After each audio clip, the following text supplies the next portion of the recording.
Hello to miscellaneous internet audience. I am I don't promote these well and don't schedule these ahead of time at all. Other than the night before thinking, can I do a sprint tomorrow? Yes, let's do it. Fine, let's do it. Uh, I should probably change that, but we'll see. Hello, welcome. If you are randomly here, I am Pete. This is the Ponderings of Pete.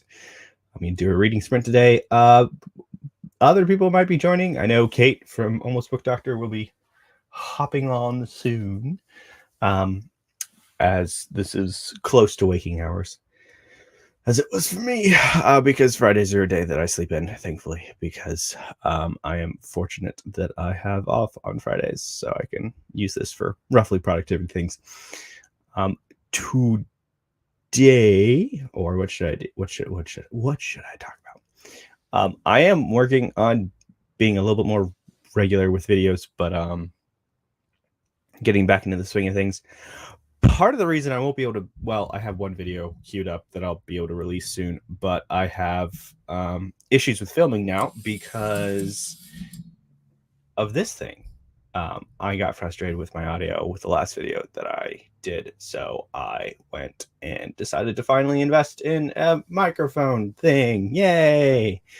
And I'm waiting on one or two more pieces of electronic technology that will allow me to connect it to my iPhone, which is what I used to film. So until those pieces come in, I cannot film. I can't do anything. I mean, theoretically I can, but I just want to use this thing. So this is kind of a test of how the sound's going to go as well, because I kind of just wanted to test it out because I knew I could connect it to my computer. So yeah, so we'll see how the range is and everything like that. How is everyone doing today? That sounded weird, but how are you guys doing? Today I will be reading, and if I can overcome my Blackjack by A.R. Witham. This was sent to me by the author. I've heard it's pretty good. It's been going around BookTube for a bit. It's supposed to be a coming of age story, and it is a portal fantasy. So that's gonna be fun. It's gonna be real fun.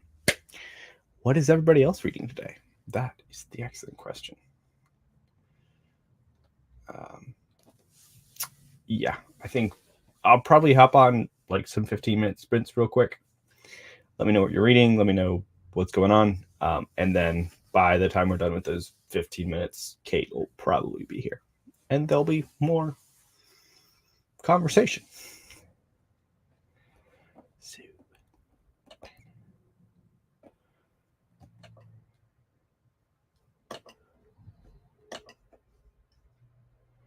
She's coming! Yeah, we'll just do this.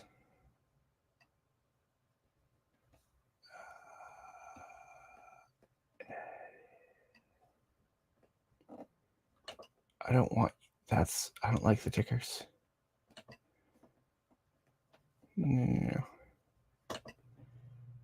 No, it's also not what I want.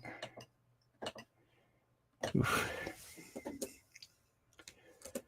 2-0. Oh, I see. There we go.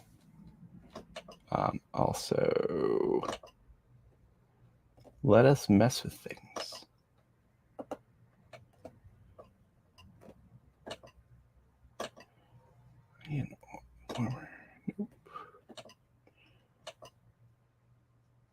Huh. I need a better brand color. I want to try to do something wooden, but let's do this, and we're going to sprint for this long.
Hello.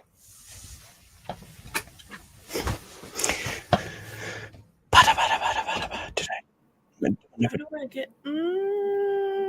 That's better. I hate the thing. The light? Yes, there. My head covers it in this exact spot, which is definitely not uncomfortable at all. Exactly. Now you got to go buy blackout curtains or something. The problem is I get like zero light in my apartment. Like this is the only window I have outside of my bedroom. So it's like a niche. So what you need is a mood light, or what's it called? There's a light that my mom has. It's like sunlight? It mimics the sun. Yeah, no, it's called a happy light actually. Oh yeah, for people like me who have sad. Yeah, it does work. It does work in my opinion. Mm-hmm. Yes, of course Anita would be here, Charmaine, because she's everywhere. She doesn't sleep, I don't think. Ooh, this is interesting. Excuse me. Good morning, Charmaine. You are here early as well. Mm-hmm. And what book are you reading, Kate? Well, are you reading schoolwork? Should I be reading schoolwork? 100% yes. What am I reading? I'm reading House of Hollow, which is the first of my spooky reads of the year. Nice. And the author has my last name, which makes it extra fun because I never see my last name on books. That's awesome. And I'm about 62 pages in, but it's already been spoopy. There's no like jump scares, but it like is just creepy. Like there's really unsettling things going on. Ooh. And I like it. So I don't know if anyone's heard of like In the Woods or like the Dublin Murder Squad, but it gives me that sort of like setup vibe where like there are these three sisters, and when they were 7 years old, they like vanished. Something happened to them. They were gone for like a month, and when they came back, they started changing. Like their hair turned whitish silver, their eyes turned black, and they have weird like semi-power things, but they don't know what happened. And so one of them has just disappeared. Wait, so they don't know what happened, and yet their eyes turn like alien black and everything? Like, yes. Irises? So let's see. As children, they disappeared on a Scottish city street, only returned a month later with no memory of where they'd been or what had happened to them. More troubling, their appearance had begun to change. Their blue eyes now black, their dark hair now white. And as they grew older, odd, eerie occurrences seemed to follow in their wake. People find them disturbingly intoxicating, unbearably beautiful, and inexplicably dangerous. I have a feeling that only the blue parts of their eyes turned black. Yeah, I think so too. Rather not than not like Demon Dean and like Super that's what I was thinking at first. I feel like that could have been described better, possibly. Yes, but this is like maybe. Technically it's YA, so I don't think it's going to be that creepy. But I think because there's like all these flowers, I think they're like decaying. I don't know. That's my like decaying flowers. I don't know. I was also underwhelmed by the ending of In the Woods, though. I do love that series, and the likeness is my favorite. Interesting.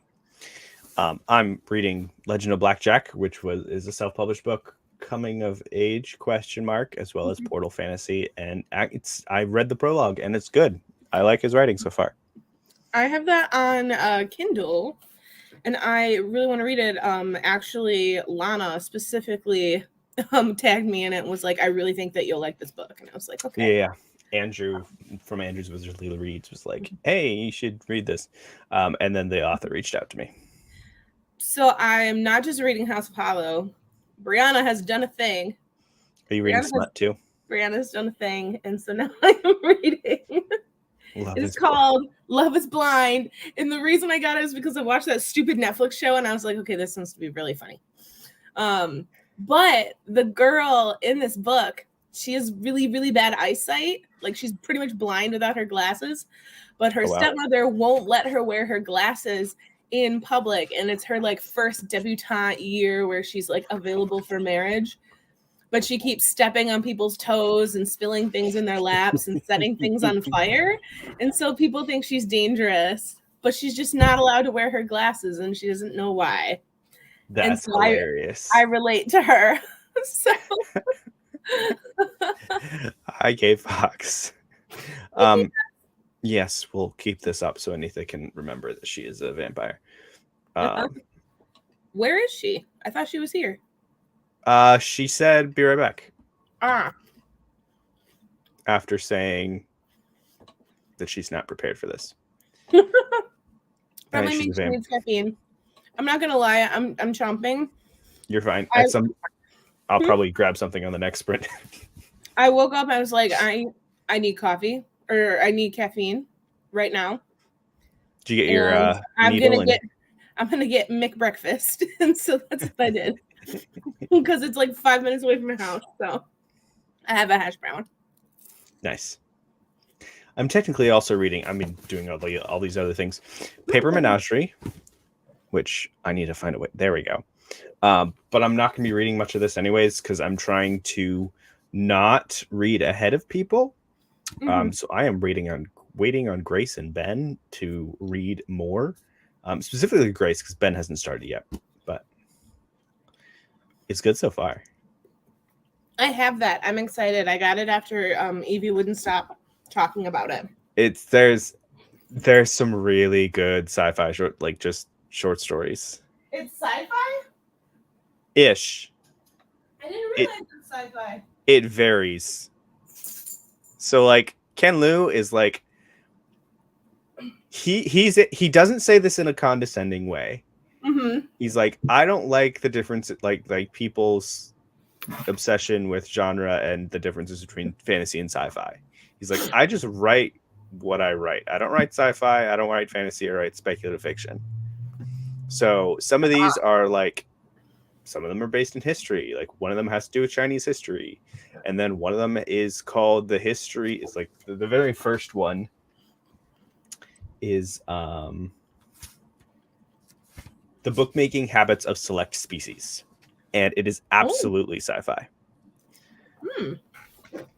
Because it talks about different alien species and how they make books.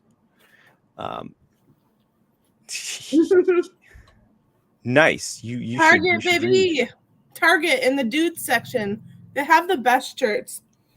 I just got one that has the Pizza Planet logo from Toy Story. Yeah, I love them. I don't know why boys always get the fun t-shirts and girls don't. So for the fourth time, I'm not actually the fourth time. Okay. So I have 3 books, and then I have one that I want to show you because it's really cool. So first, Brianna has gotten me to read smut. Social Teist is very proud as well. It's actually not terrible. And on a dare, I started writing my own last night. That's really funny. You started writing your own? Yes. I was like, this can't be that hard to write.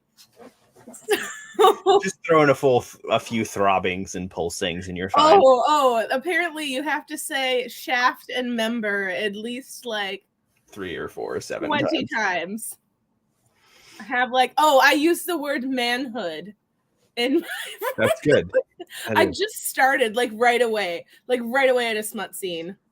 And yes, the word manhood. So I'm reading House Paulo, spooky book, spooky YA, pretty good so far. And I grabbed this, Anita, because I'm going to try the first chapter. I have Ember in the Ashes. Because we're doing a buddy read with Anita. And the book I have to show you. So my Barnes & Noble closest to me, this is literally the only bookstore in 100-mile radius. They have some self-pub books there that I don't ever hear about, even on here. Oh yes, the Corinne. Oh yes, Charmaine. This isn't technically self-pub, but I have not heard anyone talk about it. I did see that Leslie has read it, but I haven't heard of anyone else reading it. And it's called Ledge. Isn't it super pretty? Ooh.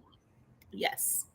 But it sounds really cool, though the tagline is "The cold is not alive." So, It's a Gregory. oh yes. It is the beginning of the Glacian trilogy. And it kind of sounds like Blue People Avatar, but with ice. Like there's these people who are winged creatures who reside beyond the ledge of the glacier.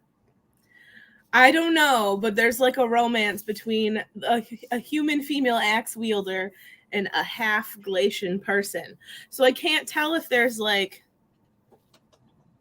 if it's like a human with wings or what. I'm excited though, and the book is really pretty.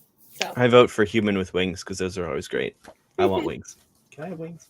Also, Anitha, I would like to start reading this, but I'm waiting for you. Just FYI. So let me know, because I know you said Friday, but if you're not done with Shadows of the Apt. Wait, have you guys finished all 10? I have. Anitha is on book 10. Oh. Greg, are you actually going to read? Are you going to fall asleep? At least you're not waking up at like 1:30 this time. It's 10 in the morning. Long story. You're going to start at the end of the month. I don't trust myself to start at the end of the month because I have a week and a half until my first exam. Ooh. So it's now or nothing. But yes, what's everybody else reading? Charmaine, what are you reading? I missed that whole conversation. I know Anitha is reading Seal of the Worm. Yeah. Where else we got? Tom is reading Poppy War, which I actually just bought Dragon Republic because I decided that I'd actually give the rest of the series a shot. Because I know people like Dragon Republic. And then I figured I'd give Burning God a shot eventually, maybe. If I like Dragon Republic, I'll go on to Burning God, even though I know it's going to be less. I'm very intrigued by the magic system. Drugs. Yeah, basically, yeah. I find that fascinating. It reminds me of like the antithesis of what... Oh no, I'm going to start the conversation.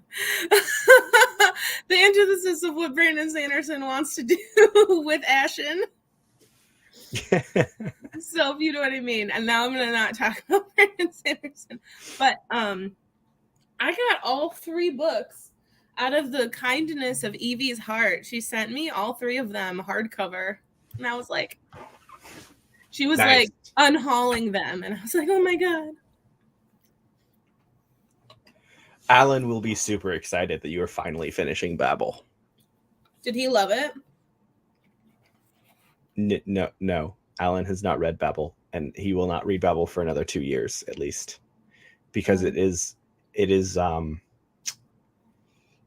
currently very popular on BookTube, and thus Schrodinger's hipster Alan is decrying that.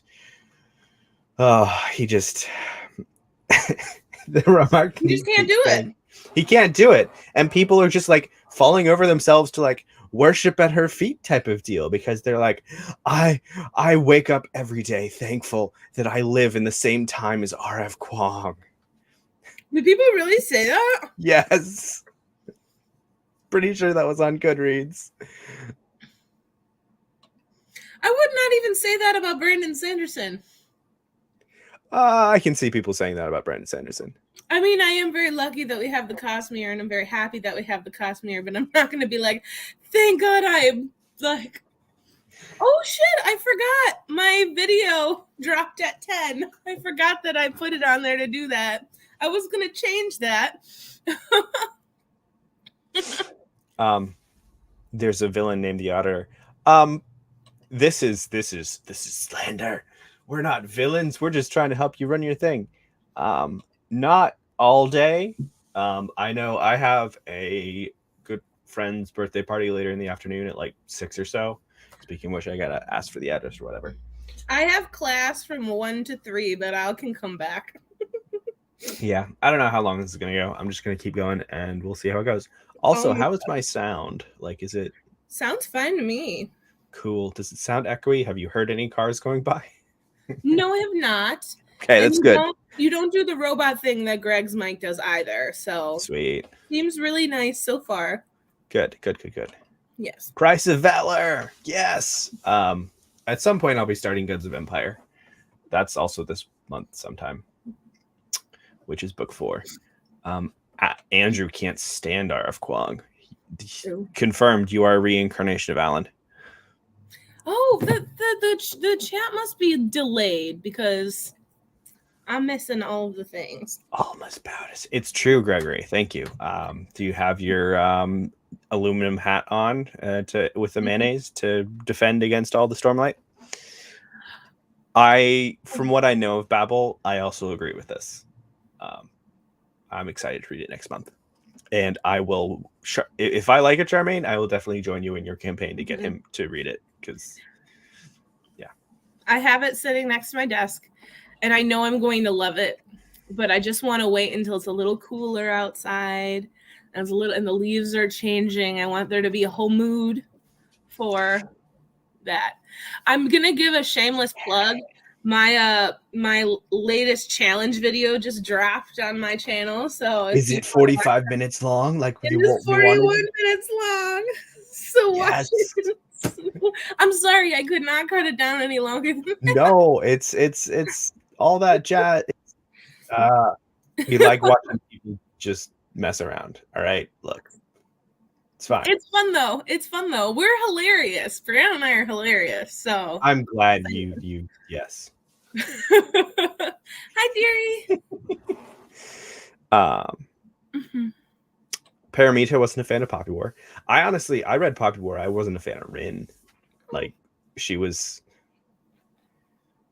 going for, I don't know. I just didn't like the whole concept of her like growing up and then all of a sudden just feel like everything, like when she got to school, I felt there were a lot of things, especially like with the magic system, that she was like, give this to me. And I didn't like that. I am interested in Babel just because I've heard that it's, this is also her second series that she's wrote. So typically I feel like authors kind of level up their writing in the second thing that they're writing. So like, I do feel like her writing is going to change with this one. So I'm willing to give it a second shot. No problemo. I am a hoe for anything that is Dark Academia. So I'm going to read that. I'm just being honest. Why, Paramita? I am indefinitely postponed, Babel. I'm interested in why.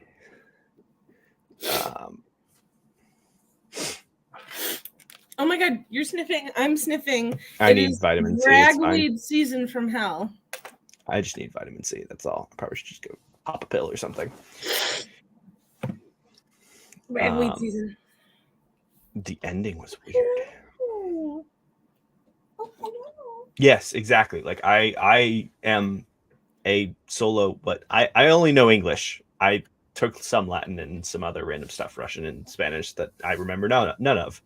So I'm interested in seeing if I can pick up anything there and learn more, even though I want to learn language. Like by the time I'm 27, which is a little over a year.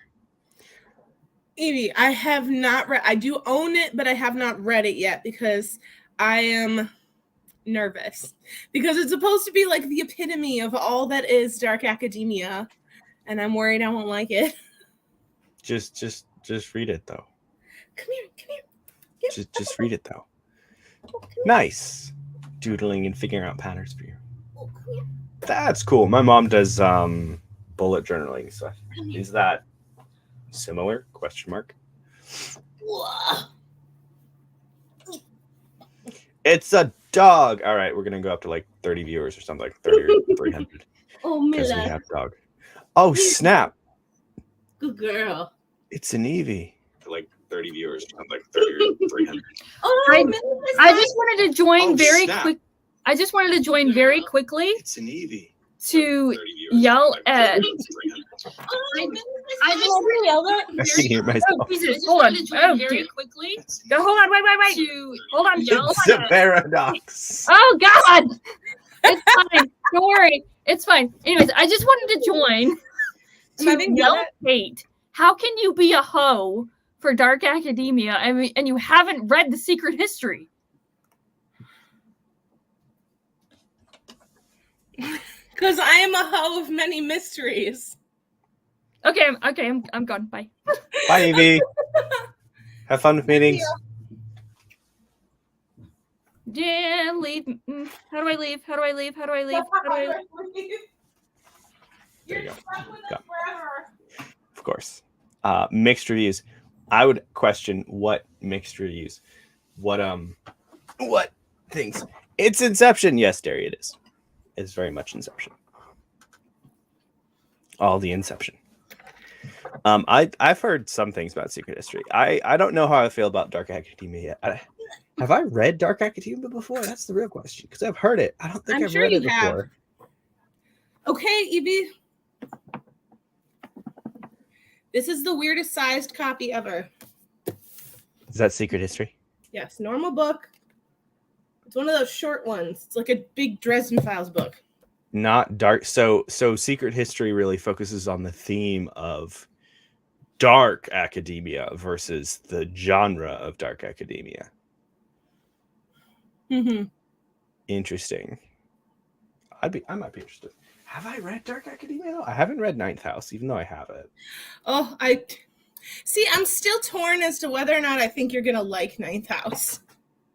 I am too, so I haven't read it yet.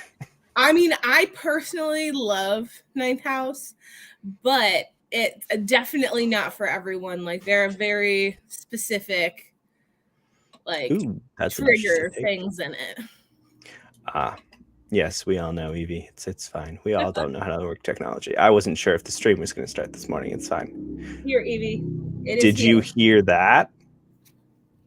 Did I hear what? Did you hear a loud car just go by? No. Yay! Mm-hmm. That's exciting.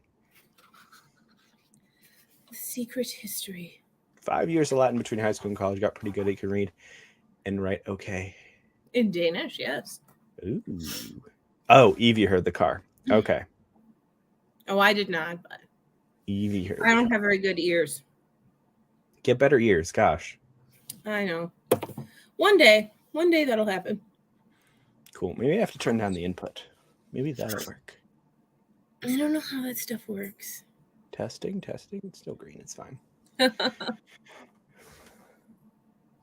Oh, I was going to say something and I can't remember what it was. You can't remember what it is? No, I can't remember. You want to sprint and see if you can figure it out by the end of the Oh, sprint? that's what it is. This is Secret History. Yes. My copy of the Secret History should be coming in soon, and I'm excited. Mistborn Secret History. Yes. I'm excited. I don't know how I missed it. I don't know how you missed it. I don't know if like no one announced it or anything. But it's like hardcover. It's beautiful. I think I remember him talking about it. Do you know what the dimensions are or whatever? I might buy it after you do, after it gets to you and see what it is. Because like he mentioned the possibility ages ago of releasing like all the short stories in like the same formats as like Dawn Shard and Edge Dancer.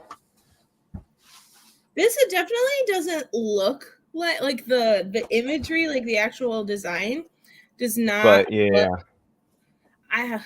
Umberto. It has a similar symbology type of deal. But yeah. So I do have. What does it say for dimension? What does it say for dimensions? That's the question mark. I'm looking. It's only 240 pages. It looks like it must be small. 4.55 times 1 times 6.95 inches. So it's got to be tiny like the Dawn Shard one. Oh, yeah. So Dawn Shard is 4.5 across and then 7 inches tall. Yep, it's the same size as those. Sweet. So actually that is that. Oh, sweet. That's awesome. And it's so cute and pretty. No one can see it because my phone is plugged in. Wow. Yeah, so I think that actually might come out so it looks like this.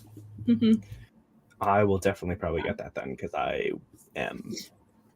And then I'm going to have to suck it up and actually read it because I haven't actually read it yet. What? No, I haven't read it yet. It's so There's a lot of tiny little things in that. Yeah, all the shit that I don't know when we're talking about Sanderson. I mean, like, how do you not know this? I'm like, know the basic thing that it addresses. Yes, I know the big thing. The big thing. And we can't spoil on stream because that would be, the greatest injustice of all. Oh, So think of all the people that are gonna get that revealed. yeah, so I have a friend who's reading Stormlight, and I've told him to wait until after he's read Rhythm of War to read Secret History, because I want to see if he can. You know what I'm talking about. Yes. So I have a friend, my friend Joe from high school, called him Joe Motion. Last year, he randomly messaged me on Instagram because he saw that I was posting book stuff. He was like, hey, I just got like a job where I work overnights and have a ton of time to read. Like, what do you recommend? In about 6 months, he read the entire Cosmere. The entire thing. I mean, if he has a job that allows him to read, yeah, that's awesome. He does like heating and cooling, like HVAC sort of maintenance. Okay. And so he makes a shit ton of money and works overnights on call. So has hours to read. That's awesome. I would love that. Getting paid the big bucks to read. Yeah. And so he would message me and be like, okay, what's the next book? And I'd be like, you read all of Mistborn in 2 days? What? So I'm going to I asked him the other day, I was like, hey, do you want to chat on my channel about Stormlight as someone who is not a crazy booktube person?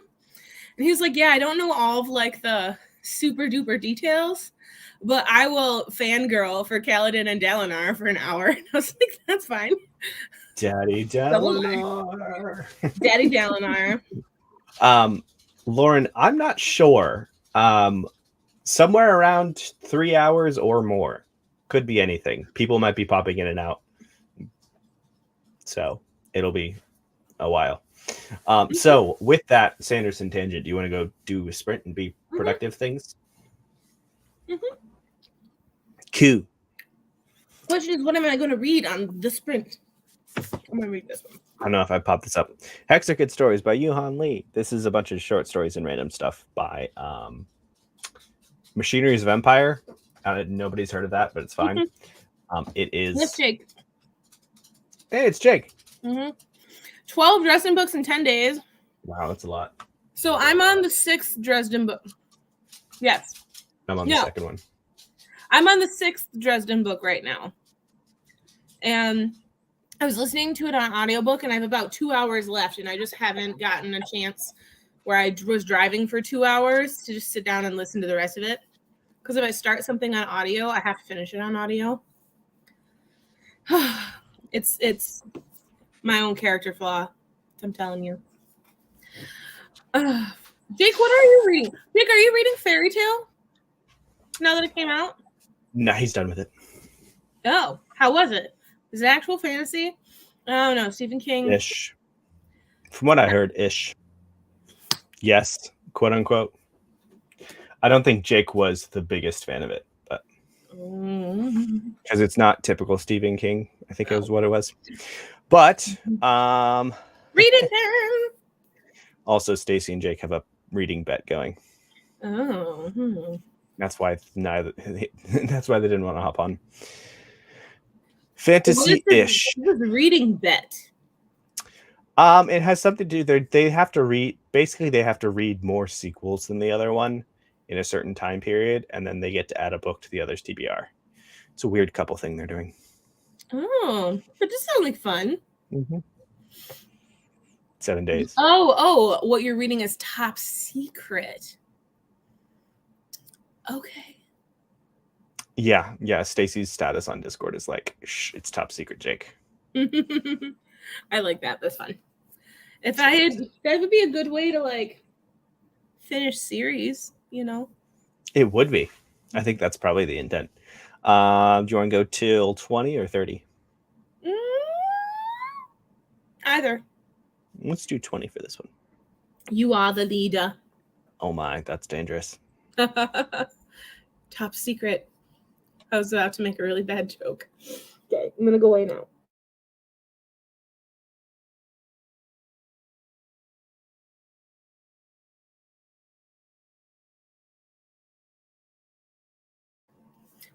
I open my book, and the very first thing I see is who cuts people's throats.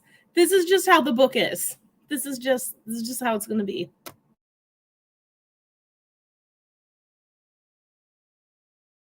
Oh my.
Just realized it was like 2 minutes after.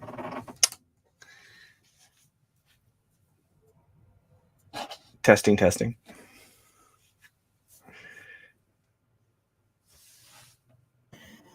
It's like 2 minutes after, and I didn't notice because I was finishing a short story, which was actually really good military stuff. I need to figure out lighting now. Nine Fox Gambit is good, guys. Machineers of Empire. You should go read it. It's really good, and the descriptions are not coming to my brain right now. How was your book, Kate? Very good. Things happened. I pulled a U. Well, not pulled a U. You read like 60 pages of, but I read 30 pages this time, which is a lot for me. And things happened, and I am sufficiently spooked now. And kind of grossed out, but spooked. Very spooked.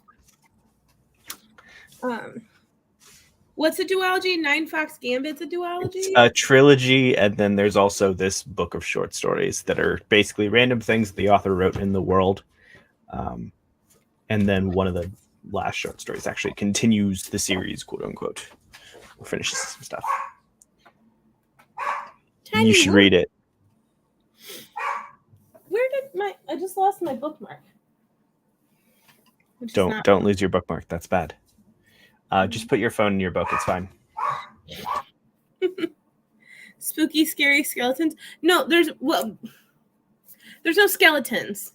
There was a dead body. We love And dead bodies. I don't know. The spookiness in this is like just the right type of spookiness. For me. There's like a mysterious place that no one knows how to get to, and like someone left clues, and they're like, if you get this, I might be dead. And there's like, I don't know. Classic. It's really good. It's not like a masterpiece, but I just don't want to go to school today, and I just want to read this book. So I know how you feel. the stupid thing is I only have to go to school for 2 hours, but And I have then to go come at back. 1 o'clock, and it's dumb because they switch our schedules. Wait, because- what? They switch your schedule around. That's really dumb. No, so when you're in M1, you have class at 8 a.m. Monday, Wednesday, Friday. And then when you're in M2, you have 8 a.m. classes on Tuesdays and Thursdays because you have to alternate because of the classrooms, because they need to be able to use our like PPL rooms. And yes, creepy dead stuff. This is a lot of creepy dead stuff, K-Fox. You might actually like this if you're in the mood for a YA. But it sucks because we have 3 days where we don't start class until 1, and Fridays we don't start class until 1. So like if you ever want to go home for a 3-day weekend or whatever, like you can't do it until like 3, maybe later on a Friday, and it sucks. Oof. Yeah. Where is my bookmark? I'm on page 90 now. How many pages are in this book? Yes. There's a lot of pages. Yeah, no, I only got like 30 pages done, but it was good strategic stuff because author was talking about how they based it on a Japanese battle, which is really interesting. And he's like, yeah, if you don't know what this is, like it's fine. If you're like from the West and don't know anything about this history, it's fine. Nobody can know everything. Well, that's nice. I mean, actually, that's kind of genius of just like, okay, my Western audience probably won't know about this obscure Japanese versus Chinese battle that happened at some point. So I will use it and then tell them they don't need to research it. Yes, exactly. It is ingenious. Yeah. Quite. Very much ingenious. Haha. There you go. But I always fold them in half because I don't like the sticky. Imagination runs away with. This is like far-fetched spooky stuff. So like It's fantastical. it's fantastical, so it's like not going to happen to us. And if for some reason it does happen to me, then I will eat my hat, but I probably won't because I'd probably be dead. So True. That's true. Is it like witchy, spooky stuff, or is it No, it's like, how do I explain this?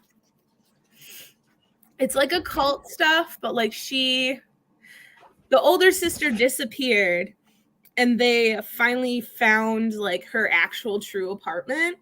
And when they got in there, like the whole thing is there's a thing in the book about like scents and how the girls, once they came back, they had this like irresistible scent, but there's always something like decaying underneath. So everything always smells like flowers, but also like death and rot. And so they go into her apartment and it's like that. It's cluttered with all sorts of like occult things and like books on that sort of stuff.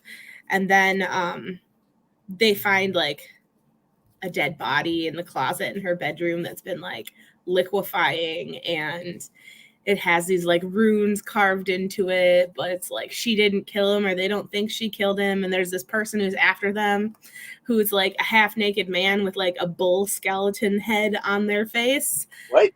And he just like appears like she was in class, and then she turned and looked out the window, and he was like on the edge of the football field, like in the forest watching her. Yeah. That's creepy. It's creepy, but it's like good, and I'm doing a really crap job of describing it.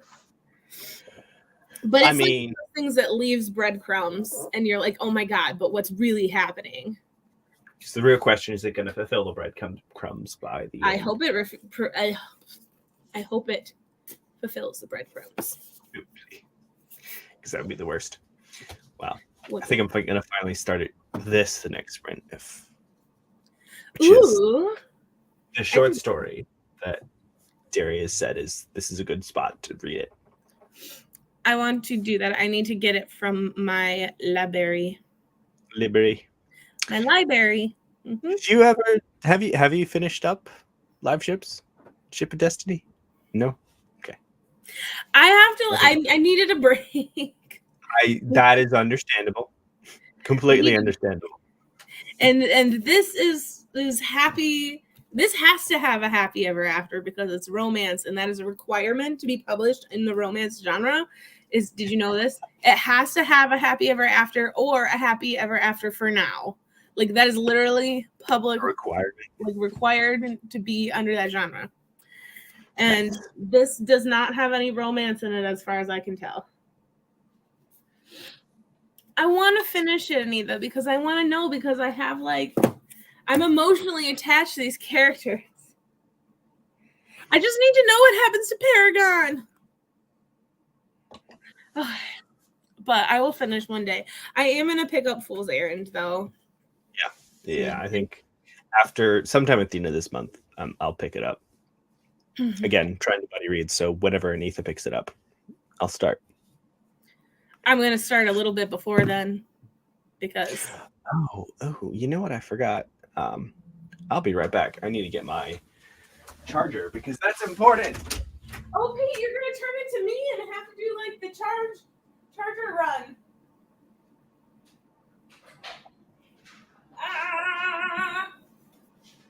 Who lives in a pineapple under the sea? Oh, snap. And at the same time...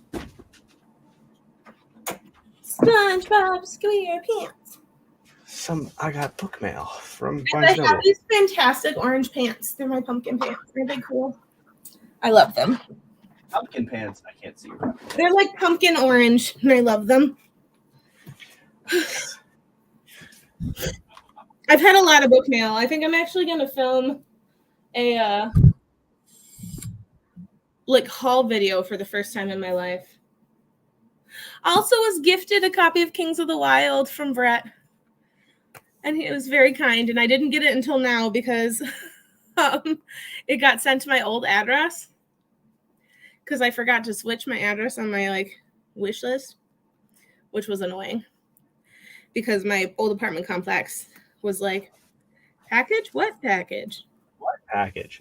Nice. I also am going to try to film a book haul at some point because I feel like I should. Because I have a stack. Why are books so much cheaper in the UK? This is what I got. This is technically a gift for somebody, though. Because they mentioned This is a good friend of mine's wife, whose birthday is actually tomorrow, not today. I have something else that's going on later today, though. That is, she expressed an interest in learning sign language. I'm like, let's spur that along. Because my cousin speaks sign language. She actually got one of her like undergrad degrees was in American Sign Language. She has that in psychology. That's awesome. Yeah, I can spell my name. I can't do anything. I wouldn't mind. I think ASL is something that I wouldn't mind learning. And I know, like, I'm like, because like when I have kids, like I want to raise them bilingual. So, are you gonna do bilingual with sign language, or are you gonna do bilingual with another? Is it verbal language? Probably. It'd be nice if it was both. But that also depends on who I marry. So it'd be nice. It's one of those things which is like, okay, if I start dating somebody, hey, let's learn a language together and see how this goes. But I also like want to learn another verbal language by the. So like I want to learn an instrument and learn a language by the time I'm 27, and then I turn 26 in December. So that's why you started. Oh, can I say that? Are you ready to announce what instrument you're playing? Oh my gosh. You can, yes. So a friend of mine started.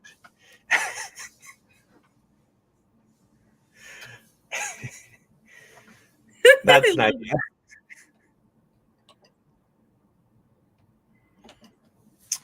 I know. Thank you. And then I know the very close FU, and then what? I know FU. What? Can you repeat that? There's this, and then there's this. That's a really easy thing to. Yeah, it's really close. Yeah, so similar to you, K Fox, I at one point knew the lyrics to Silent Night, and the only thing that's left over from that is Virgin. It's the only thing I remember. Peach! It's like the only what thing. What do I know in sign language? Fuck you and Virgin. Yep. Yeah. I know this is bacon. Okay, I'll have to remember that because bacon is amazing. Bacon. You can make bacon for your virgin. Kind of weird. Yeah. So let's see. CAITLI. Yeah. So I'm gonna do the Duolingo route for now, I guess. Duolingo is fun, but don't do Duolingo Hungarian because Hungarian is the hardest freaking language to learn because nothing sounds like it's supposed to. Nice. My mom's in the sign language. She actually wanted me to learn Italian or something so she could practice. Buongiorno. Sure. Italian's not bad. Just learn to sing in Italian and you'll learn all the words. Yes, me who doesn't sing. Sure. I can teach you an aria. It's fine. Fine. Yeah, it's fine. And my mom knew French at one point. French, she knew a lot because so my mom at one point worked for the Pentagon type of deal, so she knew a few languages. She worked with space stuff, and that was really cool. This was before I was born, before she married my father, but yeah. So she knew some Russian, she knew French. Russian, Rushka. Yeah, no, there's at one point she was like, yeah, I'm pretty sure some people thought I was a Russian plant because I was laughing at Russian jokes before the translator talked about them. That's awesome.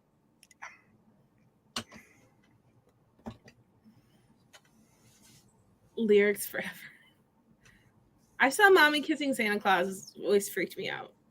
Yeah, it's a weird song. I don't know why it exists, honestly.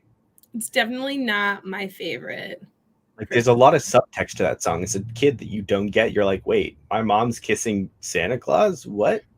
What is going on? Santa Claus is what? And then as an adult, you're like, wait, oh, I understand now because Dad. And this is something I couldn't get either because so my parents never let me believe in Santa Claus type of deal. They're like, yeah, it's not. Santa Claus isn't real. It's fine. You And never got to believe in Santa Claus? I don't mind though. 'Cause Ever? never. That's a little like well, yeah, like you don't mind because you never knew better, but like I don't know. I think I feel like so. the magic was nice. Sure, but there's also like I think my parents kind of made up for it in other ways. Like for instance, when we got presents, like since my dad's family is from Seattle and my mom's family was Pittsburgh, like the month leading up to Christmas was like the presents would trickle in. So as we got more presents, we would put them under the tree. So there was this gradual buildup of presents that was actually like really nice Oh, that's as a cool. child. Like, ooh, there's more presents and more presents and more presents. Presents are the best. I have not done a real Christmas in a long time.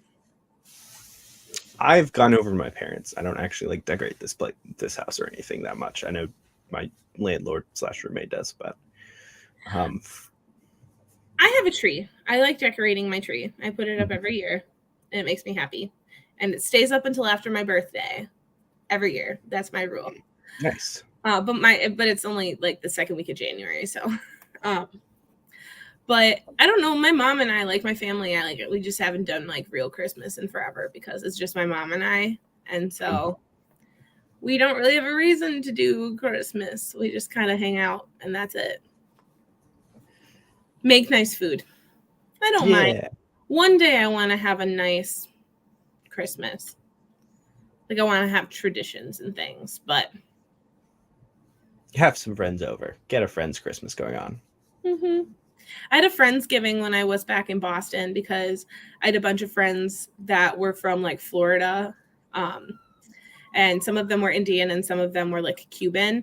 And none of them had like an American Thanksgiving before. And they were like, we want to try it. And so I made like the whole thing. And I had to go grocery shopping and then bring all of the groceries to my friend's house in an Uber. You imagine carrying a turkey in an Uber. Was funny. That's wild. So is this why we both went into the accounting industry, Charmaine?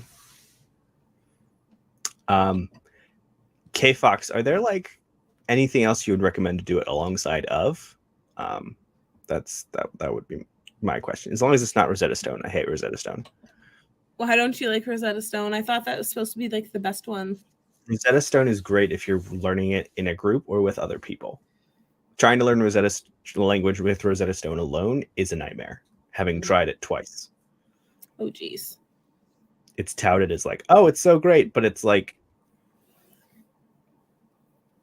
I like looking at the theory of it, I can understand why, but it didn't work for me because I need something more concrete. And like, it's just like, hey, we're going to give you pictures and words in the language. We're not going to actually translate anything for you. You have to figure it out. And that's frustrating.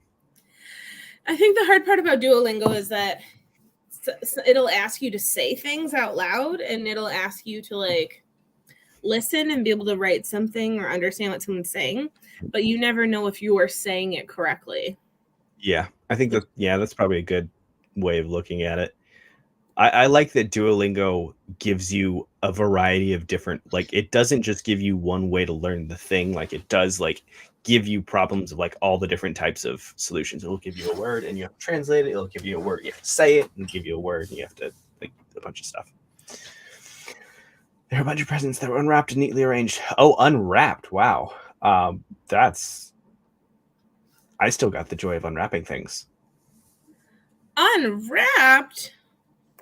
How do you know what was yours and what was your sister's? Like, interesting. I don't know if my brain. I've heard. I've heard of weebs learning Japanese from anime, so I guess this works. Oh, I wonder if you could do that with K-dramas. You probably could, but you'd have to do some research into like.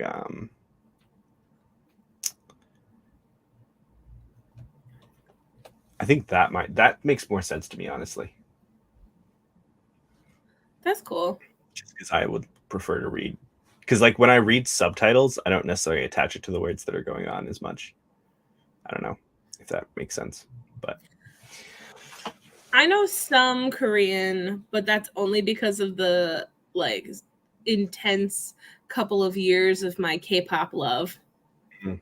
Do I know what it means? Absolutely not. Do I know all the words to Ring Ding Dong by Shiny? Yes, I do.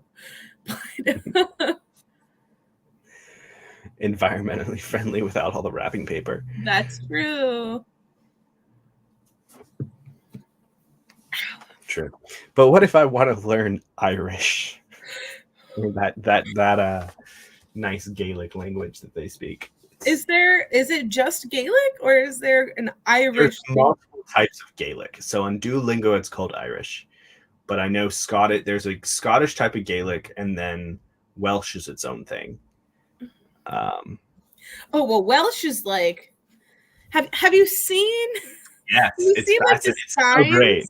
The I was signs like in Wales where it's like, no, how does one even? G's and Y's and D's Yes. and That's like looking at things in Hungarian. Charmaine did the same thing. I think if you're actively doing it, for certain. I don't actively try to consume stuff like that with subtitles. Like when I'm listening to it, I'm just reading the thing and then looking at the pictures, and I don't like the sounds that people are making with their mouths just don't connect for me. Mm-hmm. It's hard. I found the word that I'm looking for. The word? The word. It's called the bird. No, I'm just kidding. Word. That was bad. No, I stuck at saying it, but this is how you say cheers in Hungarian. Is that phonetic or is it not? That's not phonetic. So it doesn't sound like it's supposed to. No. Sound what I think it sounds like. I can't even say it right because the way that they like form the vowels in their mouths, I can't do. Yeah, I think that's just like the hardest part is like with Russian, like you have to like I think that's the part that like needs to be introduced is just like, hey, this is how people hold their mouths in this language. Like with Russian, like everything's like being pushed forward to this front of your mouth. Do svidanya. Do svidanya.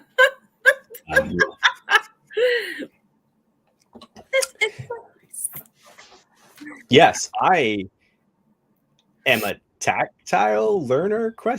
So learning languages is interesting. Aesthetic? I don't know. I don't remember what type of learner I am. It's been a while since I actually looked into that. I have just in this moment learned that there are Hungarian runes. Ooh. Why do I have to go to school today? Damn it. You could just write Hungarian runes on bodies and hope they don't come to life. Oh, that's cool. Yeah, exactly. I think it almost would be easier for me to learn something like Mandarin because it's completely different. Yeah. I don't know. You just start with the Romance languages because they're all derived from Latin, including English. And then once you get used to learning a new language and how that works in your head, then branch off into something that's completely different. But Irish would be so fun. I know. But Italian is actually a lot easier than people think it is. My mother has told me this. Mm-hmm. And I've also taken French some. Is too. Like, you're right. It probably would be easier to do a Romance language, but like, what is easiness? Do I really want to do something that's easy? Well, if you have a goal, Irish though.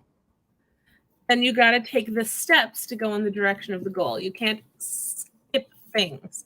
Or you could just watch the really really attractive guy that I follow on TikTok who teaches you how to speak Irish. Sorry. Oh, is that the guy in the like he looks like a surfer dude, but he's like long curly hair. Like curly, like reddish blonde hair. Yes. He's very fit. Okay, yes. I think I've seen him. He's come across my dash before or something. Yes. But not on TikTok because I don't have a TikTok. Well, not on TikTok either. I just know he's on TikTok. I see him on, where do I see YouTube him? Shorts. YouTube Shorts and Instagram. That's the interesting thing though. Just so Oh yeah, because you have to go up or down. Can I hear myself? Can you hear yourself? I think I'm hearing an echo. Is that you? No. I do not learn from hot men on the internet. I learn from staring at slides for way too long and then hating myself for not learning it earlier because I procrastinated for too long. That's how I learn. Yeah, that's what. Yeah. Yeah, I think that's what would work with Latin for me, but just because of that Latin background, I see words or whatever. Even Russian, sometimes there's a lot of words that are similar. So, Ouch. Makes sense. So, I slept on my piercing ring last night, and I have this like, I don't know if you can see it. It has this like half moon on it, which is really cool looking. But it like dug into my ear in the night, and now it hurts. Ouch. Once you get a romance language. Yeah, right? Right? That's what I'm saying. But you're assuming I'm going to turn into a polyglot in that scenario. Which, I don't know. You only want to learn, excuse me, Irish? You don't want to learn any other languages? I don't know. I think I would like to learn more languages, but I don't know. Maybe it would be just good to get a Romance language and a Germanic language and then go from there. Well, if you were thinking of what would be the most utilitarian right now, Spanish. You would either want to learn Mandarin, some form of Arabic language, Spanish. One of those three, if you're being the most pragmatic. You've seen Firefly, haven't you?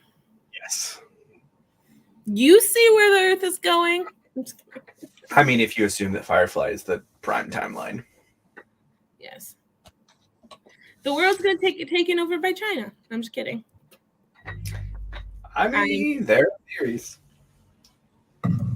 No, that's true, K-Fox, because your brain has, the more you use neuronal pathways, the stronger they become, the faster they become. And so your pathways to learning language, the more often you use them, the stronger your proclivity to learning more languages becomes. Or, considering I have Duolingo, what if I just tried to learn like 3 languages at once? You can do that, yeah. Do the thing. I am going to learn Hungarian from Hell or High Water. Do it. But I'm not going to go there until this administration is gone because they scare me. Italian, Polish. I could learn Polish with the express intent of reading Andrzej Sapkowski's books in them, The Witcher stuff, because evidently his prose in Polish is great and doesn't translate well. Interesting. But doesn't that just mean I'll be creating my own language with a pigeon? With a pigeon? That turn it into like some sort of pigeon language, Pidgin. Oh, I was like, Duolingo is an owl, my man. I was real confused.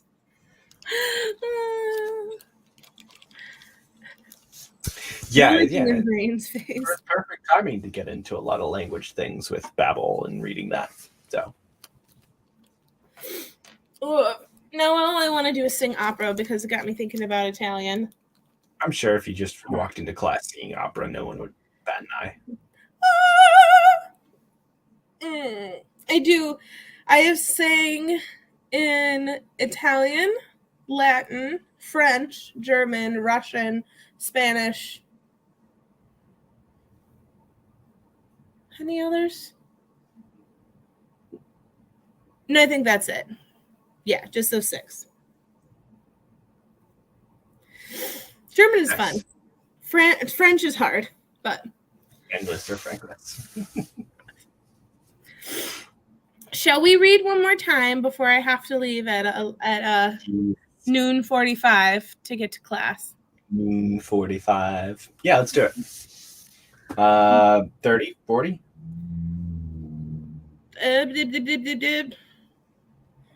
If we hit 12:30, that would be perfect. Cool. Let's do 12:30. Oh, wait. Oh, my God. My brain isn't functioning.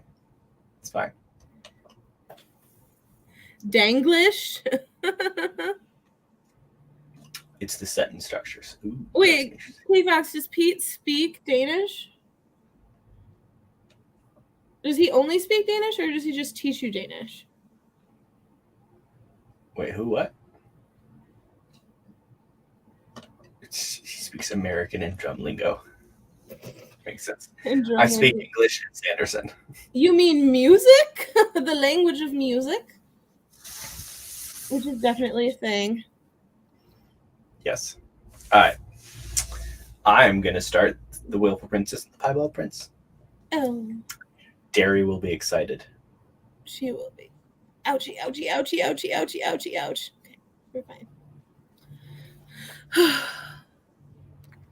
Confusion. No, I had to re-pierce my piercing the other day because I left my earring out for too long because I lost a ball bearing. Okay. And your cartilage grows a lot faster than your other skin and your ear. So, like, people can leave. Like, I haven't worn actual earrings in my lobes in probably months. And my holes are still open. But my cartilage on the top of my ear will start closing up within a week. Oh, and wow. It was about a week and a half to 2 weeks where I didn't have my ball bearing in. And so essentially when I got my new jewelry, I had to re-pierce it because there was like thin layers of skin had grown over. And so it hurts a little bit because I laid on it last night and it had the moon thing made it distort. Oof. Mm-hmm. Wow, this is so much shorter than Ship of Destiny. This isn't even 600 pages. Yeah, it's tiny. My goodness. I think Live Sheet is like the longest stuff. Yeah. Because like the dragon books are really short. Mm-hmm. Okay. To the reads. To the reads and maybe some food.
Weird things are happening in this book. Weird things are happening. Well, we're just gonna add another person to the stream then because Anith is here.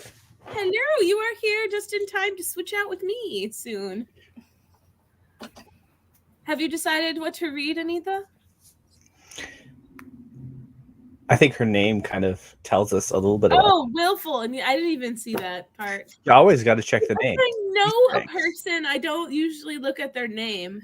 You know, I was confused between either put Seal of Worm or this one. I wanted to put Anita under Seal first. I since I haven't read the end of Ship of Destiny, I don't know if I want to keep the moniker Grown Up Malta or not. That's all right. You can keep whatever you want. Keep. I certainly don't want to be any of these people. Tell you.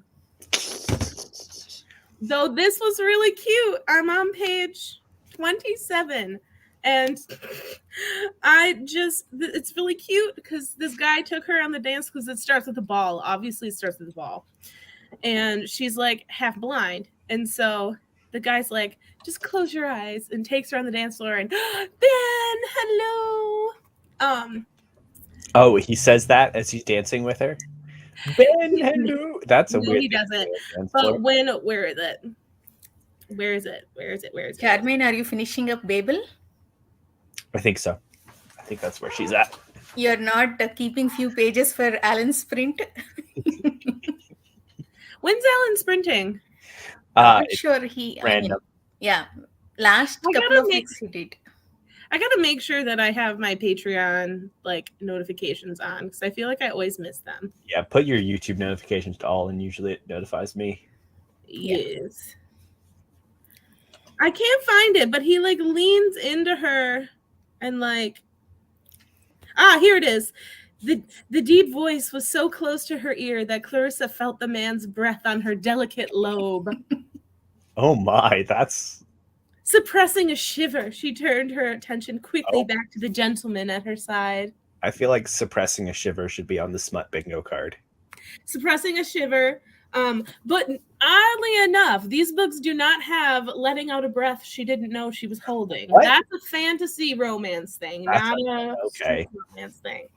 I have not come across Shaft or Member yet. I should make a bingo card. That would be a fun like month read along. Like a Regency romance with a bingo card. Mm-hmm. Yeah, this is how you. Yeah. From now on, this is how you review Regency romance with the bingo card. Yes. How many times does it say this? How many times does it say that? It's like Alan's review or vlog of ACOTAR. ACOTAR. Actually, I'm finishing up editing. In the summer, I did a. She let out a shiver. She didn't have to. Yes, Charmaine. Yes. That's so weird to think I about. love that. No, but I love that. That's the perfect crossover mechanism. Mm-hmm. But in the summer, I did a vlog reading Carval, which is one of the tweeny bopper like YA fantasy romance, which is actually really fun. I will make that challenge for February. I will make one, Stacey. Would you do it with me? Would you partake? I know Social Teist would partake. But anyway, in my Carval vlog, I mention Alan's ACOTAR vlog because there's like she like describes emotions and things with colors, but not like in a I have synesthesia, however you say it, way where it's like super cool. She says like periwinkle curiosity and stuff like that, which just makes me go, eh. What's the difference between? So my question is this: what's the difference between a blue curiosity and a periwinkle curiosity? Periwinkle sounds quirky and like adorable and like. Oh, so it's more about mouthfeel of the word than it is about like actually describing it. Yes, you've seen Brooklyn Nine-Nine, right? Yes, mouthfeel. The mouthfeel of the pizza. That's yep. Charles Boyle. See, you can do other romance if you must needs, but I can give recommendations. Apparently. I have the great. Is it you recently rated something on Goodreads, half a soul or something? Is it you or someone else? It was It's about Regency romance only. It's so cute. I have to film my review once I shower and my hair looks better. It's you the found a cutest thing ever, and I just bought the sequel called The 1000 Stitches, and it's just like the most wholesome thing I have read in like the last 5 years of my life. It's so cute, and it's not like there's tropes, but it's not bad tropes, and like it's doesn't feel like it is a whole different fairy tale. Like it feels very new. It's not like OMG, isn't a periwinkles or some sort of cream. I think periwinkle is like a term for a type of fairy. Let's Google and find out, because like I've come across the term periwinkle. Periwinkle? This is the first It's also time a I'm type of hearing that. flower. What is a snail? A periwinkle snail. It's a flower. It's a snail. A marine gastropod mollusk with gills and an operculum, which I don't know what that means. I just found common species of sea snail. Periwinkle is a lot. It's one of those words you're like, wait, what? It means a lot of different things. That's great. What is it? So is she talking about not the color periwinkle? Is she talking about snail? So it's a snail-like curiosity? That just changes the meaning of the entire thing. I didn't know that snails have a curiosity. I only know that they're slow. Well, it's a Yeah, I know. curiosity that moves slower than a glacier. I definitely Maybe they are slow because they're curious about everything. Exactly. They just have to touch everything with their everything. The slimes. Wait. I've been actually waiting to read the second Carvel book because I want to vlog that too. Because they're really good. Let me see. Then you should be like K snail instead of K fox. Foxes are much more differently curious. A fox red curiosity. Okay. So when you say somebody describing things like synesthesia cool with colors, what do you mean by that, Kate? I don't think I've come across that before. Do you know what synesthesia is? No, not off the top of my head. So synesthesia can come in many different many different forms, but there is something that it crosses in your brain where you get multiple senses at the same time. So like I know a girl, well, I don't know her in person, but I know her on Instagram who has color and word synesthesia. And so when she reads a word or she hears a word, she feels it like a color, like it has a color to her. So she does this art where she'll like draw people's names and stuff the way that she sees them in color. There are people who get that when they hear music, which I think is the coolest freaking thing ever. Yeah, K-Fox. Some people taste colors. For me, I feel pain in colors because like I don't know how to describe it other than that. And it's not like a huge like super rare thing. I think people have it more often than they think they do because they don't realize it's like a thing. But yeah, taste and smell. I know people have like, when they hear people say certain words, like they can taste something and it is so bad that like sometimes it makes them vomit.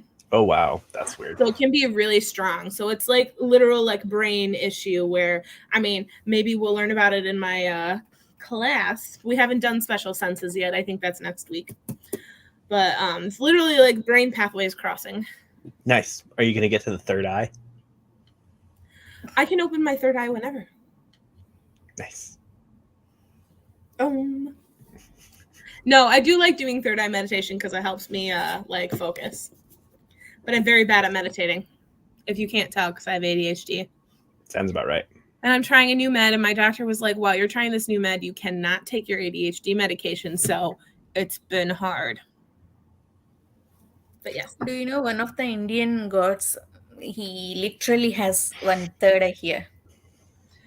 Which god? His name is Shiva. Google Lord Shiva. Oh, Shiva? Okay. I get the names all mixed up. But I do know she's fun. I What is it about books? love the idea of It's like Pantheon. books are book that. I have a random thought. I feel like it is. What is your Actually, random I am not diagnosed, but I doubt I have ADHD. The more I talk to, I mean, the more I hear Alan talking, most of his symptoms I have them. So I wonder if I go and get diagnosed. Yeah, I went to my doctor last January because I finally decided that I really needed things to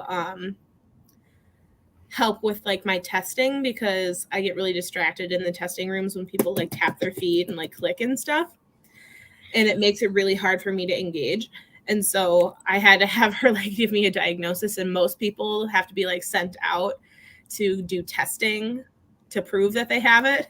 She talked to me about for 5 minutes, and she was like, nah, I know you're fine. I don't need to send you for testing. I was like, yay.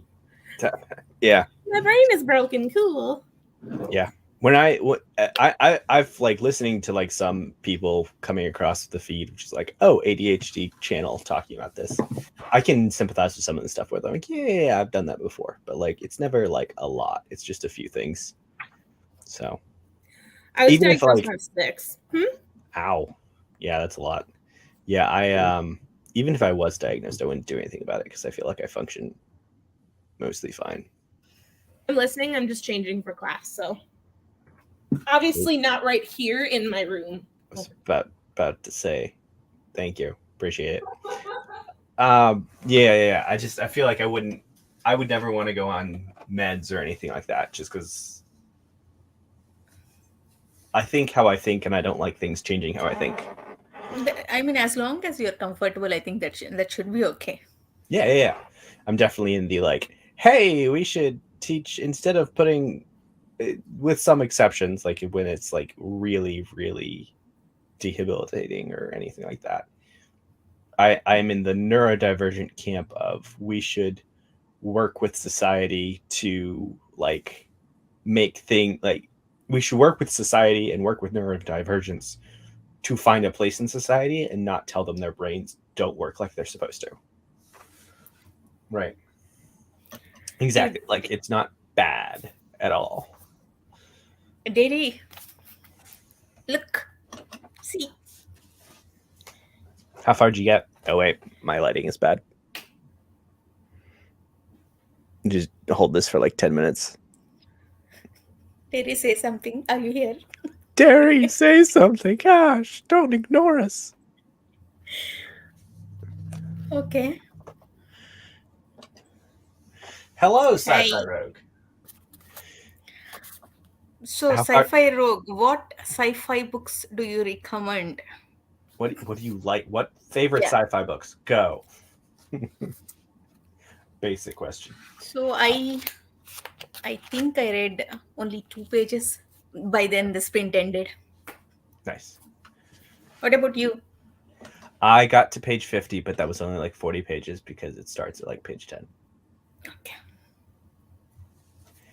And then I went off to read more of other short story things because I'm trying to read like 4 books at once. It's fine. But I think Derry's read this, but Memoirs of Lady Trent. I just finished book 3 last night. It was great. It's about a dragon naturalist it's basically about think Jane Austen, but if Jane Austen wrote about like a scientist that went off and had adventures. Is it more like historical fiction or reading history or does it feel like reading a textbook? Somehow I get that No. feeling. Not at all. I mean, it is less. The prose is definitely different than normal prose. ADHD symptoms can be.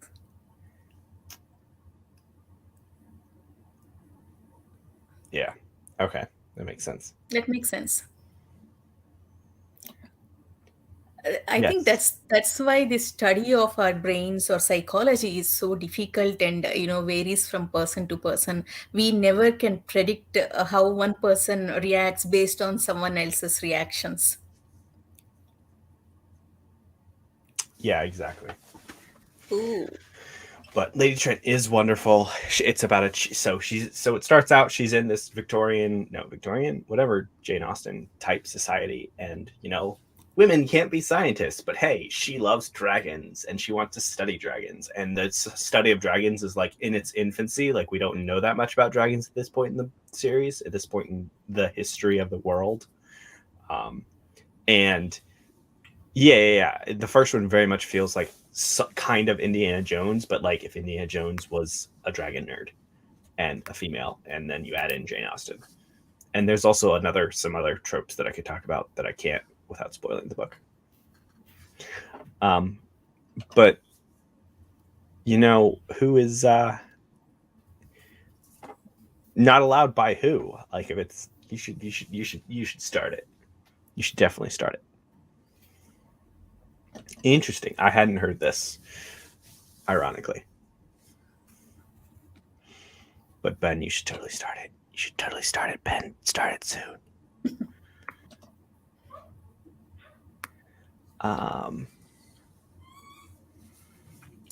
Yeah, I'm actually in a really good place with this because I finished like 5 series last month, and I'm really proud of myself for doing that. Are dragons common thing in the series? In Lady Trent? Yes, it's literally all about her, who is like, hey, I want to study dragons. But like, wait, what do you mean by common? I mean, common occurrence, like everyone see that, like.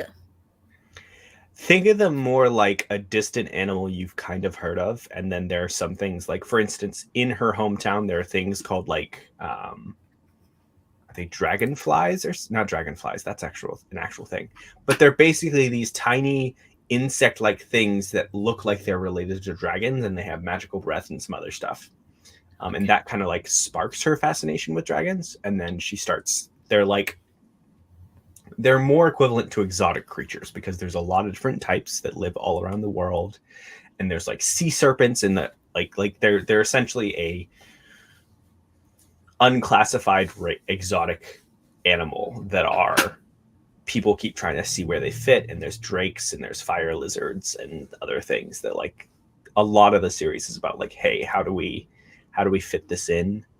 And from what I know, I'm only grade 3 of 5. Like, the discussion of where dragons fit and discussion of dragon anatomy kind of like ramps up every book a little bit.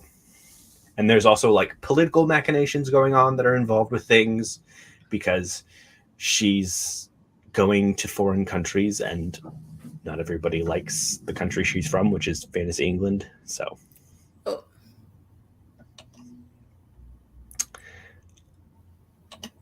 I have heard of this series briefly, barely. I've heard the name. I don't actually know that much about the Culture series. I think do you know that much about this, Anita? I mean, I had many people actually I know who are fans of sci-fi recommended this. I added it to my list of series to look at, but I never, looked at it closely. Interesting. Shelves. I think there are many books in that series. It's a long series, right? Yeah, it looks like it's Goodreads says it's like 10. Oh.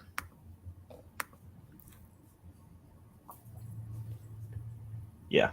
Consider Phlebas. I mean, in our booktube and in Discord, I have seen so many people reading a Book of the New Sun recently. Yeah, I've been seeing that trend as well. I've heard some really good things about it. Okay. Oh my gosh, I'm like really behind on the comments. Whoopsies. Yeah, I think Kai has read that. Hopefully, yeah. That book bet will hopefully get you that sequel things. I understand, K-Fox. I understand. You know, with K-Fox, it's not just number of series. It's like in the middle of Wheel of Time, in the middle of Malazan, in the middle of Realm of Elderlings. It's like all huge series. Yeah, that's you're kicking yourself there. That is why I did not start Realm of the Outerlings until I was done with Malazan, and I probably won't start Wheel of Time again until I'm done with Realm of the Outerlings, just because I don't want to be in the middle of 27 million different things. They are very cozy, Jadia, like really good, really cozy. Apparently, Culture series books are each as a standalone. What? Oh, that's good. Yeah, That's good. actually really nice. Sparkies or Sparkles or whatever. Yes, that thing. That thing. Yes, there's a mysterious history around a parent dragon-based religion or society or whatever. Yes, there we go. I'm not surprised that Kai would have read that. He's read a lot. Standalone. Yes. He's starting. But it's still like 56 series. The Wasp Factory? I don't even know what that's about, but that sounds terrifying. Hey, that works. I mean, like potato. That works. You have plenty of time to read it. It's fine. That sounds more than terrifying. Oh, the Wasp Factory, yes. Yes. Oh my, it's John Woodard. We're not going to talk about that. How many books are there in Dresden? 17? In what? 18? Dresden Files? I don't 16? remember. Briefcases is a short story collection. He has 2 of those. Mm-hmm. Mine is signed. I met him. He's really fun. I like him a lot. Maybe I'll continue that series at one point. Book 1 put me off because of all the weird stuff. Charmaine, what are you going to start after Babel? Pete? I'm trying to think. What? Read up to book 4 and then make your decision. That's what I've heard. I'm going to go because I must go to class. But if you Have are fun here in to class. come back, Have fun learning about bodies fun. and whatever other things. Bye. Okay. Oh yeah, he keeps.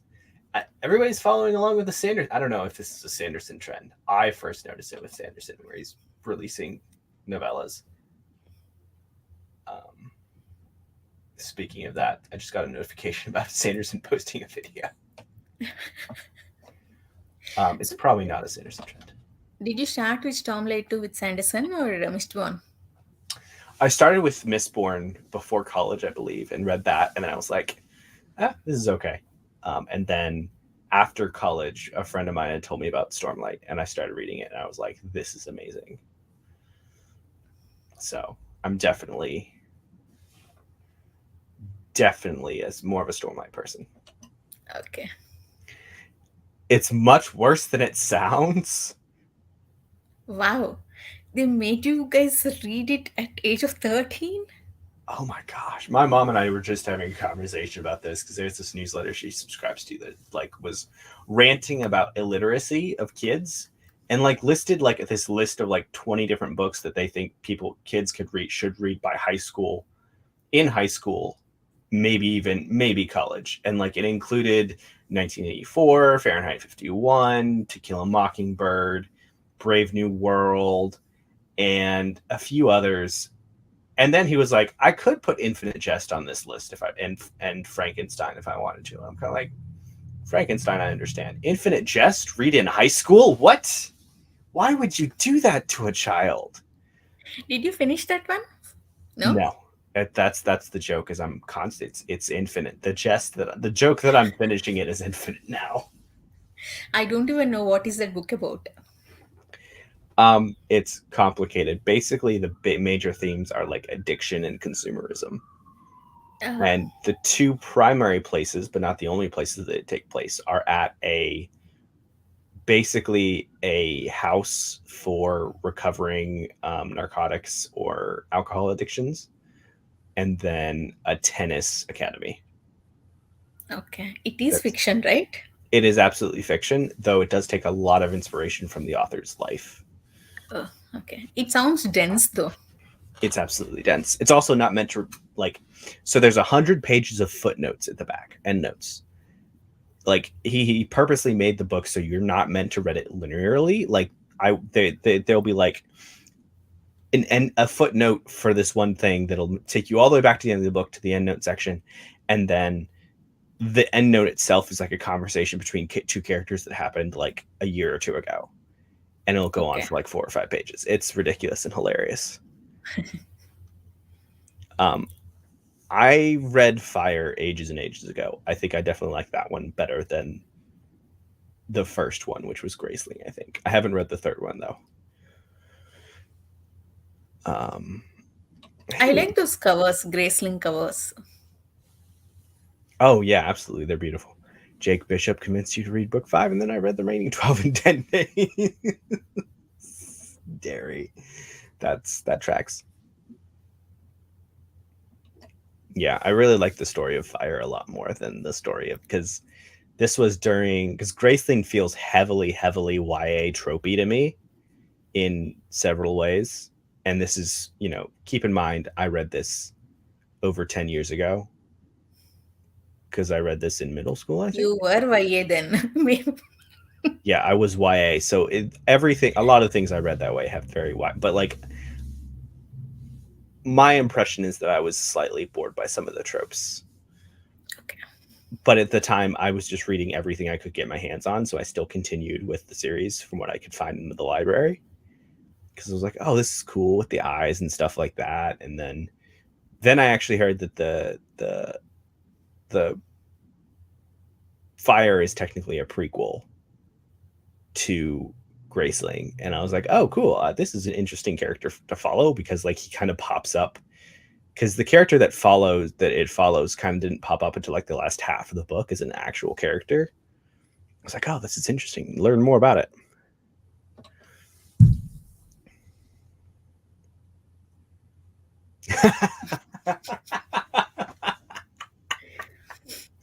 That would have been funny. He should totally just keep going. Nice. Looks like Sci-Fi Rogue is ahead of everybody else who's reading it in January, because there's a giant read-along happening in January. Yeah, I heard about that, but I'm not sure I'll get into it. I don't know. Would that be your first reading if you did? Yes. I mean, I watched the TV series. I like that, what do you say, that important scenes where so many twists are there. I really enjoyed them, but it's too dark for me. I never felt good, after watching that show. That's We're already in the middle of so many dark series. I don't want to start another one. I can understand that. I know. So I just recently started watching Attack on Titan, which is really intense and really dark. And I actually started it, like I tried watching it while I was in college. And at that point in time, it was too dark for me because I was, going through things, and it was college, and it just like, it's not what I needed. But now at this point in time in my life, I'm more comfortable with that sort of stuff.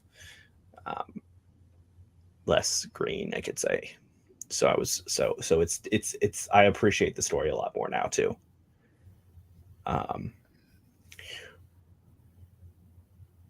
Okay, interesting. So that's consider Phlebas is the first one. That's the book I heard of it more, actually. Other books I haven't. Interesting.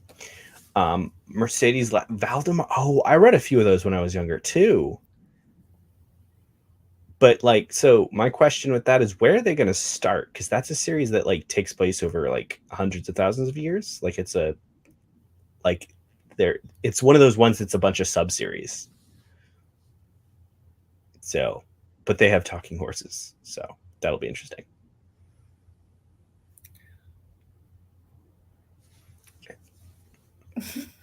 Yeah.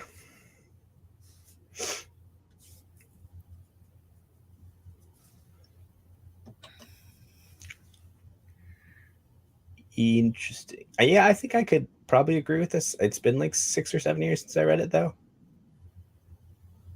Derry, I understand what you're saying, but my problem is not just with that sexually abusive scenes or killing and death and war. It's also about the politics played by, what is her name? Cersei Lannister. Oh That yeah, so unnecessary schemes, unnecessary, um, uh, you know, attacking people behind their backs. I don't know. I'm never comfortable with reading those. I mean, at least I did not feel comfortable watching that. mhm. Um, from what I heard about Cersei, like there's this whole meta thing of like she's like she's a character that thinks she's smarter than she actually is, and like I didn't enjoy Cersei like whatsoever when I first read it either, honestly. To be fair, actually, she's also smarter than both. I mean, her brothers, at least, uh, uh, may not be smarter than Tyrion, but at the same time, she did not get her due just because she's a girl. So that may play a role in why she behaves like that. Mhm. She's a spoiled noble. Yeah. That makes sense. I don't know if I've actually read that because like when I was reading it, I was randomly picking up books that my library had, and I was picking up the ones if they had the entire series. So I don't remember if I actually read that one. Paramita, did you enjoy Fire and Blood? That one I would actually read without having to reread the rest of the series, I think. So maybe I'll read that if there's a read along for it at some point. But what I remember of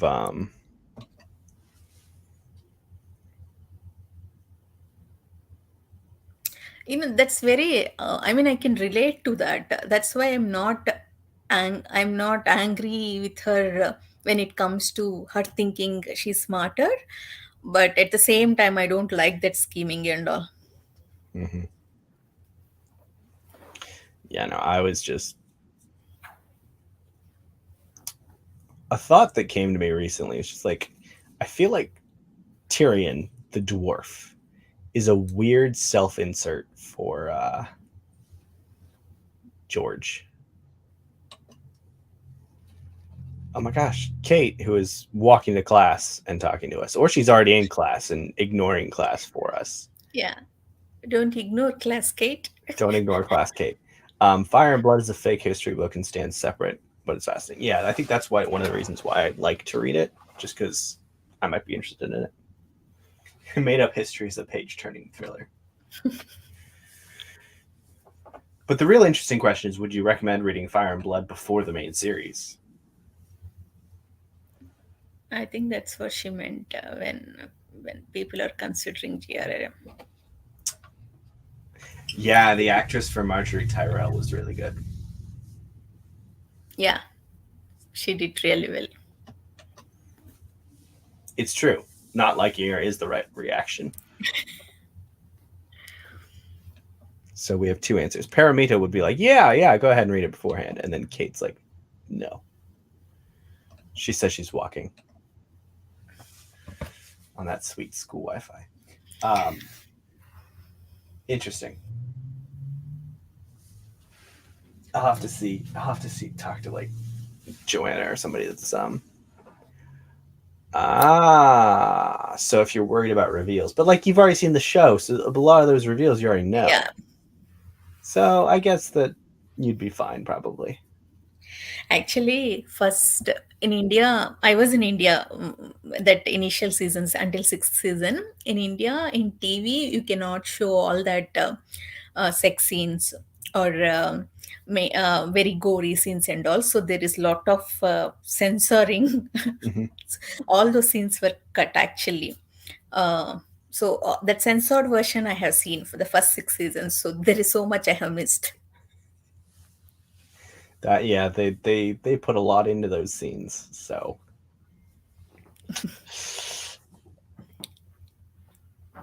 she's talking about the reveals regarding to the Targaryen bloodline about who would remember them all, not the scenes, thankfully. But yeah, that's honestly, I feel like when I first read Game of Thrones, I was fine with that stuff. because I was in a different time of life, but now I'm to the point where just like I don't like reading all like sex scenes and stuff with books. Like I'm just not a fan. I don't think it's definitely not healthy for me. But so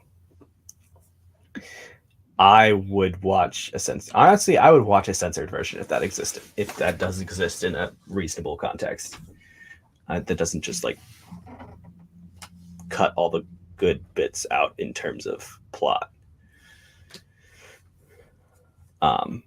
That would be much better, honestly. This is a legitimate problem. I have trouble remembering fantasy people's names more than 6 months after I've read the book, unless it really stuck with me. So,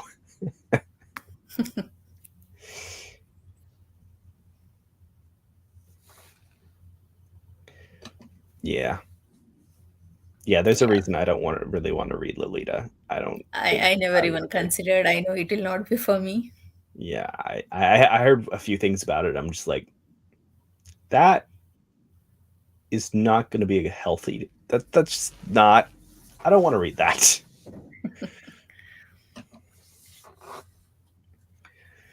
Okay, that's good. Yeah, I think I got through maybe the first few episodes back in the day, and then I was done with it. Yep. And then I think in Fire and Blood, it's about all the A's. Yeah, hearing people rant about this is actually useful, because then I can actually start thinking about that as a writer of like, okay, how can I be good with my names and make sure people remember my characters?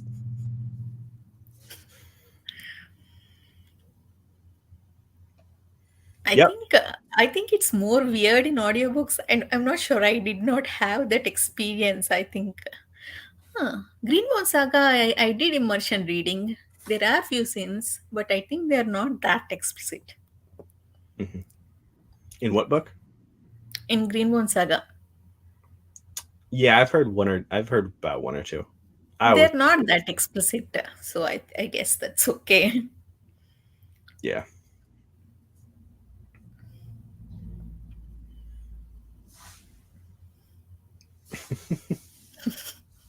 With Hobbits K in live ships. Yeah, no, that scene was. I mostly skimmed through that scene as I figured out what was happening. That because I think I definitely read the last sentence or whatever and understood what happened, and then it was like, I'm gonna reel from this. Yeah, a lot of history has a lot of similar names. It's frustrating. So we should absolutely just not follow that track record. But it makes sense because he's basing things off of English history. I remember this meme that was when I think the show was first coming out. There was Snoop Dogg had a tweet where he was like, it's valuable to learn about, actual history and how dragons played a part in our history. And it was like, wait, does somebody actually think that this is real history? What?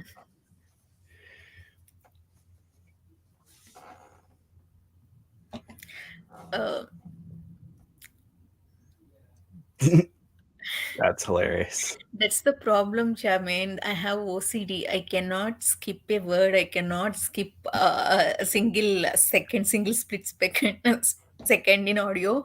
If I felt like I missed something, I go back and I reread or I re-listen to. That's why I feel things so hard.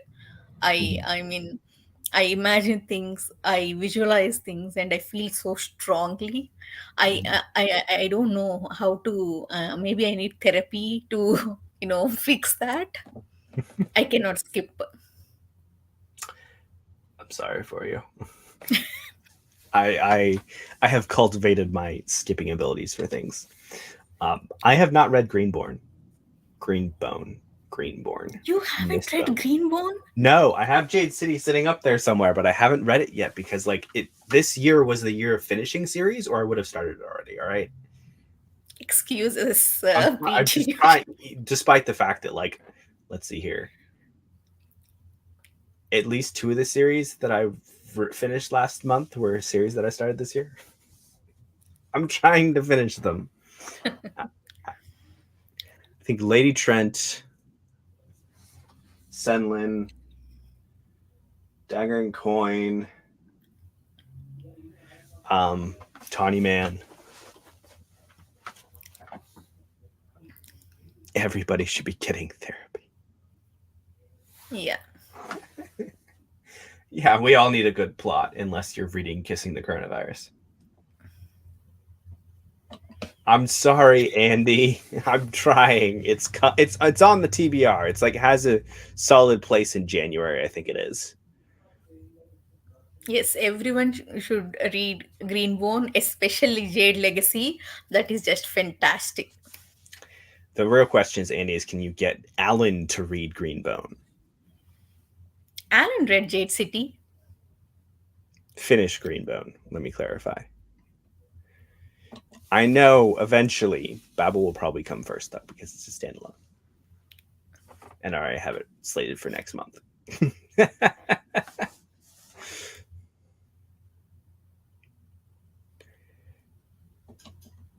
Halfway through Long Price Quartet. Yeah. Yes. Are you enjoying Long Price Quartet? Sci-Fi Rogue? I'm sorry, what's your name? I don't know his name off the top of my head. I'm terrible with names, though. I'm working on it. I am rereading Long Price Quartet next year at some point because I want to get back to it. I mean, even I have to reread it. I got my own copy. I'll have to start. Yeah, I think we're gonna do. Grace and Ben also want to do a reread of it, so everyone should read Long Price Quartet. Absolutely. Yes, I know he's promised, but let's like move it up. He's just what you got to do is you got to make it so he wants to read it. He's more excited to read it than he is excited to torment you. That's the real thing. Like cuz he definitely enjoys. Gay Fox, why? You're like right on the cusp of a really like Autumn War is my favorite book. You really should go for it. Oh my god, you're breaking my heart, Paramita. I'm sorry, Paramita. No. I think we've had this conversation before. I haven't ranked my series yet, but there is a high chance that LPQ will top.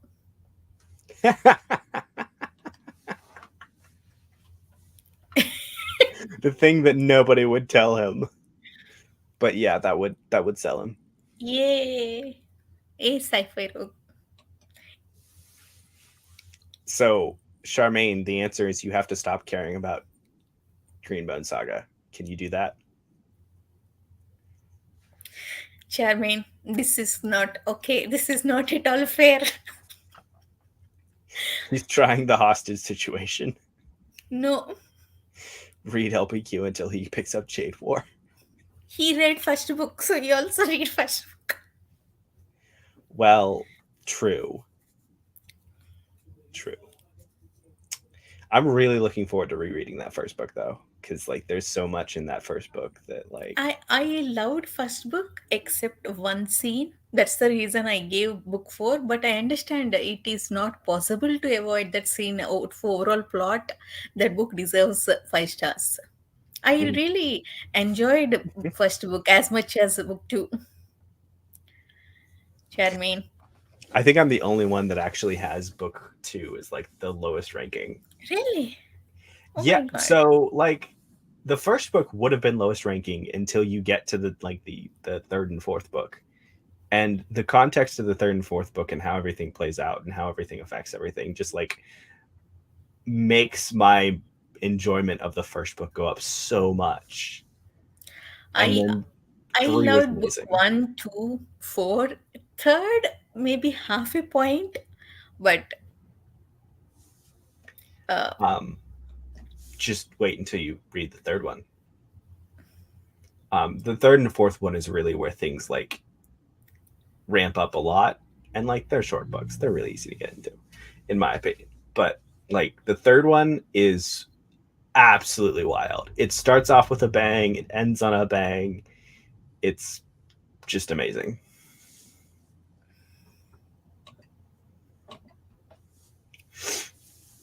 I can understand this. Hyperion is an interesting book.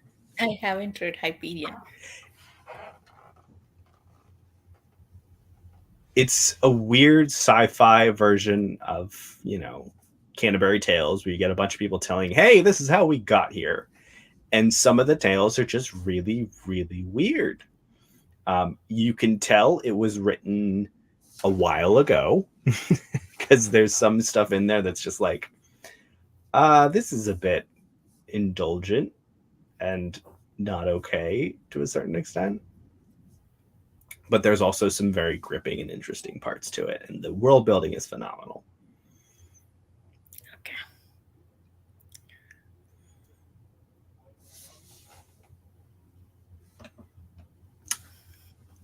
Ooh, Morgren. Yeah, same. It interested me, but I never finished the series. Only if the deal can wait till 2023. Charmaine, I have read all your favorite books, but you're not reading LPQ.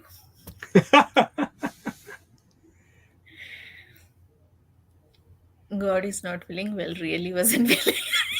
Well, you haven't finished Malazan, though. You haven't finished Malazan Book of the Fallen. So I would say I'm not surprised. I wouldn't say that's a hot take. So, like, everybody that I've seen that's read A God Is Not Willing has, like, enjoyed it because it's part of that universe. They're already Malazan stands, I guess you could say. So eventually I have to read it. How many books are there in that world beyond the initial series? I think it's like up to 30 now, including Malazan Book of the Fallen. 30? Something like that. So you have the 10 main ones. You have the 3, the trilogy that I finished a while back, or a thing. Oh, interesting. I haven't read A God Is Not Willing, so I wouldn't be able to tell. So there's A God Is Not Willing.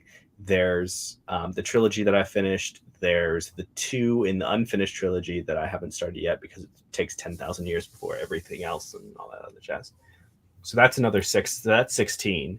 Then there's at least like 7 or 8 novels of the Malazan Empire. So it's maybe not quite 30. I think the number that I remember is 27, actually.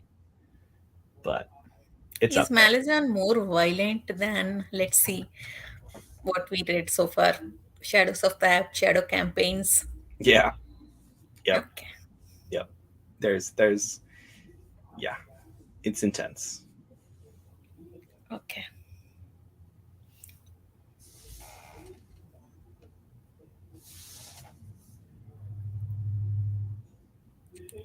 Now you're finding the books I haven't read. Come on, why don't you read Dandelion Dynasty, Anita? I mean, I'm already in the middle of too many series. I will read it. That Definitely. is the excuse. The excuse. Yeah. I've read the 3 prequel thing that's gonna get a 4th one soon. I can't remember what it's called. Path to Ascendancy. I've read that. That was interesting. It was definitely a lot different. So, what are your favorites, Paramita? Give me 3. She's gonna say Dandelion Dynasty.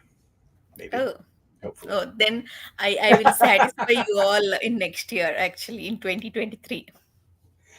Dandelion Dynasty is. Wait. Sorry, Pete, for interrupting. Charmaine, I am starting an Ember in the Ashes. I added that series in 2022 only for you. So if I pushed Dandelion Dynasty for next year, that is for you only because I added Ember in the Ashes. See, I'm reading. Dang, I thought you loved Dandelion Dynasty so much, Paramita. It is so good. I think Charmaine. It's so good, and Charmaine hasn't even finished the series yet. K-Fox, you started Dandelion Dynasty? I didn't know this. She did. Oh, yep. This makes sense. Jonathan Strange and Mr. Norrell. Can confirm. Amazing. Gorman Gast. Haven't read it. Lord of the Rings. Yes. Also amazing. A lot of the Rings, I don't know what's wrong with me. I still need to read the last book. I will not deny that it's a tough series to get through. Actually, I enjoyed it. I loved it so much. But by the time I got to it, that buddy read phase was over. Everyone moved on, and I started other buddy reads. So it it's getting Oh, so it was postponed the every month. Buddy Reed conundrum. That makes sense. Everybody else has already read it. I'm sure they're. Yes, Derry, I love that movie. I watched it like many, many times. I need to get back to it every month. I mean, so many times. I mean, I got it from library, but I did not get to it. I returned it so many times.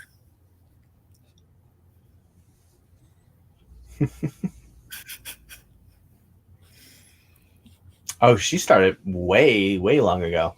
Yeah, Uh, because I remember seeing the channel support in Greg's Discord a while ago, and I was like, "Oh, this is a long series. I can't start." And then Ian came to me and was like, "You want to do this buddy read, and we'll have live shows?" I'm like, "Ooh, live shows!" And there's other people. There's a lot of other people. Sure. And then the rest is history, and now it's like one of my favorite series ever. I have seen that, but they're starting with Hobbit. I'm in the middle of Lord of the Rings. I'm not sure if I want to finish Return of the King, and then I want to get to Hobbit. So you can wait until he gets. The Hobbit is a much easier read. First of all, I think I've read that one like 4 or 5 times. It's really easy just to hop in and read it all.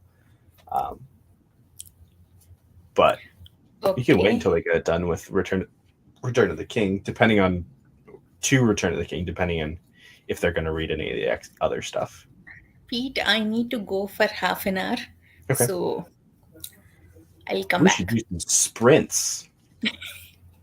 Okay, you great, read and I'll go back and great time to do some sprints.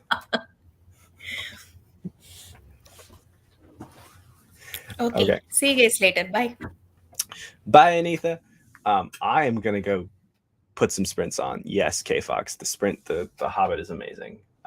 I will always, while I rant about the Hobbit movies, I never finished the third Hobbit movie or never like watched it because I was just like, there's so many things in the second one that really just annoyed me because like I was really, really, really looking forward to the Mirkwood saga in the middle of that, and then just they basically made it like 10 or 20 minutes. I'm like, what are you doing? How do you condense such a great part of the series, in the great part of the Hobbit, into like 20 minutes? And it's like, oh yeah, you go in, they ignore the whole river thing basically. Almost, it's really annoying.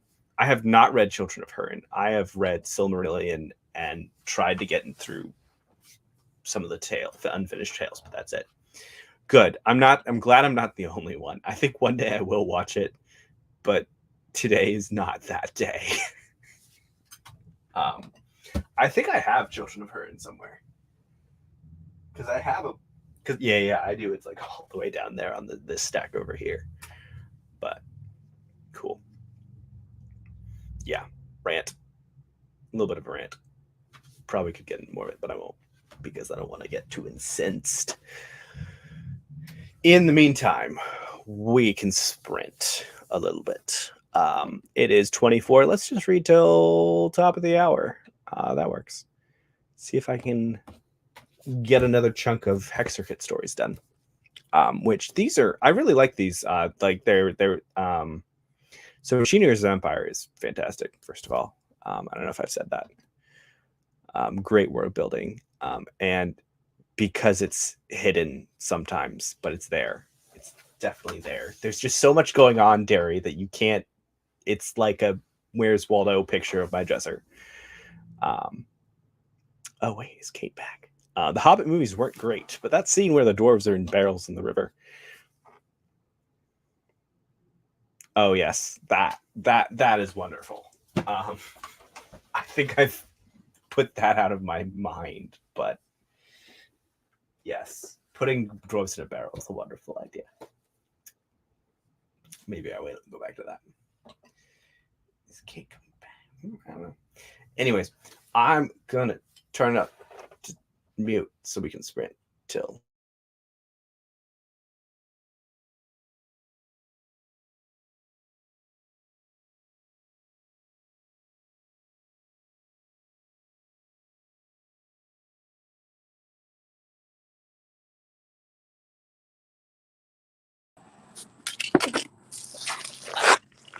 Yes.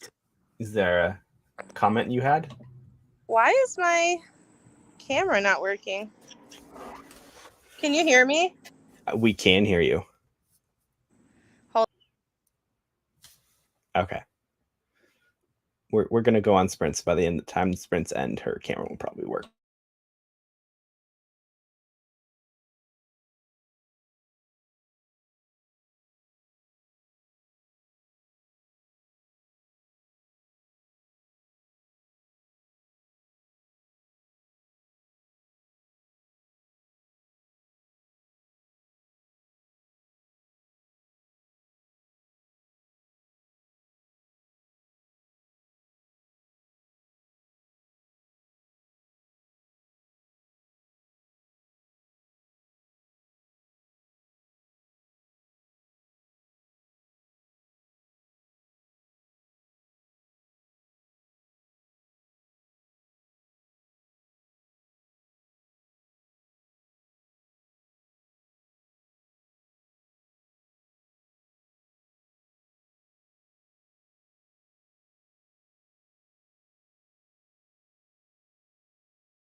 We're back.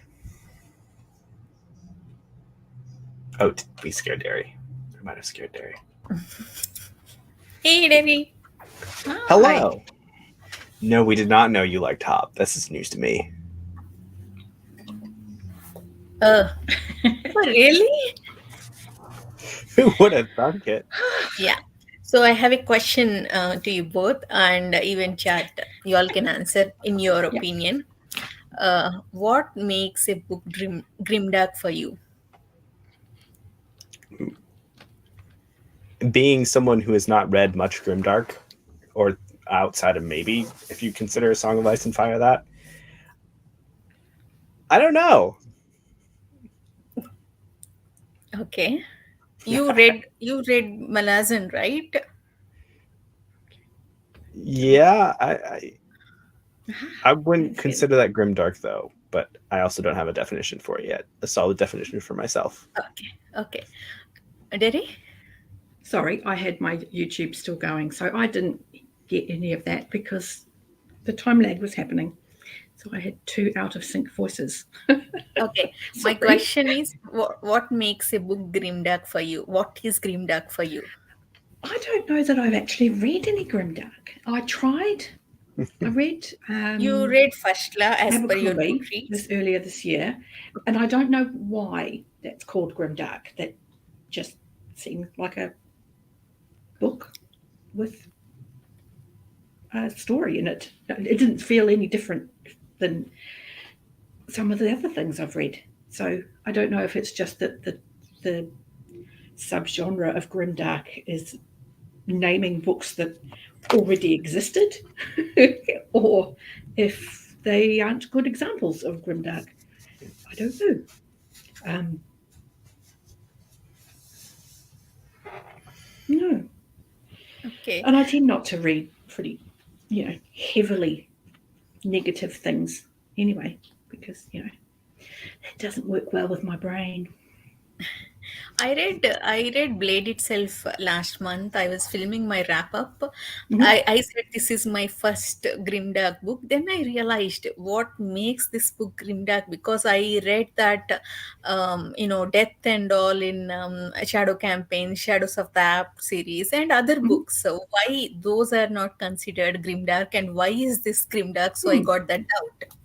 Yeah, because I don't know either. Because I was like, why? What makes this particular book grimdark? I don't know. Pete, any insights? Only about what I've heard. A lot of people, I think what I've heard is one of the things that really defines it is the lack of hope. Is that it tends to be very down to earth with a lack of hope and just like characters that aren't necessarily likable and some other stuff. Okay. Oh, yeah. Okay. Yeah, I see that. Yeah. Oh, yeah, I'd follow. Yeah. First Law suits that. Yeah. I did quite enjoy. There was a lot of, for all of its hopelessness, there was a lot of good humour in First Law. So, but yeah, I wouldn't say there was ever a point at which I thought this is all going to end well. Yeah. I think it was always clear that it kind of wasn't going to go that way. It's just how it is. Yeah. Yeah. So I know that people have said that some things in Hob could be called grimdark. Yeah, I've I was coming there. My next question was that only. I mean, do you guys consider live ships grimdark? No. No. I don't There's a know lot of where I hope would in put that. live ships. I think that ultimately all of Realm of the Elderlings is about moving toward a better future. Like that's literally the point of Fitz and the Fool's arc, is we're here to change the future to the better. So, that's a hopeful thing. Yeah, and just the fact that live ships is all about dealing with change and working to move forward and grow. Yeah. Yep. I think there's a passage in, I can't remember if it's in Tawny Man or Farseer, but the Fool actually makes a big thing about acceptance of change is what keeps a culture alive, and it stops individuals from becoming mean, bitter people. To be able to accept change and welcome new people and new cultures and new ideas, it's part of what keeps everybody living. So, yeah. So another thing that would wonder how people would define is if it has a lot of senseless violence, does that mean it's grimdark? Well, I don't read a lot of things with senseless violence, so I don't know. Same. Kings of Paradise. Is it by Richard Nell? I think that's a self-pub, right? I don't know that one. Traumatized beginning to end. But you got to the end, Charmaine. Well done. If it started to traumatize me, I don't know that I would have continued. But there you go. Hello, Chadia. What are you reading?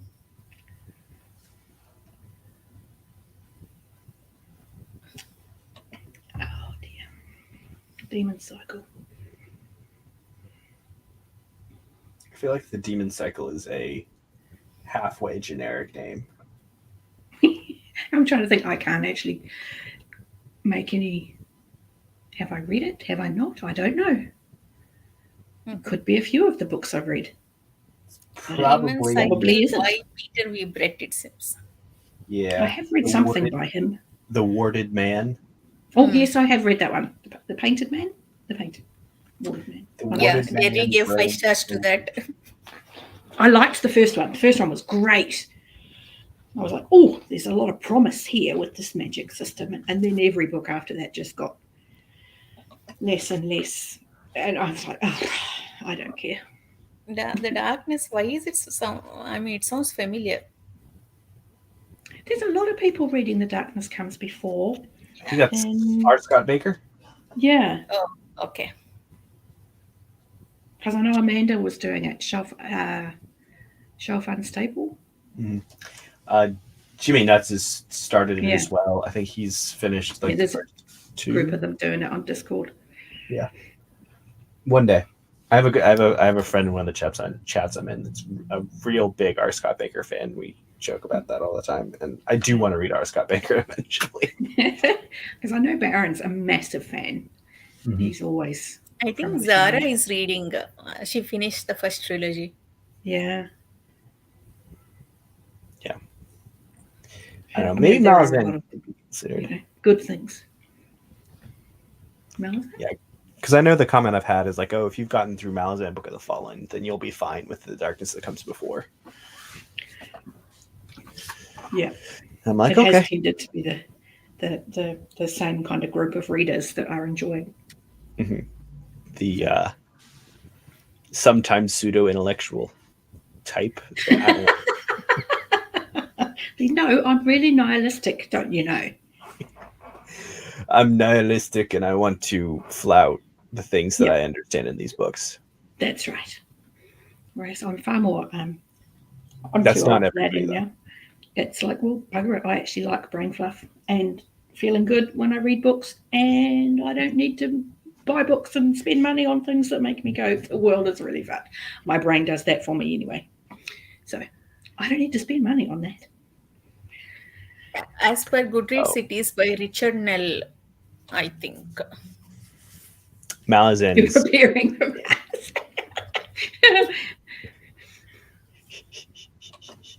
I will clarify my pseudo-intellectual comment does not apply to everybody because that's not how I think of everybody that reads R. Scott Baker. It's just the Couple of bad experiences, clearly. typical experiences with random people on the internet that I'm just like, chill out, buddy. Yes.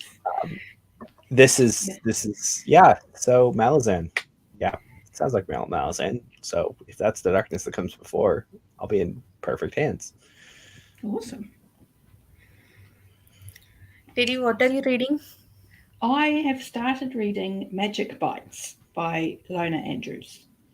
And there is a lot of information coming at me very quickly. But everybody who reads similar things to me in the paranormal side of things goes on about how great it is. And I'm like, okay, I've just got to get over this Excessive. very info dumpy beginning. That's just Okay. like, there is too much information coming at me right now. I'm actually having to take notes because broken brain. I'm not good at remembering them anymore. Do you, And yeah, are they just trying to tell you everything about the world all at Yeah. once? kind of, in every new scene, I'm getting a new kind of magic Oh, okay. person. So I've already had necromancers, we've had demons, we've had shape changers, we've had vampires. It's like, okay, that's another lot of people. Okay, right. And this is also a thing. Okay, right. Oh, and this is a thing. Oh, okay. Right. It's just, Yeah, that's tough to have a paranormal series like that where they have to introduce all those different types of things. And yeah. I mean, everybody I've spoken to that reads a lot of the same things I do on that side of fantasy has said, yeah, this is a really good series. And it's a really long series. So obviously, once I get all of that world building in my brain, I'll be good to go. It's just a lot to try and build from nothing. I feel like I personally like world building at its best when it's like a bit of a mystery to a certain extent, like especially that first book.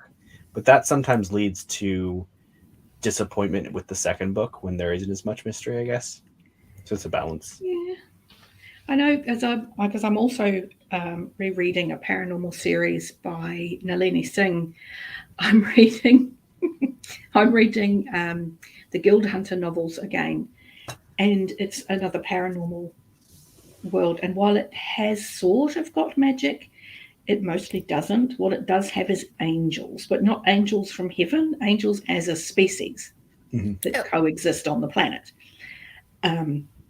So it's modern, normal world with normal buildings and normal people, but also a whole different sort of culture of angels who don't really interact with the people. Are they? It's great. I enjoy it a lot. It's great. Are they pop culture angels? Like people with wings?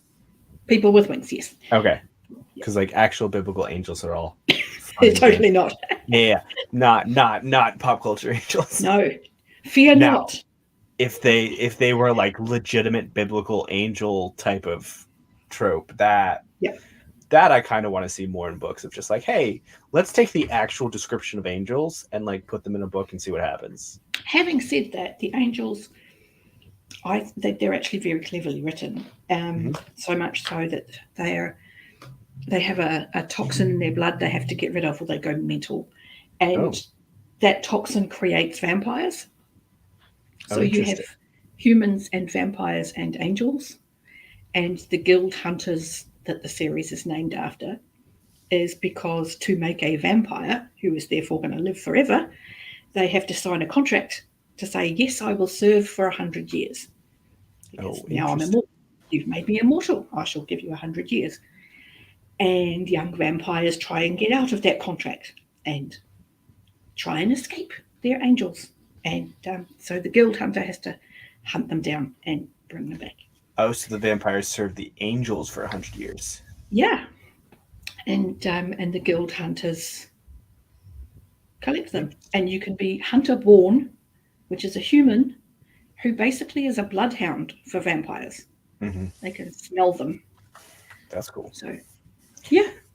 So there's basically no other way to get rid of the toxin in their blood, in the angel's blood, other than through... No, and that's something that you sort of discover as the story goes, because really only angels know that. But the events in the first book mean our main character learns it, and it creates a lot of the structure of the plot from there on. Interesting. But the angels have rank, like they have power. Some of them are just strong and they live a really long time. That's because they're angels. Some of them have gifts, like one of them can call shadows and can be standing right next to you and people just won't notice him. So if he can call shadows, does he wear black and lean on door jambs? He doesn't lean on door jambs, but he does have a big facial tattoo. Ah, next best thing. Yeah, very cool. And all their colorations and everything are all very different. And then you have archangels and they have some serious power, like flaming bolts of energy. And when they get angry, they glow. Dang, that's like another weird Twilight sparkly vampire thing.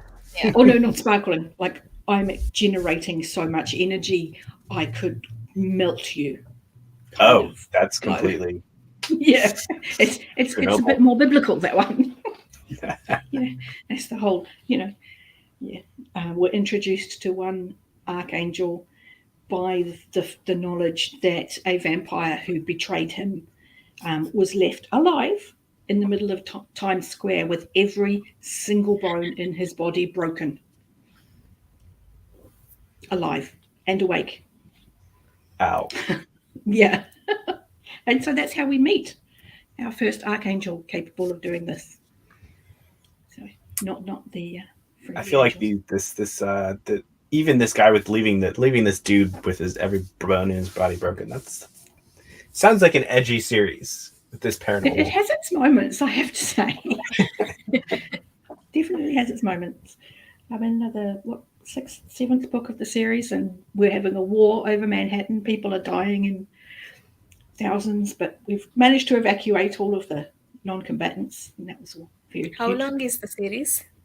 It's still being written. There's, I think, 70. Might be more than that. It's in the mid-teens at the moment, and she's just had the contract on it renewed for some more. So, yeah, it's a good series. Some sort of paranormal, I think. This is the one I'm skipping the sexy times in because I was like, I don't actually care. Get on with it. I need to know what actually happens. Sexy times are not needed. That's been the case for me for both of the long paranormal series this author has written. That's what made me start reading them, because it's like I need a book that's brain fluffy, and this will do. And it gets to a point in the series where the plot is way more interesting. And you're actually properly invested in the actual story. And that makes them great. That moment the author just starts out writing some sort of smut, and then they start actually writing a good series, and they're like, wait, what if I just concentrated on the plot instead of... She started writing thrillers, I think 2 years ago. She came out with her first completely romance-free mystery thrillers, which I haven't read yet, but I should. Because I think she's really good. So, yeah. Start the thing for fun, becomes good at it. Wait, I could make money and stuff. And enjoy doing these things that I love. Yeah, pretty much. It helps too, I think. She's mixed race. She's a Fijian. She's an Indian Fijian. And I thought she's half Indian because of the name she's Nalini. Wonderful. Yeah, she is wonderful. Almost all of her main characters are of mixed race.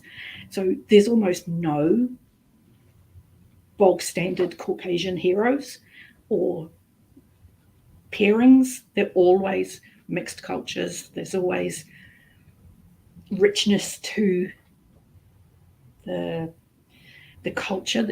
We're always getting descriptions of fabrics and spices, and it's fabulous. That's nice. What was the name of it? This series is called Guild Hunter.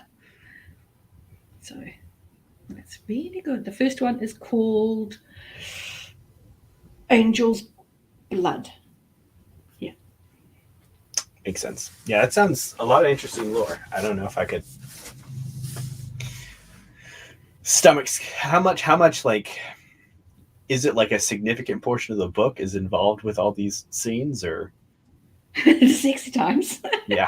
No, they're not. There's I don't know, a handful of scenes, and they're well written. Angel's Blood, yeah. They are well written. I would still, and they're easily skipped. And they're no, I'm not. She doesn't pretend to have it drive the plot. She's like, no, doing 60 times, so you don't miss anything if you skip those bits. That's good. That's good.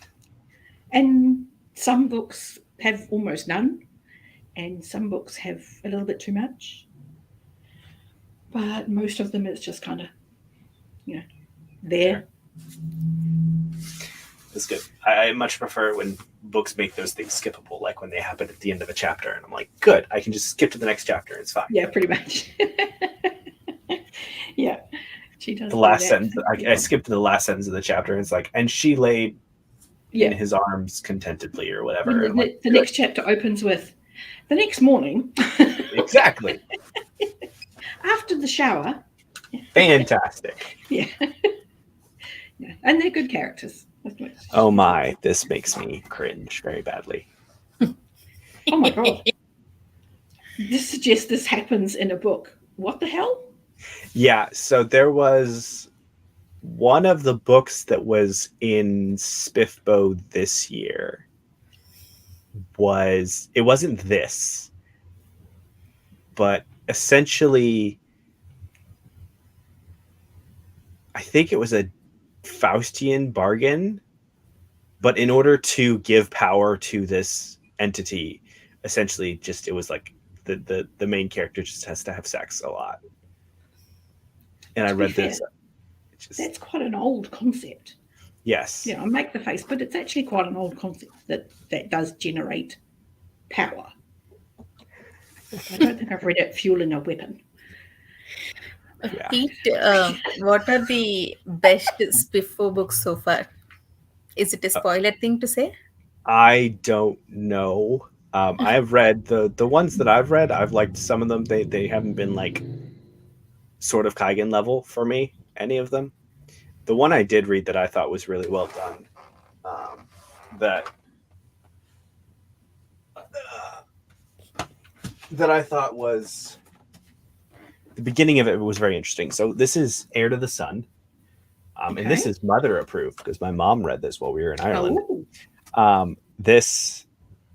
It is a pretty typical Portal fantasy in terms of overall general plot, where you have a girl who is the chosen one of this other world, and then she's stuck on Earth for a time, and then she goes to this other world, saves the day, type of deal. Nothing really crazy there. But so I think the really good writing is at the beginning where she is getting out of an abusive relationship. And she really, the author really wrote really well, just the tension behind that, of her always, as she's running away, she's always looking over her shoulder. She's isolating herself from the people around her in a very realistic way of someone who is never feels safe. Exactly. So that was really interesting to read, and I think she wrote it really well. Cool. That's good to know. So that's that. I don't know that I trust any books that my mother read. She had terrible taste. Oh no, I read that one first, and then my mother read it off my recommendation. That's different. That's allowed. Yes. My mother was too stubborn to accept book recommendations from me. Goodness me. I get some recommendations. I have a book that my grandmother gave me that I got to read soon. Ooh. Yes. What is it? It's not something I typically read. It's called The Moviegoer. I think it's more of a mystery.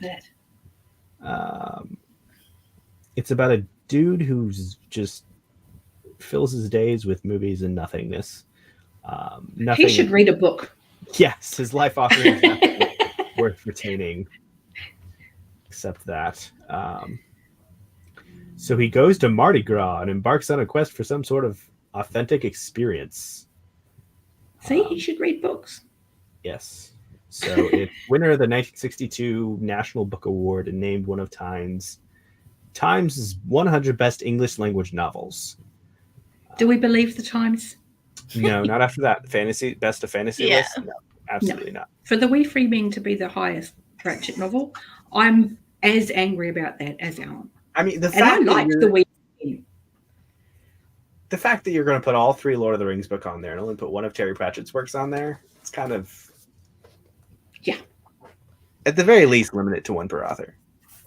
Well, in all fairness, all of the 3 Lord of the Rings books are really one book, so it stole 2 places from somebody either way you look at it.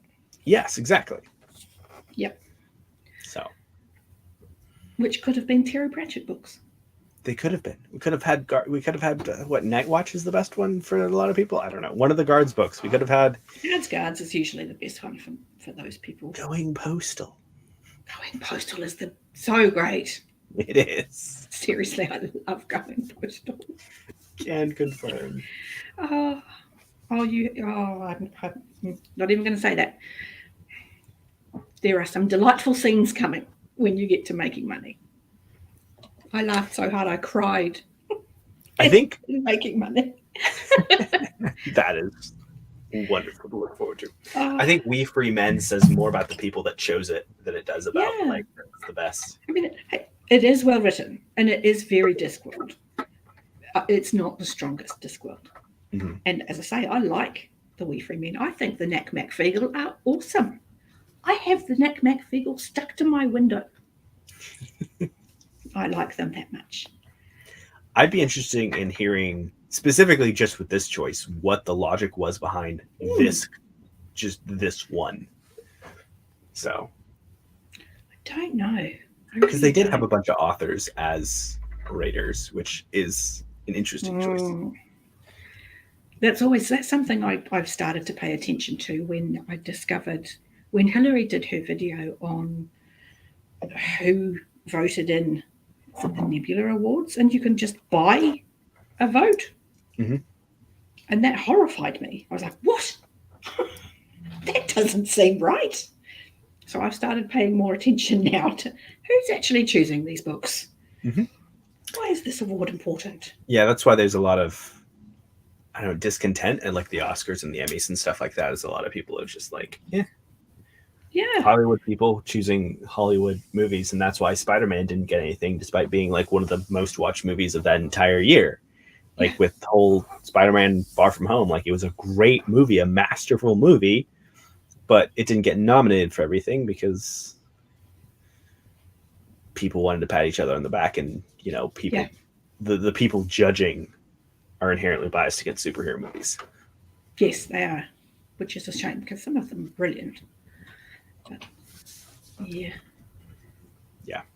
Our local book chain in New Zealand, they have a constant poll going on their website where you can just go in there and vote for your favourite books. So every week there's an updated list of the top 100 books in the country, and all the stores have to update their shelves because they all have the top 100 books.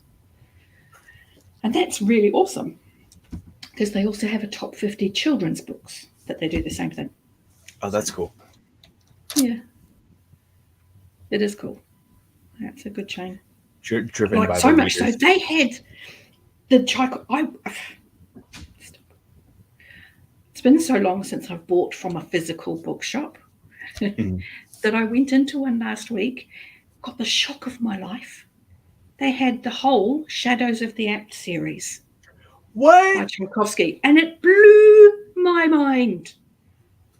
That would blow my mind too, because I've only seen like used bookstores having one or two random ones. That's it.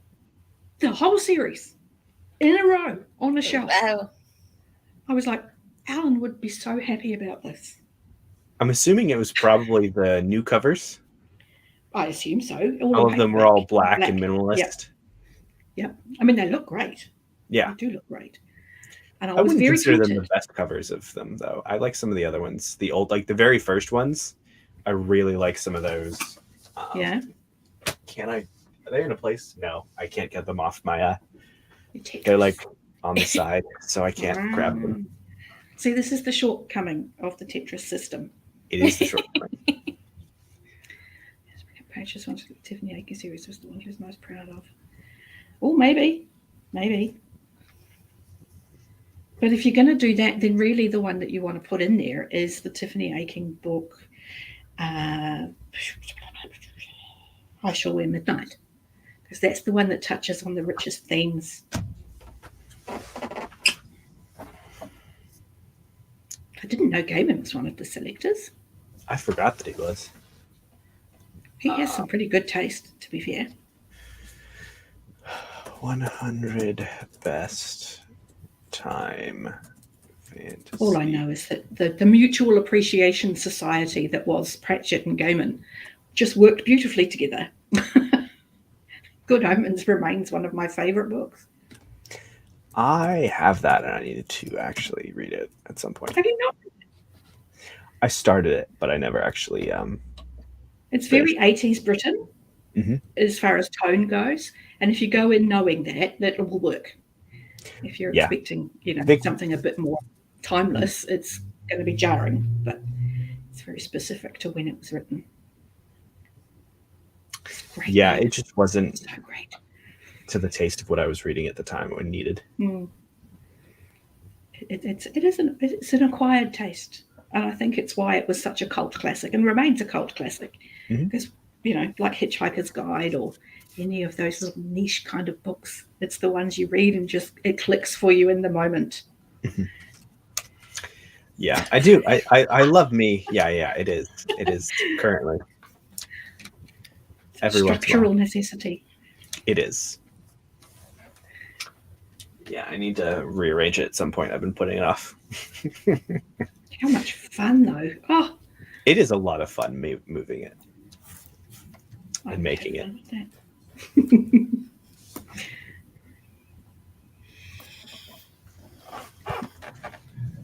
I think. Yes, because they're all wonderful. They really, really are. What's not to love about a kid who, at 9 years old, is going to take on the bad guy with a skillet? It's the best. I That's think right. that's brilliant. Is there a Tiffany Aching TV show? No? Oh, Good Omens. Oh, okay. There we Really? go. Because the TV show is very true to the heart of the books. Okay, good. Obviously, Neil Gaiman was the showrunner, so Yeah. he was, and he made a point of saying that when it came to cutting scenes, he would cut his own stuff so that Fair. all of Pratchett's stuff was in there. Ah, Yeah. I do wish that they had had a chance to write a sequel, even though I haven't actually. Oh, I finished. really wish they could have. It would have been amazing, and it's hinted at the end of the book. Like they Yeah. clearly had an idea that where they wanted to go with it. But Sandman was taking off for Neil Gaiman, and the Discworld books had really started to get a bit of traction.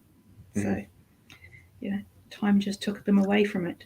Sandman's the other one I'd like to get into more. I've read like the first volume. Mhm.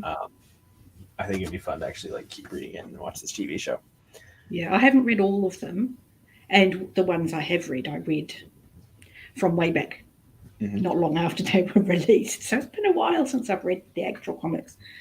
But I remember even then being like, wow, this is just amazing. And then I broke up from my boyfriend and he kept all the comics. So, Oh no! He kept all the comics. well, he was the comics guy. Okay. Like, seriously, the way we look after our books is nothing to the way this man looks after his comics. Sleeves and everything. Oh, yes. Proper cardboard, proper comic boxes. Everything has a cardboard insert Right. in the plastic sleeve. There are comic book shops that don't take as good care of their comics as this man does. So, totally leaving them with him. So you could say that he had a lot of issues.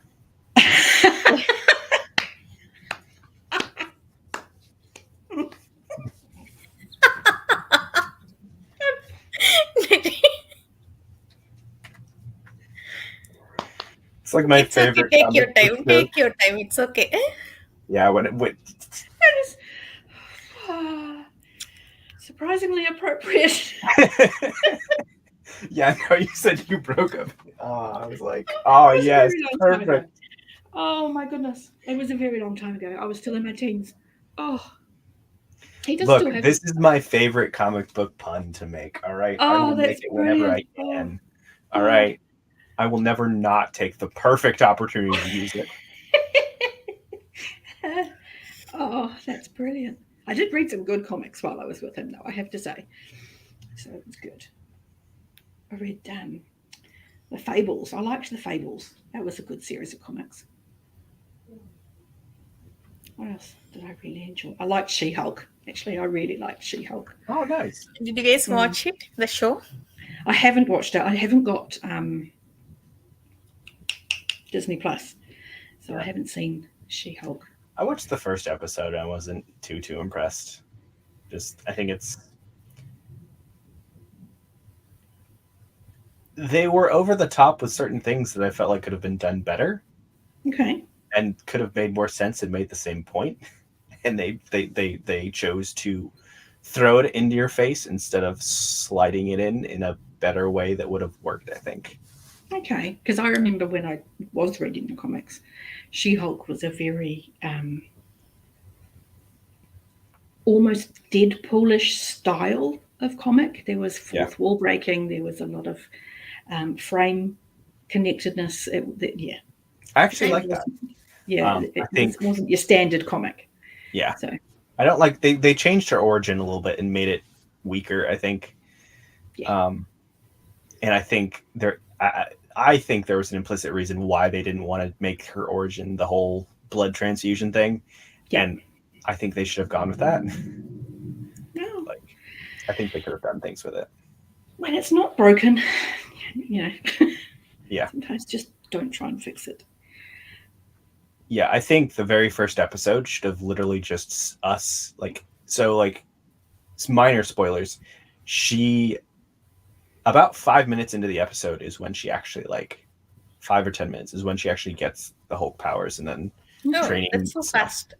Yeah, I think the whole entire first episode should have been setting up her as a lawyer and sitting through that, and had her get her powers from Bruce at the very end of the first episode. And also you want to be focusing on the human qualities that are going to be highlighted when she goes green.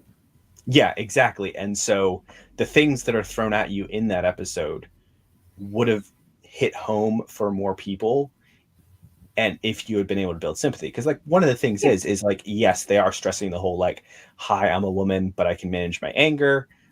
Because one of the lines they get was I can manage my anger because I do it on a day-to-day basis infinitely more than you.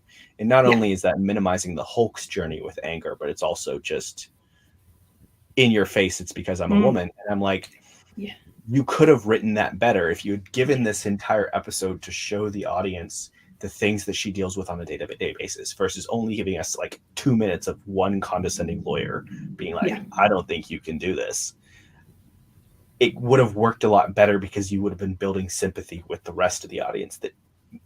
And it becomes contextual as opposed to being a response to a distinct individual. Mm-hmm. So,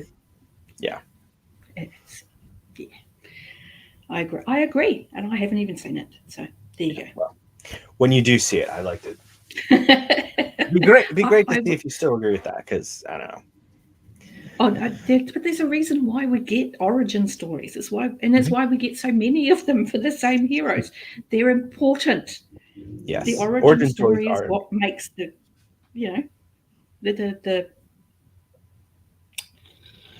sympathy, the identifying character, and the highlighted, expanded. There's a word that will come to me later. Parts of their personality when they're not a superhero that becomes outrageous when they are superheroes. So you have to get the origin story. Mm-hmm. So I think with Kay Fox, we can say that she's gotten rid of some of her issues.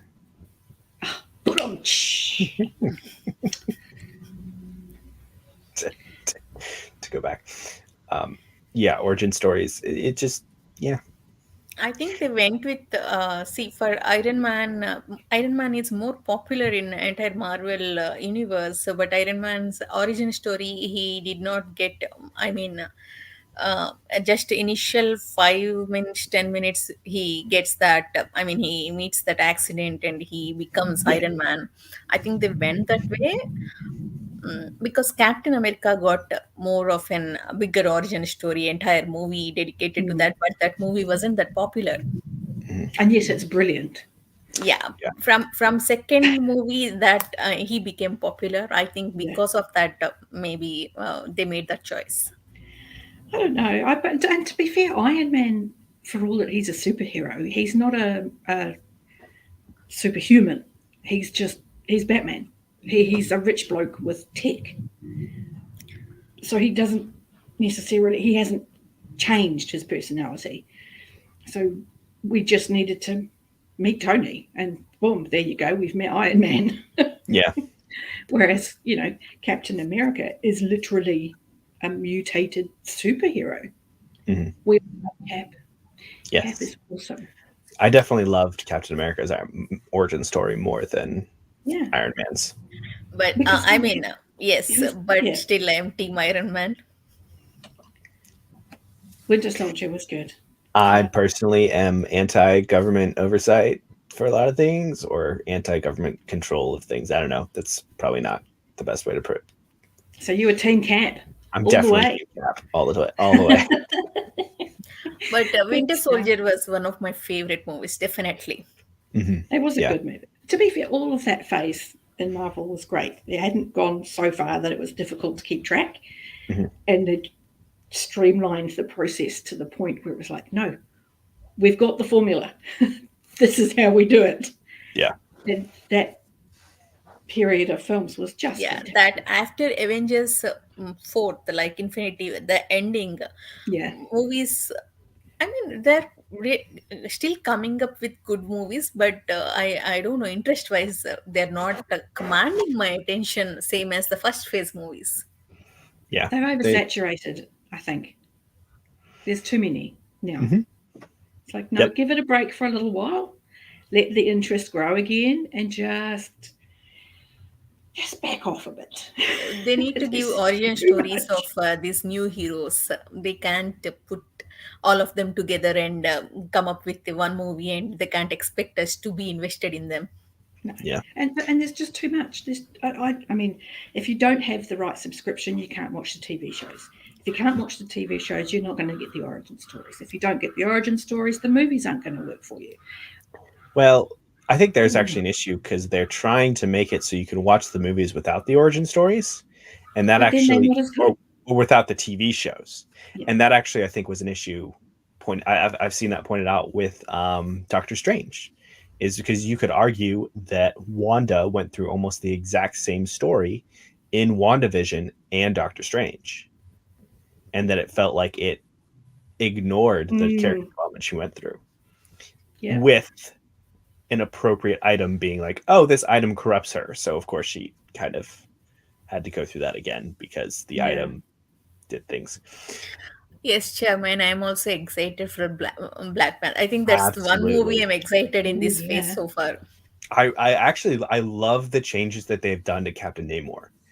Because like being from more of a South American background versus generic Atlantis, I Yeah. think is actually a really good choice, especially considering that Aquaman has been so big in the news, or people have been loving Yes. Aquaman.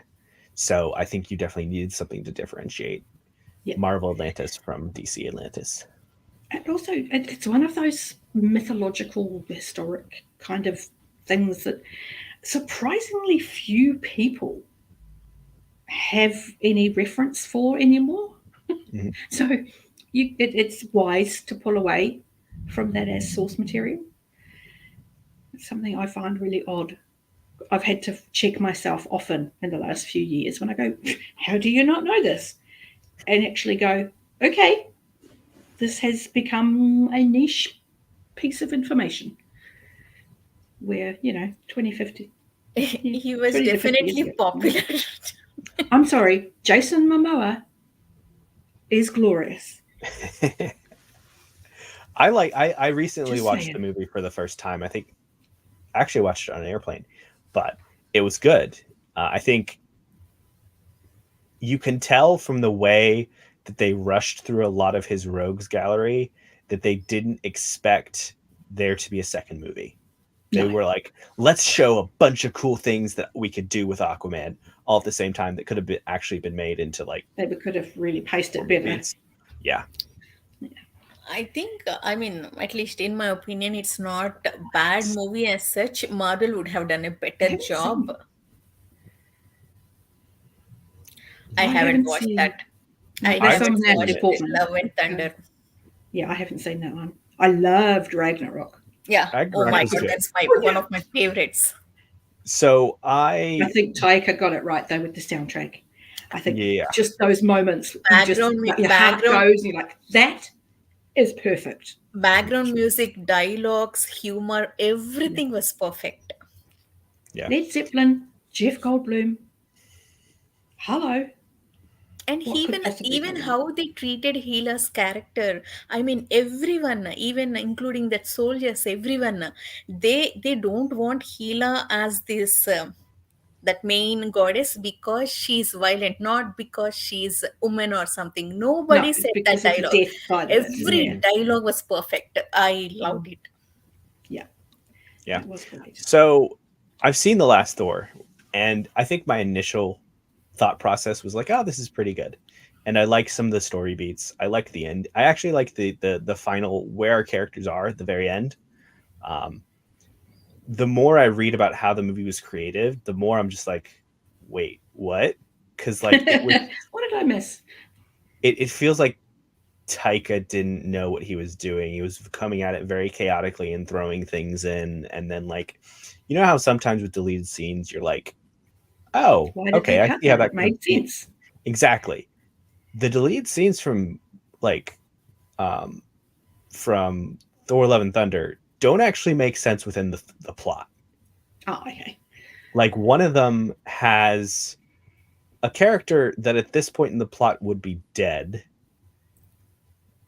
talking to another person about how to use a certain thing. Like it's so weird, and it's like I can see now how haphazardly this movie feels like it was thrown together. Okay. I mean, that's surprising That's because unusual. they took a decent amount of time. It's not like they put it together in like 3 months. It was It makes me wonder what kind of input other people were having. And I say this because I live in New Zealand, and Yeah. Taika's been a massive part of our culture here for a long time. He's just got so many amazing films that he'd made well before anybody anywhere else in the world had heard of him. And all of them are incredibly poignant and incredibly beautifully told. So all I can assume on hearing that is somebody had a hand in that. Or he discovered Hollywood and he's on some drugs. I think it's actually the latter, based on Okay. what I've been hearing. Okay. Have you guys read any of the comics? No, not right. Not for Thor. No, I've not been a Thor. Oh dear, really? Oh, I think they did well for what they did, but it was a very chaotic movie. okay. That makes me sad. I Was mean, I Valkyrie in loved. it? I love her. Valkyrie was in it. I love her. She's marvelous. She's another Kiwi. She's great. Yeah, it's interesting. I think it's definitely worth looking at, and then looking at it from a well, not a script, just a movie maker's perspective. Try to think of it from like a making a story perspective. I think that's where I'm coming from. It's just like, okay, I get the most fun out of films by just going, I'm here to be entertained. Entertain me. I think it'll do well then, because it's definitely entertaining of Marvel beats. Yeah. But I'm pretty easy to please in a film unless something really stands out, and then I can't let it go. Hey, there's screaming goats in this one, so Really? yeah. Are there fainting goats in it though? No, they're screaming goats. It's hilarious. Fainting goats are hilarious. They're a thing. You can YouTube, Google, search them, and they're just the funniest thing ever. They go, that was scary, and then pretend to be dead. Don't touch me, I'm dead. Yeah. Fainting goats, they're strange. Very strange. But no, I'm a prime audience person. It's like, no, if that's entertaining, I'll go with it. But little things. A long time ago, it's an old film now. The Three Musketeers with Kiefer Sutherland and Oliver Platt and a very young Chris O'Donnell. Great film. Enjoyed it a lot. Right up until they Velcro ripped off their surcoats. And I was like, you could hear the Velcro and everything? You heard the Velcro. And I was like, nope. Can't do, no, just no. And all these years later, that is still the point I remember the most clearly about that film. Velcro. It's the Velcro. I was like, no, no, I'm not okay with that. Which is a shame because it was a good film. Such a shame. Yeah. But I did discover I liked Michael Wincotton's voice. He played one of the bad guys. He was great. He was also in Robin Hood, Prince of Thieves with Kevin Costner. Another shambles of a movie, but Alan Rickman was in it, and he stole every scene he was in Good old Alan Rickman. with like egregious energy. He was just like, I'm going to just own this film, and every single scene is wonderful with him. And I hate Kevin Costner, but that's a great film just for Alan Rickman. Because he's great. I started watching, what was it, Galaxy Quest? Yes, Watching some of that at a friend's house, and that was really good. that for is a what I thought of it. fantastic film. It's just so good. Sigourney Weaver, oh, I love it. It's just so good. So good. Very early, Rainn Wilson, he's in it. Mhm. Such a good movie. Men in Tights, Manly Men. Sorry. In tights. Have you seen that one? It's got Wesley in it from The Princess Bride. Yes, So I have seen Men in Tights. Yep. Wait, I'm supposed to lose? Let me see the script. Yes. Oh, but he makes fun of Robin Hood, Prince of Thieves in it.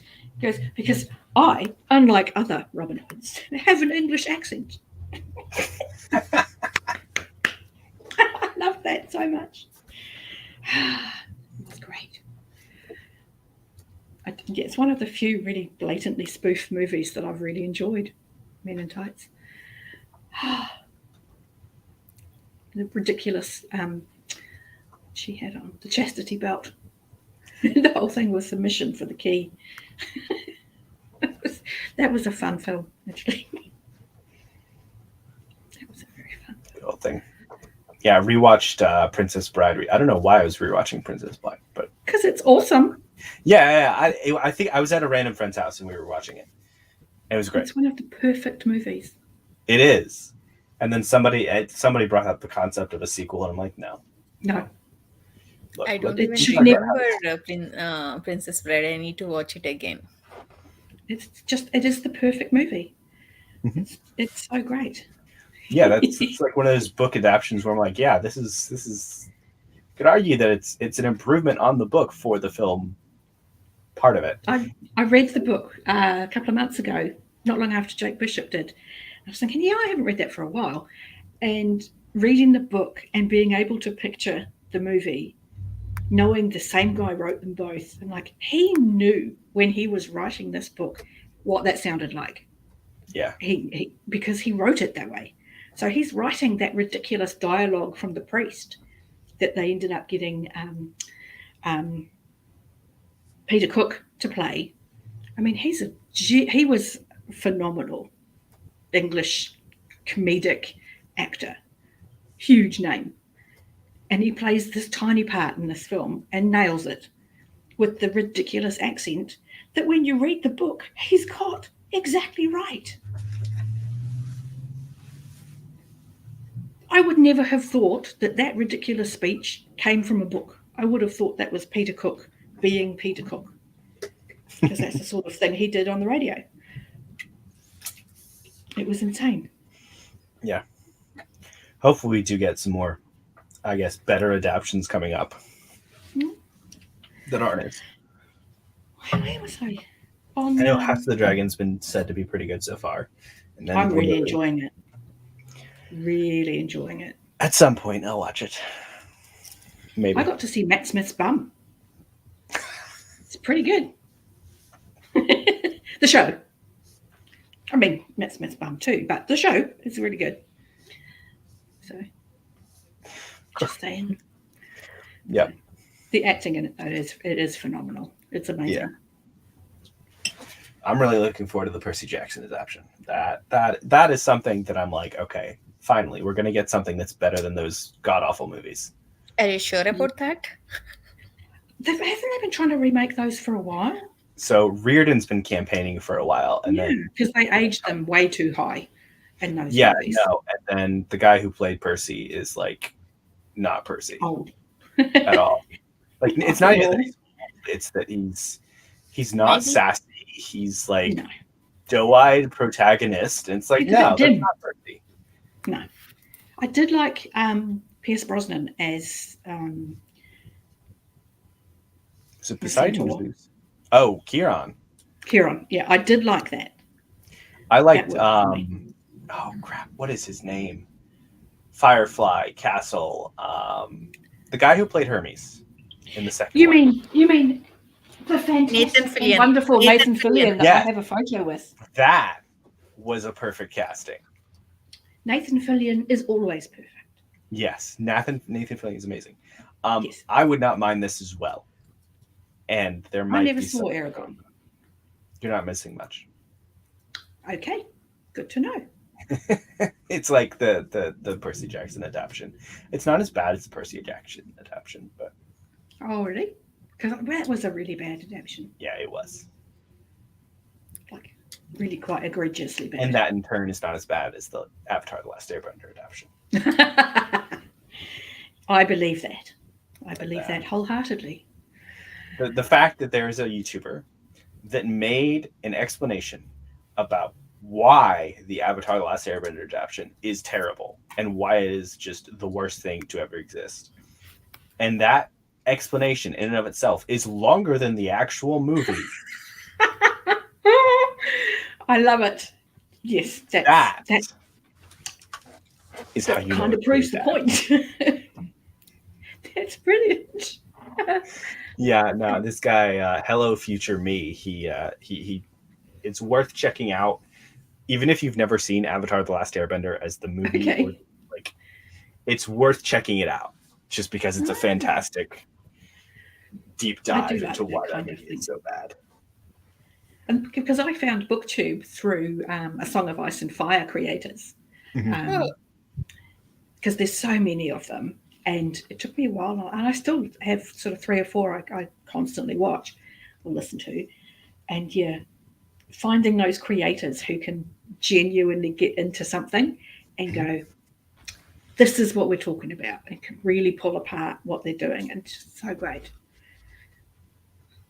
Really break everything down. Yeah, definitely. Yes, Yeah. agreed. I've been watching a lot of his writing content recently just because looking ideas and seeing how I could write things. Yeah, good stuff. Maybe. We'll see. Yeah, I mean, we all have channels. We know how it goes. It's one of those when you can just find somebody that just clicks with you. You're like, yes, this is the way I like to think about things, and you're giving me insights I wouldn't have reached on my own. Fantastic. Just fantastic. And so, yeah, I went through a fair few creators on Song of Ice and Fire, and Jimmy was doing a reread, so he showed up in my suggested videos. And I was like, who is this bloke? And I fell into BookTube. Like, Fell into the I hole. found my people. So, yes. Oh, this wasn't a sarcastic comment. You're talking about Percy Jackson. Me? Yeah. Yes. Okay. I read all the books last year as I read all the books in existence. And I was like, oh. That's a I slightly mean, different thing. I meant to say that Percy Jackson, that main series, 5 books, I read all of them last year. I mean, they're fun. At the same time, I would have definitely enjoyed them as a kid. But now reading them as an adult, they're not exactly 5-star books, but I had fun. Yeah. I've read the first couple. I think I'm far too old. I think even when they came out, I was too old. But, For me, they were my Harry Potter. yeah, and I I would think prefer that's true for a lot of people. Yeah, I love those books, and just And for them to get really shoddy adaptations is kind of cruel. I have a friend who loves to taunt me with it because he's only seen the movies and he has not read the books and will never read the books because he's not a reader. But Yeah. he's like, no, those books were good. Or those series, the movie was good. And I'm like, no. Chadia, if you're asking me about Aragon, I tried first book, and I mean, long back, I mean, maybe 10-15 years back, I tried like 3 times, but I could not finish it. Actually, it was too dense. Maybe it was because I wasn't that good in understanding English then. Mhm. So maybe because of that, I could not finish it.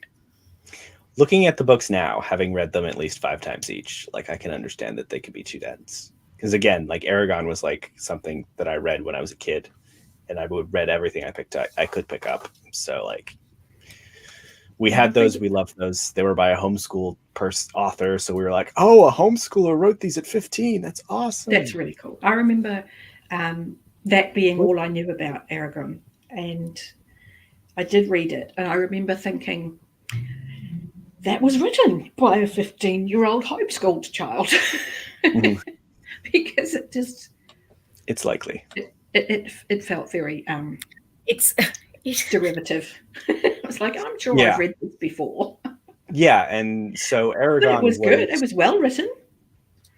Yeah, I read them as something that I was one of my first forays into fantasy. Like I Yeah, didn't actually and it hear about would Wheel so of Time until recently. So like, Yeah.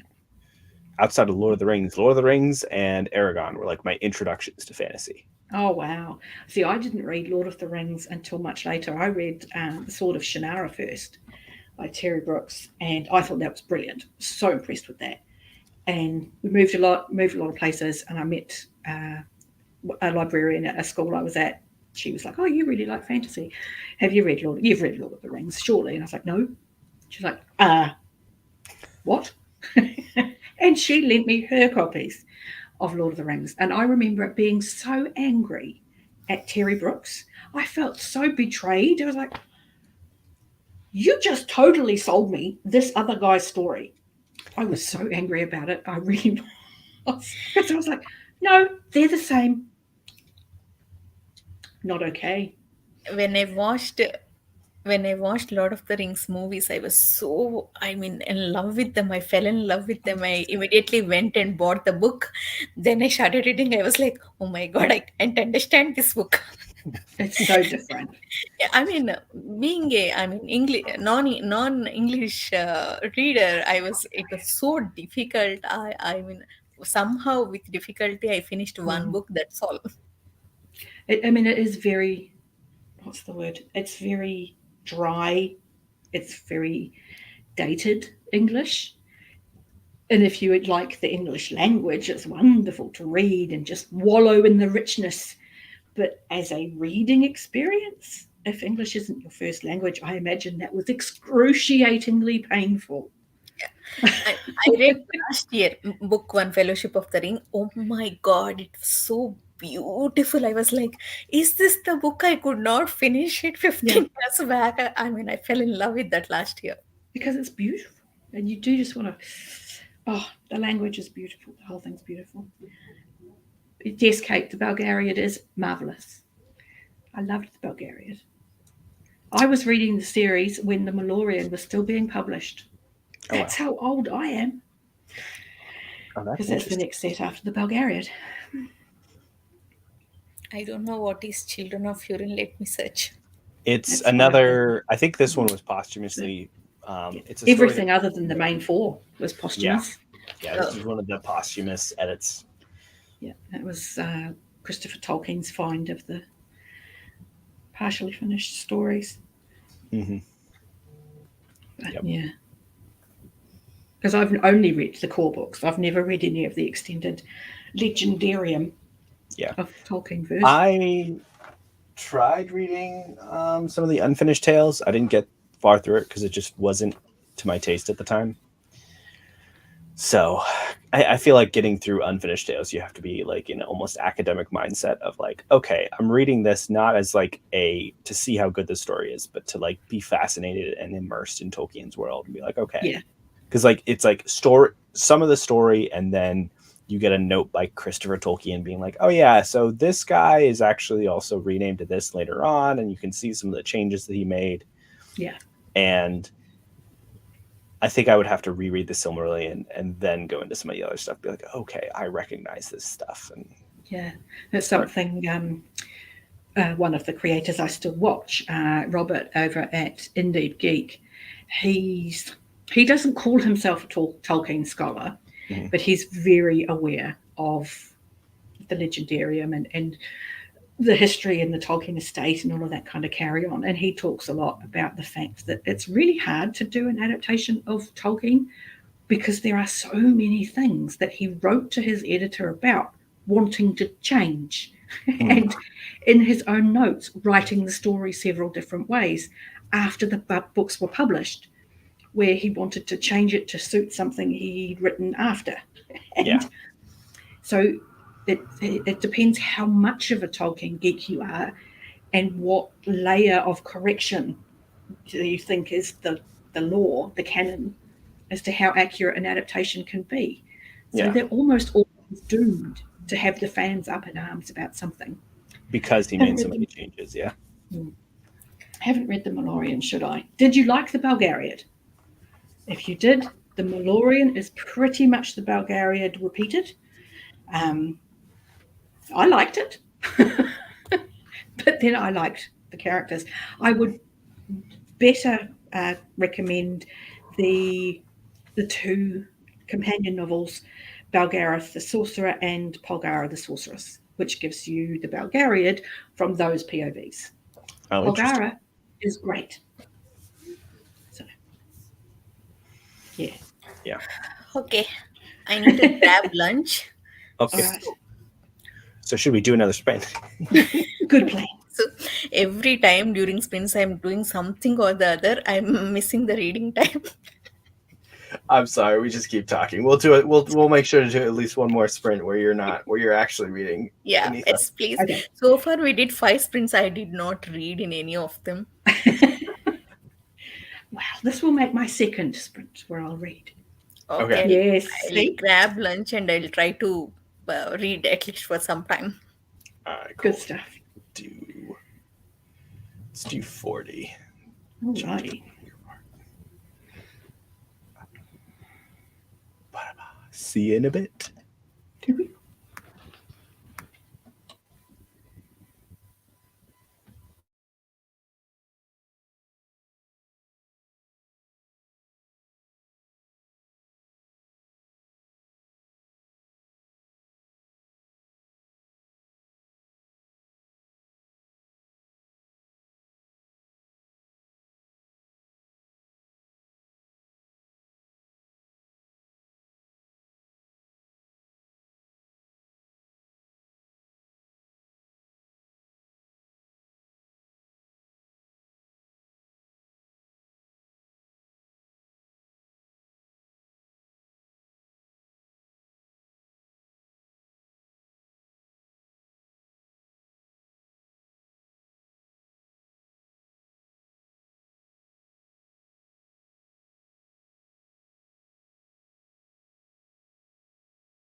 How's reading?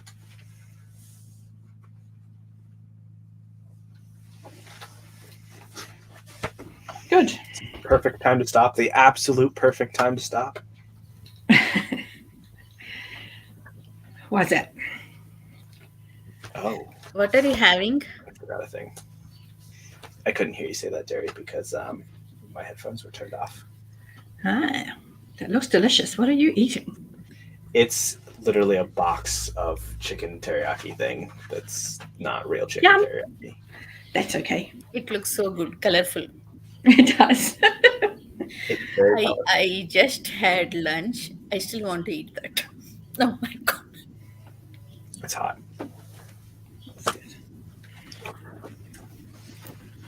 Let it cool down in a second too. I got to read a whole heap of pages with no info dumps. Yay! Yeah, No I think I'm going to enjoy it, I think. So Nice. How far are you into Fairy Tale, and how are you liking it so far, Amanda? That's my question. How was class, Kate? are you smarter? That's questionable. You look tired though, so you did something. I am. How do I put this on stream? I am exhausted for womanly reasons.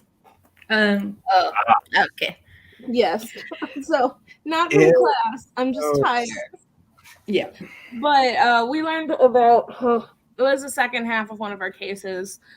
Just learning about multiple sclerosis and like genetic disposition and all sorts of ways it can be caused virally and all that sorts of stuff. And then we had our like team-based group where the whole class gets together in the same room and like answers questions about our case. And so it's useful. It's just really annoying that those are the only two things we have to do on a Friday, and they happen to have to be at 1 p.m. every Friday. Which makes the whole day kind of not able to do anything else. Yeah. Mm-hmm. Yep. Pretty much. Oh, Lord. And I'm eating cookie dough from Aldi because I have no patience. It is salted sea salt caramel chocolate chunk cookie dough. Ooh. I don't Ow. get salted caramel. I thought I wouldn't like it either, but you can't really taste it that much. It kind of just gives it a little bit of a like mapley taste. I could do that. It's good. Do they have Aldi in New Zealand? No. The Europeans haven't gotten that far yet. We have an odd market of everything, to be fair. Like, we have lots of American things and lots of British things, and it just sort of depends who got here first for each thing. It's kind of good. Yeah. Yeah. Are there any like chain stores or anything that have been built up by like the Aboriginal peoples of New Zealand? I don't know the correct way to say that. If there's a correct way, There's a Maori. There's Maori. Maori. Okay, so are there anything like run by the Maori people? It works a little differently here in that the integration is phenomenally better than you guys apparently have. So when we have a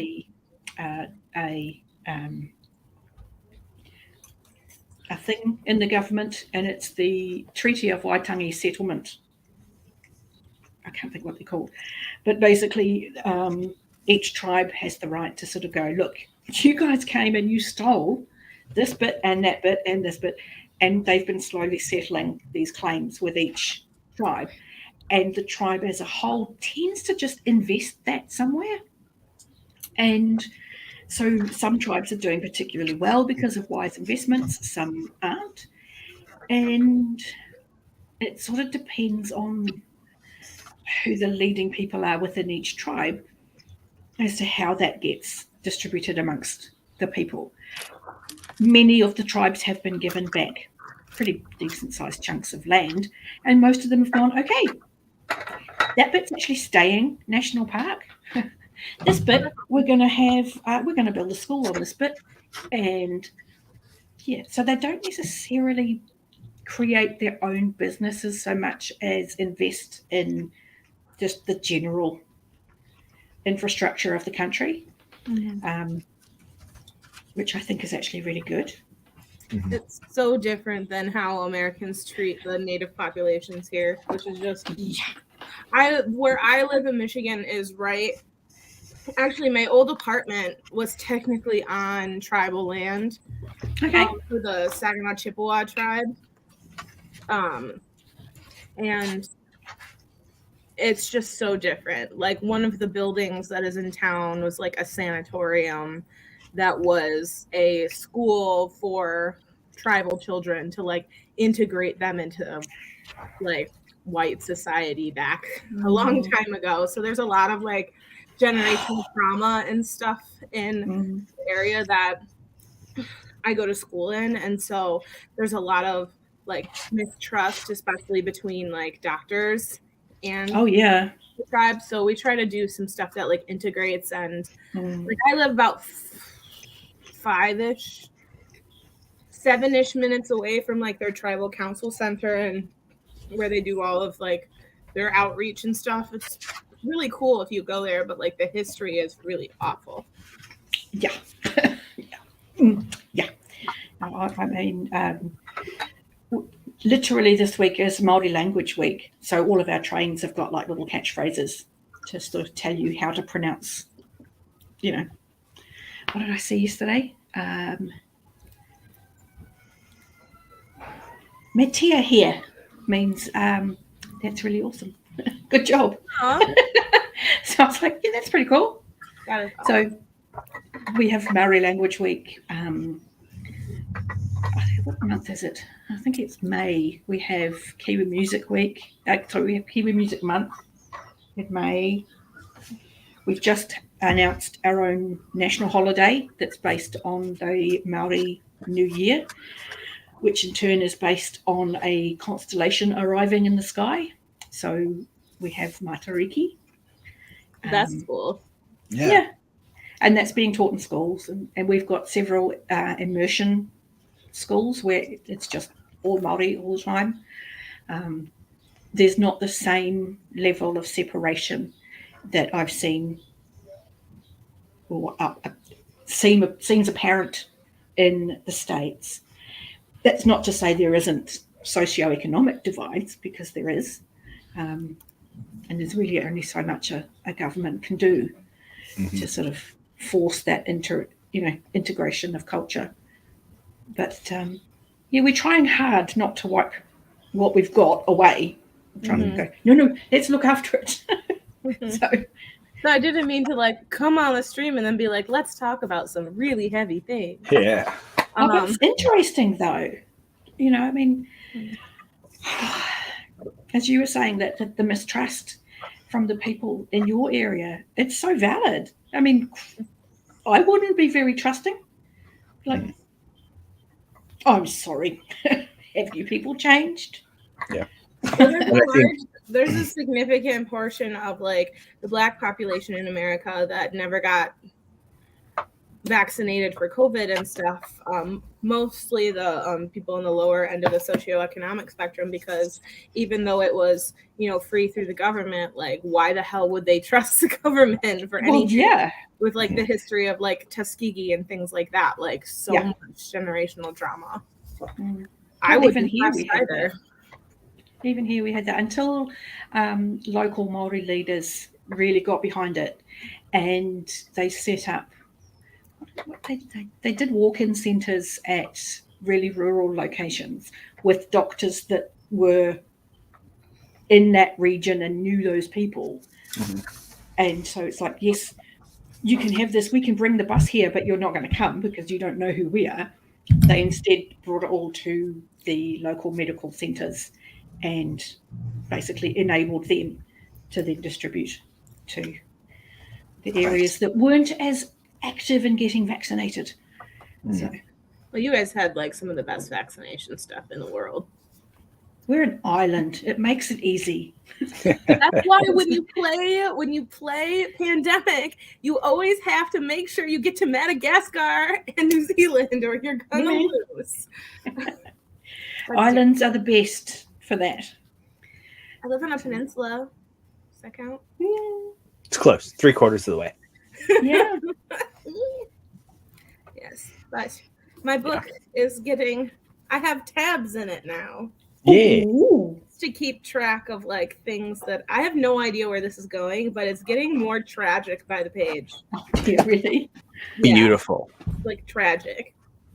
Not Hob level tragic, but like way tragic. Nothing is like Hob level traffic. I mean tragic. That's because she makes you care.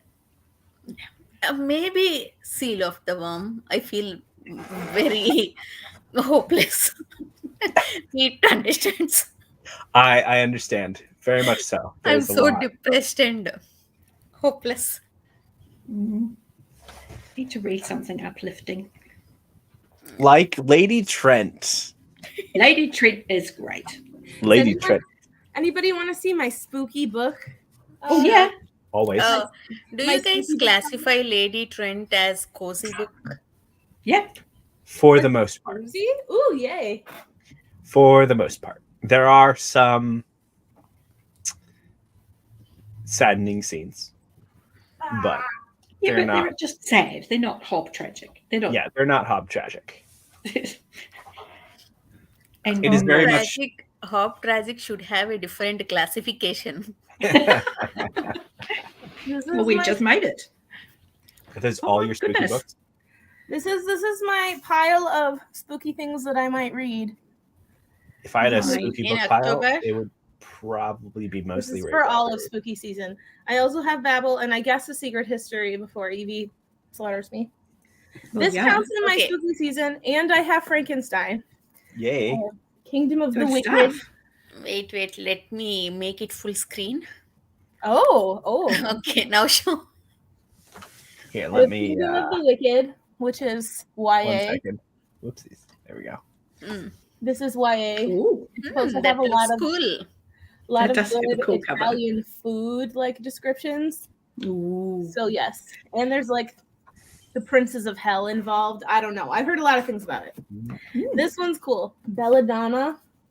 I've seen a few Hey, people someone reading is that. reading this in Goodreads. I have seen updates of this. Yeah. You want to see the cover, like the naked hardback, guys. Look at this naked hardback. Oh, she's a sexy beast. Beautiful. And on the back, Net. mhm, Oh, that is actually really gorgeous. Very pretty. and on the front it says, "It's said that 5 belladonna berries are all it takes to kill someone." Yeah. Ooh, that's nice.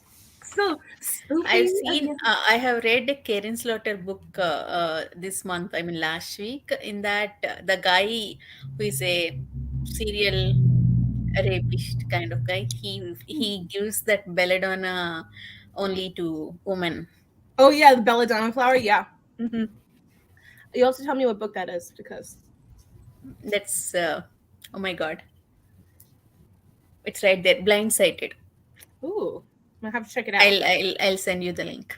Yeah. So this is called The Lantern's Ember. This Okay, is that's a called- pretty freaky cover, actually. Yeah. I know. Okay, so I found this on Book Outlet and I've never heard about it before, but it's not self-published. But it sounds Interesting. really cool.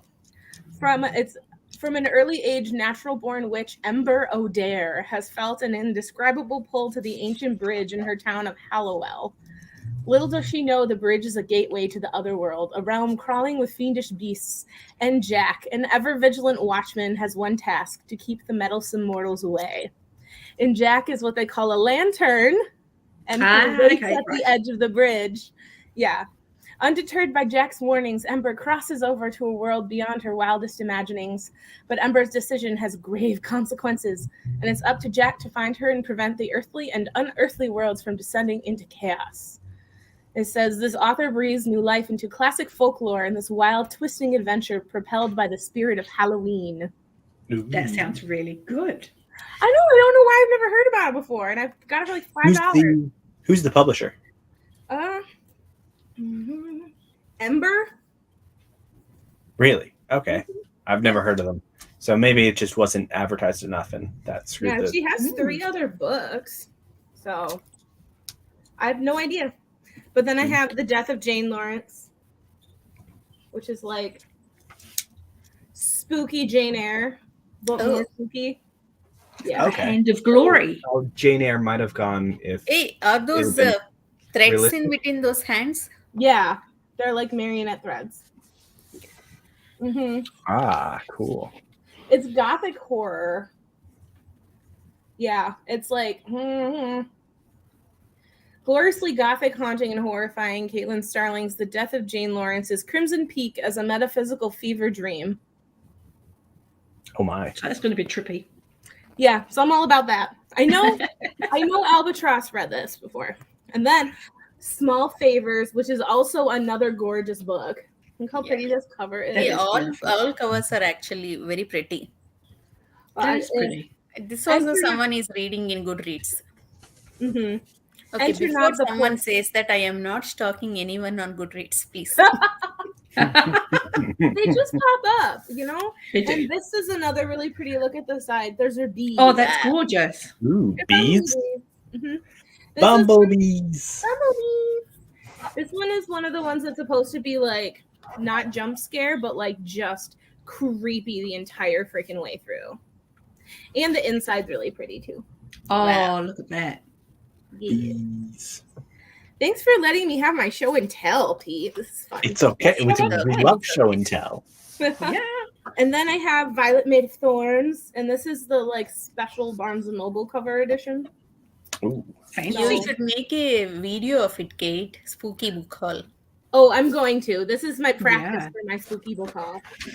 Oh, nice. Oh, that's pretty. Mm-hmm. And this is like an enemies to lovers, but like the main character becomes a villain, I think. Oh, yay! Small Favors is really good. That makes me feel good. And then, well, I was supposed to read that with Ben the Overlord, Scottish Ben, but he forgot that we were supposed to read together, and he read it without me. Rude. But he Gosh, and I are going to read Her Majesty's Royal Coven together. Oh, which I've is- heard of that one. I'm quite interested in that one. It looks so good. And we're also going to read, I don't have it, but we're going to read Practical Magic. I love the book. Or I mean, I Alice love the Hoffman? movie. I love the movie, Practical Magic. It's very different to the book. Really? That makes me excited. Yeah. So we're going to need Practical Magic and Serpent and Dove, but those are on the way. And then I have Mexican Gothic. Yeah. And then my last, the last one is the X-Hex. Someone else I I heard knew it's was good reading that. actually. I know, it looks cute. It's sometimes you got to have a spoopy romance, you know? So Exactly. That is Can't go wrong. my spoopy book haul. Like my spoopy. Oh, and I have Frankenstein, which is in my other room that I promised Evie that I will read, and I will read. So, yes, I'm very Does she excited want to you get to it. read that? But does she want you to read that before or after the Secret Dark Academia? The secret. Yeah. She wants me to read it like now because it's her favorite book of all time. Persuasion is her favorite book. I mean, in Dark Persuasion Academia. and Frankenstein. Yeah. There's a. Yes. Evie has many favorite books. This is All of the favorite books. This is how it is. But You see, should this is how totally much we continue. care. We know them. Yes, exactly. Amanda, you should totally continue because Tropic of Serpents is great, and Voyage of the Basilisk also great. Like there were some really great moments in Voyage of the Basilisk. Yes. I didn't know there were multiple Frankenstein. Well, it makes sense. There's multiple Frankenstein books depending on when they were written, but There's only one Frankenstein though by Mary yeah, Shelley. the original Frankenstein. What was I gonna say? That is like a quarter of the book haul video that I have to do. Oh, I need I'm so that. jealous. I have an entire box of books. Are And you the- turning into Andrew? Nobody I don't can have the turn into money Andrew. to turn into Andrew. I'm about to run out of book fun money. That's true. Nobody can do that. I mean, full of Andrew. I don't know how Andrew reads as much as he does. Like I really I have no freaking clue how he does that. It's the zoom brains. Very much zoom. Yeah, I wish I could. I'm close, but not quite with that. You read so you read what? 170 pages of Threadlight in like one reading sprint? I think it was more. Wait, Pete. How many pages have you read today since the sprint started? I know. Okay. So 40 pages of Willful Princess. 40 pages of Willful Princess. This I'm on 247. I started. Where did I start with this one?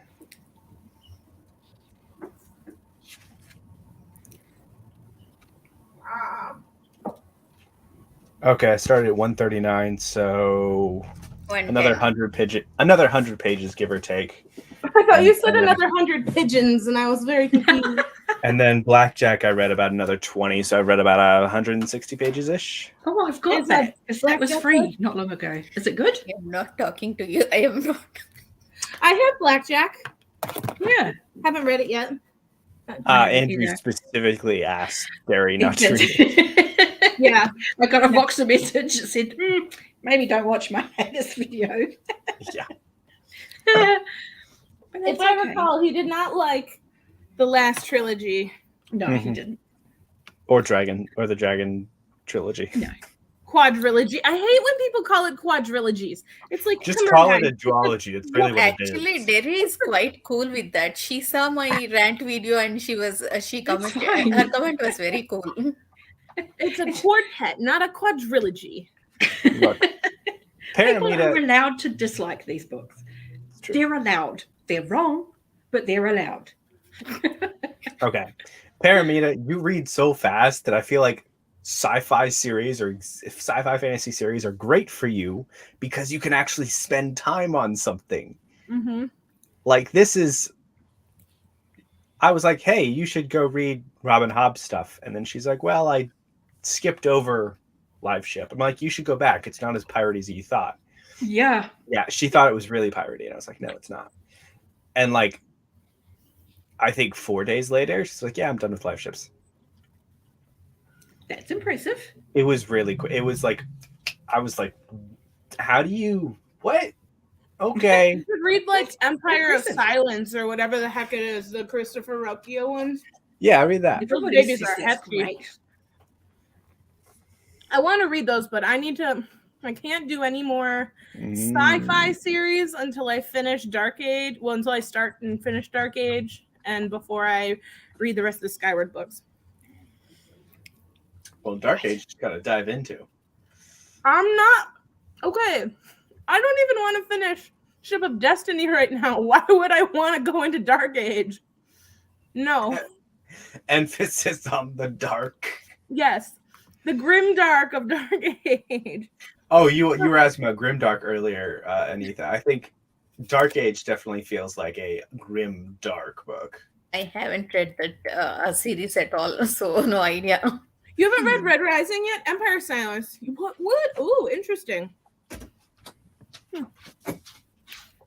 I tried to read Red Rising about a year ago. I do have it. I didn't get very far in, and I was like, oh, I'm already confused.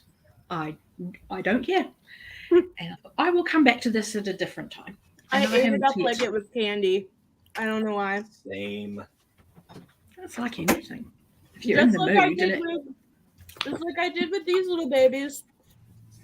Very much candy. Candy. Did you finish that latest book? No, I haven't. Because it wasn't spooky enough. I needed a spooky thing. Also, it's ragweed season, so if I start sneezing a lot, that's why. allergies and long hair don't work very well. A trick that I shared with a friend of mine who has very thick long hair and also suffers with allergies is before you go to bed, shake out your pillowcase, brush out your hair because it's in your hair, will get on your pillowcase and then you're rubbing your face all over it. Uh-huh. So, Nice. Yep. That's actually a really good one. Good tip. yes, I don't have allergies and don't have long hair anymore. So that's not something I need to keep in my head. So I may as well give it to somebody else. Enrich the world. Yeah, man. All these little things help. So Honestly, that's understandable. I don't remember how far you got into Red Rising, but I wish everybody would read it, but I can understand how it's not for everybody because like that first book is very much like he angry wrote that book. That's Oh, why, okay. that's why it is the way it is. You think he angry wrote it? Why do you say that? No. I know he angry wrote it because he Oh, said okay. he like wrote it angrily after getting out of college. Right. Oh. Angry with whom or what? I don't know what he was angry at. Angry at him like not being able to finish it or just being angry at the world, but it was just super edgy. The man. Mhm. At the man, yeah, basically. I put my Hey Fox, you put your hair in a sleeping cap. That's I do something similar, but it's like imagine you have like a turtleneck, but it's really long. It's like a tube of fabric. Yep. It's like put it on my head and then I like pull it up and then I tie it, and so my hair is just like in a In a Mark tube. Simpson thing. Yeah. But when it flaps over, I look like the guy from Mulan, the animated Mulan, who like does all the writing for Shang, like the annoying like secretary guy. Do you know what I'm talking about? I look like him. If I can find the picture, then I'll show you. And Shifu or something like that. whatever. Yeah. Sounds about right. Yeah, K Fox, that's actually a good place to stop, honestly. Good to know. Yeah. I like knowing things like that because it helps put it into perspective. I mean, Tawny Man was a much better conclusion. Well, Tawny Man was the planned finish for the series. Really? And so it, Mhm. and then she wrote the Soldier Sun trilogy that got horrible feedback because everyone went, this isn't fits in the fall. This is not what we wanted. And I'm as guilty as all of the other readers for that. OMG. And then she had this whole other layer of story to add to it. So, but it meant she had to start again because she'd finished the series with Tawny Man. So she had to kind of rebuild from the bottom. So Rain Wilds is always a horrible shock for people because it's such a drop after having built up to this amazing, and it is amazing, end to Tawny Man. Then it goes, whoom. Right, now we're going to slow right down and we're going to build from the beginning and we're going to go really slowly. But it's Robin Hobb, so it's still really good. And yeah, and that ties it all in. And yeah. I low-key would not mind Alan being facetious and reading Soldier Sun before reading Elderlings. He'll And definitely like go- it. he'll I think definitely he'd do like that. it. Charmaine, I don't have the emotional spoons. To Hey, read Elderlings. Kate, we had to read LPQ in exchange. We just got to get Charmaine. Like once we get one of the dominoes down, if we get Yeah, one Alan of them has to read one of them. read Greenbone or Charmaine to you read LPQ, there's so many other things attached to this. It'll all happen. Yes. Becomes one of those. Won't kill you in your sleep. K Fox, have you ever watched a movie called The 10th Kingdom? It's actually a mini series and it's like 8 hours long. But there's a scene where the main character gets like enchanted by a gypsy woman, and she gets like cursed so that her hair will never stop growing, and she like almost chokes in her sleep because her hair like grows around her neck. Considering it's called Soldier Sun. I think he will like it. It is very Flintlock fantasy Oh, really? adjacent. It's very colonizing, clash of culture-y. I think he'll like it. I do. Did you like it, Terry? I didn't because it wasn't Fitz. Mm-hmm. But that's why I didn't like it. It wasn't that the book was bad. So I'm Yeah. actually planning to reread that sort of February, March Ooh, next year. Because that means I was unfair to it and I need to be a better reader. So I will give it another shot. So yeah. Red Rising was written when he was angry at the world. Oh. To clarify, Fair enough. I think Derry, we could probably persuade Alan to buddy read it in February, March. That would be cool. Really? 'Cause I genuinely think he'll like it. Yeah, because I'm interested in reading it because I think I have the second one randomly because I found it in a shop and I was like, Robin Hobb, I've heard of this series. I bought the first one and then I unhauled it because I got it at a used bookstore. I just realized few minutes back, I forgot to order Tony Man trilogy. Now I have to order. Oh no. Yeah, get onto that because that's the best one. I mean, I was angry. I I know. wasn't sure if I'll continue. That's why I did not order then. No, that's fine. I get the first portion of that trilogy in Fool's Errand is why I love that particular book the most of the entire series. And you guys know how many times I have read that series. So when I say to you that that is the one book that I love the most, that's a lot of love for a book. Wait for the ride. It's I think I'm gonna read this copy. oh pretty. The old school. It's like you can Yeah. feel it's like raised. Oh, these old embossed. school covers are so good. Now I'm regretting ordering the new covers actually. For first two trilogies. I want these covers. You can't order these from bookstores anymore. They don't print No, this they one don't. anymore. Do you remember Yeah, what mine Greg's was- Ship of Destiny one looks like? Or like his those look I think they're ugly. Those are the ones you get now. I'm trying to find the third one with this cover. It's impossible. I have to find it on eBay and people are selling them for like $70. Whoa. And the last one's so cool because it's black and it has a blue dragon on it. Wow. Who I wonder who that could be. Hang on, a blue dragon. I'm pretty sure it was blue dragon. It's either a blue dragon or a silver dragon. Maybe it's a black dragon. There's a dragon on the cover. Okay, because spoilers on Robin Hood covers. So Obviously, I have no experience with that being a Sanderson fan. Oh, yeah. Charmaine, I think Hob is the same. Charmaine, I think you are not live. Check that once. I do because believe we yeah. discussed that a while back, maybe 5 minutes back. she'll hit this in about like 2 to 5 minutes. She'll be like, "Oh, Yeah. I am." She'll be like, Also- oh, I'm not live. Wait, me? No. Oh, Charmaine. Charmaine. Oh, Yeah. Charmaine. Yeah. Paramita, it is what's it called? It's gonna be so Red Rising is the first trilogy, and then the Iron Gold trilogy is gonna turn into a quadrilogy. So it will be 7 books in the end, which I approve of because there were so many threads and so many things. He introduced way too many things in Dark Age for it to be a good conclusion to the trilogy in one book. Fair enough. Do you like the second trilogy, or Iron Gold and Dark Age as good as much as the first trilogy? I liked the completion of the trilogy and the trilogy as a whole. I did not really like Iron Gold that much, to be Okay. because it's similar to Red Rising in the sense that you can tell he's writing something he's not familiar with. Like Red Rising is his first book, and you can tell between Red Rising and Golden Sun. Golden Sun that he improves on his writing style a lot. Okay. And then Iron Age, he tries to do something where everything in the first trilogy is, I believe it's first person. Okay. I can't remember, but it's one POV.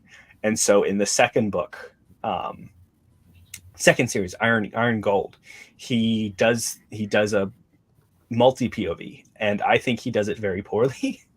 Oh. He actually, like, one of the things he does that sometimes irritates me in some books is that he'll do it as 1 POV, 2 POV, 3 POV, 1 POV, 2 POV, 3 POV, 3. Just he does it.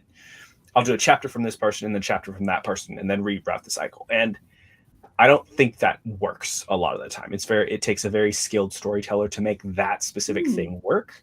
It is much more. I think it's much better to stick with 1 POV especially if you're in the middle of something that is rising, because like something that happened to me with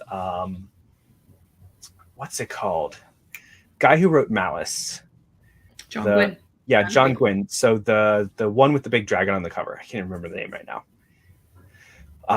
That Shadow book. of the Gods. Yes, Shadow of the Gods. So he does that as well, and it grated on me because 1 POV would be like at this height of action, and then the next POV was a training scene.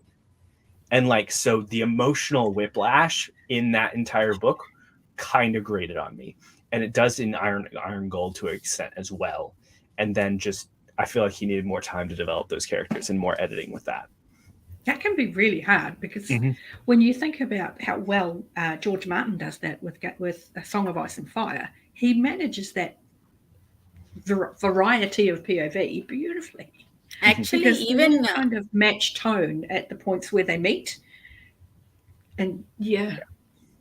even in Crooked Kingdom, Lee Bardugo managed that well. Actually, it is a multi POV book, and it is a very it's not like epic fantasy level. It's a simple high story, but she managed it well. Yeah. it's a skill, I think. And Yeah. it's only when you've read some really good ones that you notice it's in other books. And you're, Yeah. oh, Well, that when was you jarring.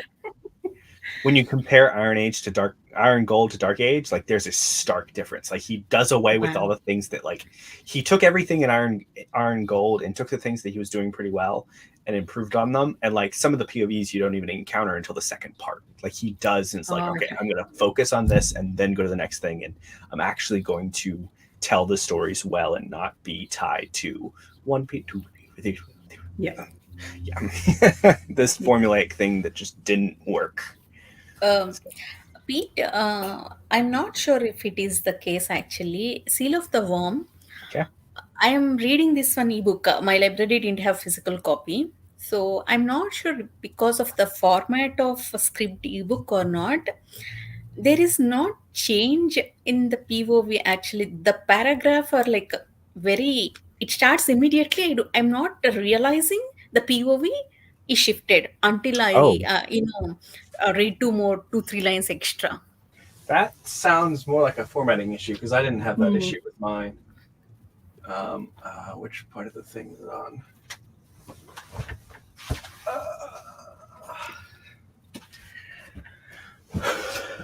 Pretty sure that for me it was pretty.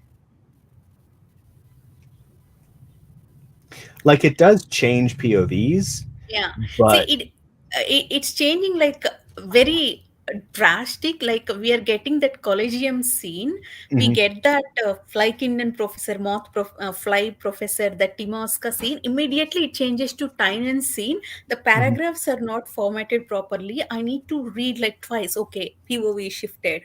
Yeah, I know for me, at the very least, like one of the things that helps. Typically, they would start with the name of the POV, but there definitely is like a clear formatting change between POVs in the book, at least. So it might just be the ebook. Okay. That's a pain in the bum. It's just one of those little niggly things. You're like, this is spoiling my reading experience. Yeah. That can be tough, especially because of Because how much here issue is it is in the same chapter. Yeah. But two different characters are talking. At least one single line extra gap needs to be there, or at least a paragraph should be changed. Something. Yeah, that's what they do. Is they just have like it's usually just Slightly like there's wider, no gap. It's insane. It's just a little bit wider, and even that I feel like there should be more of something more. Like I like a lot of books where they'll do like some dots or something. Yeah, that, like indicates ellipses or changes. Yeah. So. I have found a copy. Ooh. Of? Both arms and a leg, or just one? Fool's Fate. Yeah. How much is it going to cost you? An arm and a leg, or 2 arms and a leg? $7.10 with shipping. Buy now. Done. You all, when does that arrive? In Canada, see, you guys won't believe. In India, at least when I was there, whatever book we buy, it was like around 300 rupees or 400. Right? That is in US dollars. It's like $6 or $7. Okay, so when I came here, when I go to shop, each book is like $22, $23. I was like, what the hell? Canada is so expensive for books. Even in US, they're cheaper. New Zealand's, yeah. Buying books in New Zealand is expensive. Mm. This is also one of the reasons that Amazon pisses me off. Sure. Not To because- be fair, we're a long way. Mhm. It's the whole flip side of being able to go to COVID. We are an island at the bum end of the world. It's a lot to get stuff here. So Yeah. someone Charmaine, pays for that, and it's message usually me the on customer. Discord and tell me which character you're talking about because I want to know now. Because I don't feel like I hated anyone. Yeah, it's gonna take. Oh, 20 I know days- exactly who she's 20 talking days for your books to get to you, Derry. about. Edgelord. That's normal. Edge- That's totally normal. really? It was either Edgelord or it was the Red.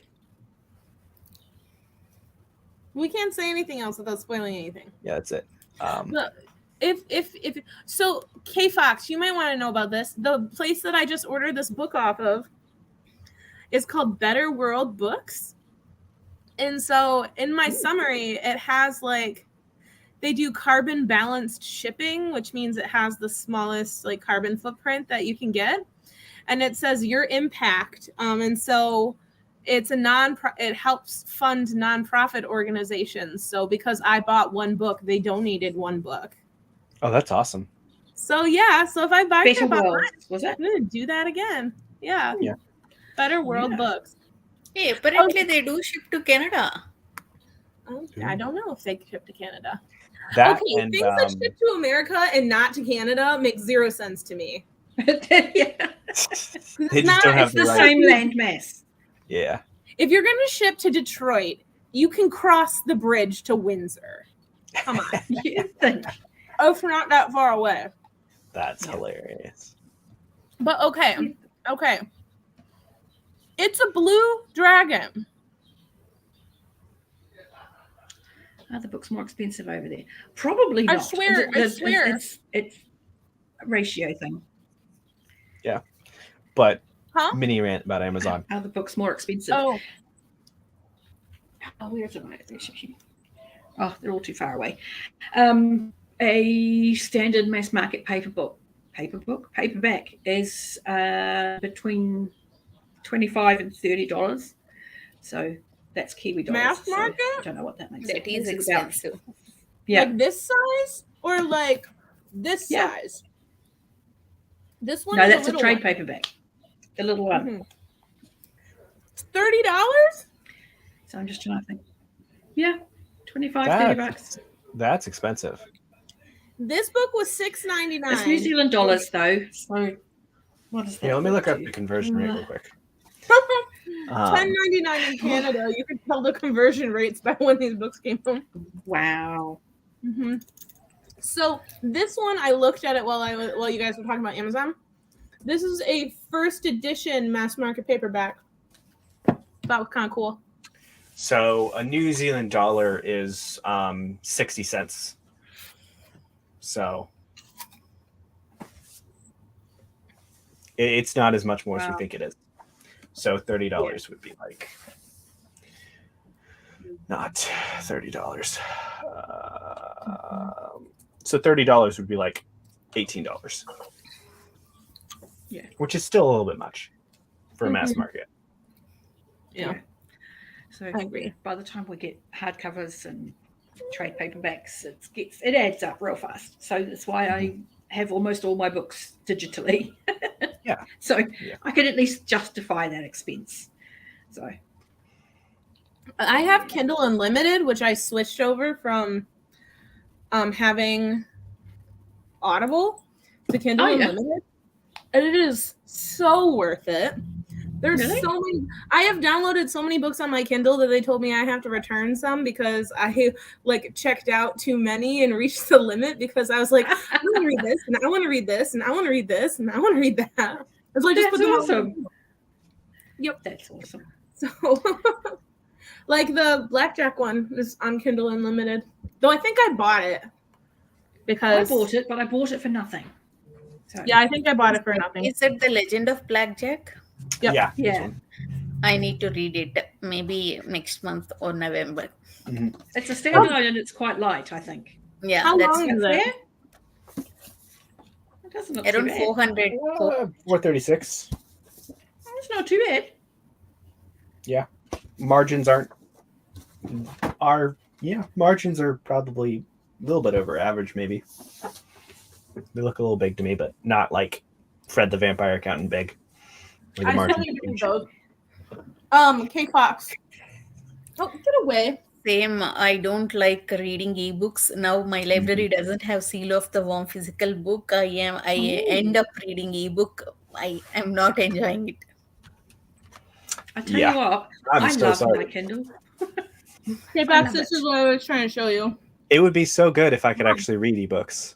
I mean, I would love it if I could, but it just I don't get as much enjoyment out of it, and it just takes me longer to read the books because I don't get as into No, it. fair enough. I don't mind if it is a short book like 200, 300 pages, but for longer books, I need physical copy.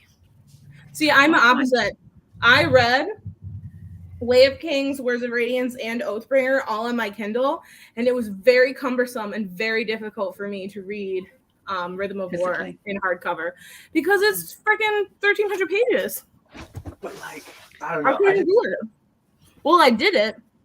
I find you're that it's one of those like who was it? Somebody did My a video eyes hurt not with long those. ago about visual readers. Mhm. And I can't think what it's called. There's a name for it, but Tactile one of readers? the. Well, I immersed, and I'm just like suddenly I'm in it. I can tell what something looks like because I'm in it, like a movie. So it doesn't matter what I'm holding in my hand. Mhm. I can do ebooks. It's 1 or 2 sentences, and I'm not holding an ebook anymore. I'm totally just imagining. I'm Completely immersed. some books that I like having physical copies of. Some books I prefer. Like if I started a series on Kindle, it's hard for me to go back, which is probably also why it was hard for me to do Rhythm of War. Yeah, But like I like not knowing how long it is. Huh? I like not knowing how long a book is. Actually, I do that. I turn off the page numbers at the bottom, and you just swipe and swipe and swipe and swipe, You and just then keep all of a going till sudden, it I read finishes. like 150 pages, and I was like, "What?" And you get to the end and you're like, that was a really good read. And then you see it in Yeah. a shop and it's this enormous book. You're like, whoa, that would have freaked me out if I tried to read that. I'd have been like, that's such a big book. It's going to be such a hard read. No, you just See, start. I don't even Right. I don't have that set. Thankfully for me, like I actually Yeah. I like being able to see how much longer I have until the ending. And there's Yeah. a certain amount of satisfaction I have that like, okay, I only have like 100 pages left in this book. How are they going to wrap it up? And I like that suspense. I like the whole like, wait, I'm halfway through and it feels That like can it's be wrapping so up. What's going on? stressful. See, I feel like that too. I guess I have very wide book taste for me. I think it all depends on the type of book that I'm reading and what mood I'm in. Yeah. Excuse me. I agree with Charmaine. But look at my mom's dog. Sorry. She just Oh, the Cute. cone of shame. Yeah, Do she you just guys- got paid. Any of you guys have this problem? I have been reading immersion reading from like October or so, physical copy plus audiobook. Mhm. I have conditioned my brain to have that dual experience. Now, if I have to read only physical copy, it is a struggle. I'm taking it very slow.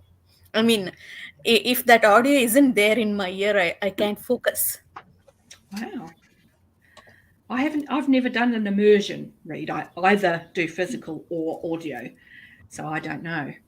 I've done it Yes, we're once. still going, Evie. I did it for the Black Coast. And it worked really well.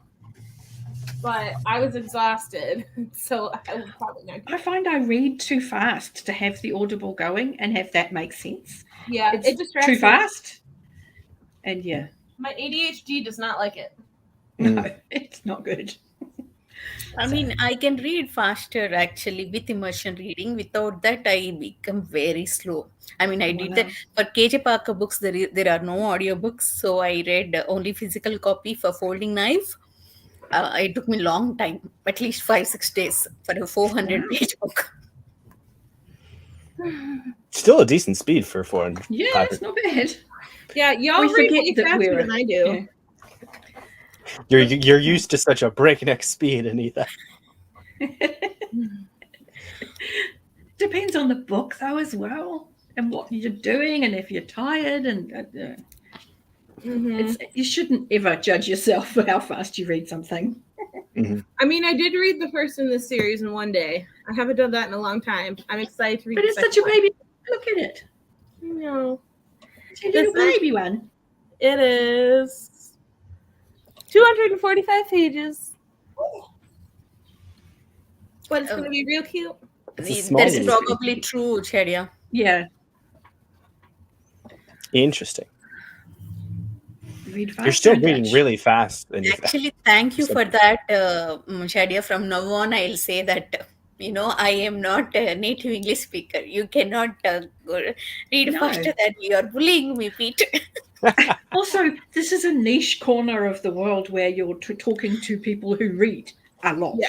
Yes. You know, in terms of actual population of the world, you read exceptionally quickly. Yeah. And Yeah. a lot more. Apparently, Way the normal more. person reads It's like 2 books a year or 2 something. books a year, has only 16 books in their house. Yeah, definitely not average there. No, you have no idea how weird, like the weird looks I get from my small group at school when we have like 20 minutes before our next thing and I bust a book out of my backpack. Yeah. Yeah. When I busted out Mad Ship, people's eyes went like, It's there's an enormous literally- book. There's a lady at the middle of last year, we had like a seminar with someone who was like teaching us about studying and work-life balance and all sorts of stuff. And she was like, you need to do the things that you enjoy, but you have to do them in moderation. And when it's going to be appropriate and when you can give it the appropriate amount of time. And she was like, it's not a good idea to be reading 1 book a week. And I was just like, That's slow. What? don't tell me how to Shit. live my life. What are you? Nobody needs that kind of negativity. I know. I'm sorry. As someone who has like 4 books stacked up next to me, has been alternating between them. Chill out. Don't I have 1, Well, 2, I 3, like, 4, 5, again, 6. with the Kindle, it can go in my bag. And I was in Kmart a couple of weeks ago. It was just before our Father's Day. So the queue was stupidly long. And I was like, I thought, I've got my Kindle with me. And I literally read 2 chapters of my book, just slowly moving forward in the queue. I Yeah, have this on my phone. So Yeah. I can read in the queue. It literally says, leave me alone. I'm reading. I like it. I'm also surrounded by Wow. book piles, Charmaine, Book goblins. That's what we are. including this. It's still here. I'm not giving up. You shouldn't give up. See, take your time with it. I completely, I The understand. rage was real. It's not just rage, the trauma it gave me. I was like, I went to, you won't believe, I went to groceries. Yeah, you said. I was you were speaking upset. randomly. I had tears in my eyes. We came back home. My husband was like, what's happening? Why are you crying? Is something wrong? I was like, I showed him my book. It's like he rolled his eyes and left. Aww. Book trauma is real. Random places, random. I was walking. I Yeah. was going to the library and I was crying. It gave me Wow. so much. It triggered a lot of trauma for me. So I understand. It's okay. Take your time with it. Don't push yourself. There's not much more to go. See, this is why I have this now for the happily ever after, so that I can go back. And at some point, they used the term piffle, Yay. P-I-F-L-E, Yeah. to describe someone's shaft. Me. And it made me laugh so hard I could not breathe. This is actually Love it. another thing. I wasn't sure about this either. I No, I have just known know Anita me. was married the entire time. I don't know, Evie. Evie, you've clearly not been paying attention. Last year actually once this topic came in Discord, in Greg's Discord, then everyone also was shocked. I'll tell you who it surprised me. the only one Who's who- married is Kyle. Right? Sorry. Somebody married Kyle. Somebody married Kyle? Yeah. Rebecca. Yep. Okay. I've seen his wedding pictures and everything. Or one of them.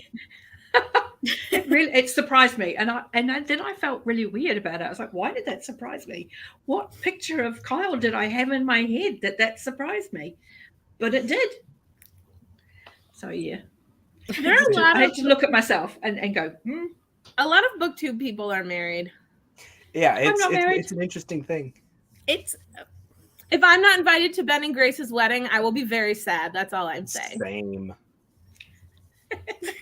That's all they'll I'm have to saying. have a screen in the corner for all of our fellow booktubers. Oh, it's gonna be in Canada. You can be my guest, Pete. You can come with me. Okay, cool. you know you can all come and meet me. Yes, we're gonna go to Toronto. We're gonna hang out with Anita. Actually, they It's have to just around the invite me. corner. They have to invite me first. No, you can also. I will have. No, I am not breaking news. I am joke. No, I'm not joking. I have. They're not engaged. I'm just saying, in the They event totally that will be. they do eventually, inevitably get goals. married, Actually, you all I better should, be invited. you all Yeah. should plan a road trip. Mm-hmm. I'm the It's queen true. of road trips. I did We all can of do Route it. 66. Okay, I'm the queen. I know. That's impressive. I did. That Thank is you. impressive. We did all of Route 66. We went all the way up the Pacific Coast Highway to Portland, Oregon, and then across the northern U.S. and back to Michigan in 17 days. Nice. 9,000 That's just miles. crazy. That's crazy. I did it with my best friend Allie, who's the one who's also a doctor, and we did not argue a single time in the entire trip, and we didn't realize that until we got home. And then we looked at each other and we were like, "I love you," and then we didn't talk for like Wow. 3 weeks. You're just like, yeah, I'm done with you at the moment. You, oh, Charmaine. I think I remember They like share a thinking, Discord, man. yes, they It's a share a romantic Discord and photo. everything. It's okay, Charmaine. I realized only when Ben in his channel he posted that he's visiting Canada, and that's when I realized okay, there is something going on. Mhm. I'm Until just then, I did adorable. not know. After that, actually, twice he came to Canada, and Grace went to UK Yeah. recently, and now with her, Ben came back. They are into here here somewhere near Toronto. Mhm. I wanted to ping them and ask, "Do you guys want to meet?" Then I was like, "Okay, let them spend time." They spend Oh, enough no. time. I together. don't want I to told interview. them, if they ever go to Windsor, they have to tell me because I am going to go see them. I'm like, I will see you. I will drive 5 hours to see you for 3 hours and leave. Okay. You got to tell me. Yep. Damn straight. I'm very jealous. Yeah, no, back when they did their LPQ collaborations, that's when I was like, wait, what's going on here? Yeah, I agree with you. That's when I got the doubt first time. You But got the vibe. the confirmation got only when Ben came here. Yeah, I think So she cool. said something in her I think it was a book haul or something that her boyfriend sent her a book. And I was like, wait, are you finally breaking the news to all of us that knew that to those of us that already knew before like you said anything? 'Cause I'm Charmaine, making it real. do you know of Jake and Stacy? Yes, bookish drama. Yeah. How Yeah. long have they been dating? I know that they are. I don't know, but a long time it feels Quite like. a while now. I'm pretty sure Yeah. they're close to either 6 months You or a know, year. when Stacy came to US, that's when I was like, only as friends. I mean, I thought maybe I'm thinking wrong. Maybe they're meeting as friends. Then Jake posted a video with my girlfriend. That's when then I was like, okay. That's so cute. Because yeah, no, they're see, very because cute. we can't be sure, right? You can meet as friends. Tomorrow, if I Yeah. travel to Virginia, I was like, I'm meeting my friend Pete. That's right. I've It'd be met fun, Evie. yeah. Evie Well, and there I you hung out together. go. I've also met I'm Greg. jealous. Greg and Exactly. Evie. We went Yeah. to a brewery together. So Oh, I I'm wasn't so sure. jealous.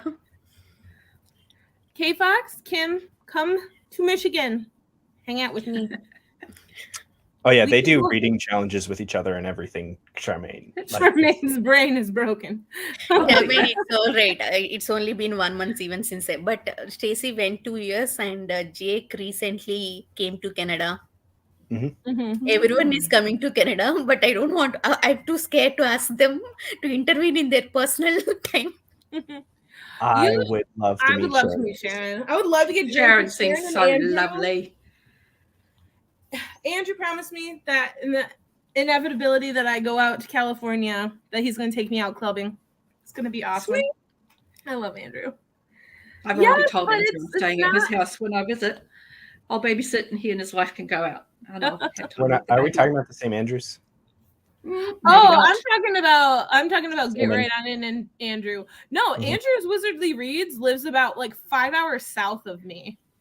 He Really? was supposed to, yeah, he was supposed to come up This. to I agree with this. go to the bookstore, the Yes. Johnson Books. And we can hire out the first tour bus of the morning and go through Hobbiton Thank and you. the Shire. And Absolutely. we can just sit in the pub all day because the pub is amazing.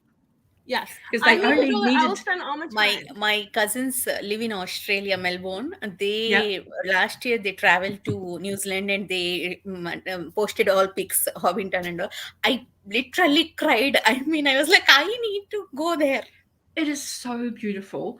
And you go through, and the Green Dragon pub, they only needed the fascia for the film, but they built the whole thing and set dressed it. So you go into the pub, and it's got like a hobbit's knitting left in the corner. Like she's just got up to go to the loo, and there's all the notices up the beams next to the bar, saying things like, "Can so and so return my wheelbarrow?" Or "I'm harvesting berries. I need help." All So these you're- little notices from hobbits. It's so amazing. You're in Auckland, right? I am. The cost of plane tickets is painful. It's because it's a lot because you can't go anywhere else. We're an end point. We're not a transit point. Yeah. So it's expensive to come here. All right, I love everybody how get there's a on place size. called Dunedin, which is way too close to Dunedin. Yeah. Dunedin. It's Dunedin. But Yeah. Lord of the Rings. No, Dunedin. Dunedin. Mhm. Yeah, same. Like, I think my mother recently said something that was tragic. She's like, I'm not sure if I could take a plane ride to New Zealand. It's a long flight. It And is I'm a like, really long flight. but like, you've always wanted to go to New Zealand to visit friends and hobbits. I might have relatives in New Zealand. I don't know. It was close to me when I was in India, but now I came far. That's tragic. I have tentative plans with my cousin to go to Scotland and Ireland after I graduate. So like 2025, spring of 2025. Are you going to kiss the Blarney Stone? Yes. I also have to go Awesome. see my castle. But Yeah. Dunrobin Castle, which is my family's castle. But Ben wants to take me like to all the pubs in Glasgow and in Edinburgh. Ben, the Overlord Ben. He's like sends me pictures of how pretty it is there, and he's like, "We're gonna go on like a vacation. It's gonna be Man, okay." Let's see. That is better. Okay. Those tickets were for like October, which is way too close. No, not very. I am closer to you. You should come here first. I know, but to New Zealand from Michigan It's a lot. in May would only You be don't want to be here in May. only 600? 1,600, Oh, which is better than 2,000. You don't True. want to be here in May Why? That's because why. it's crap. The weather's shit.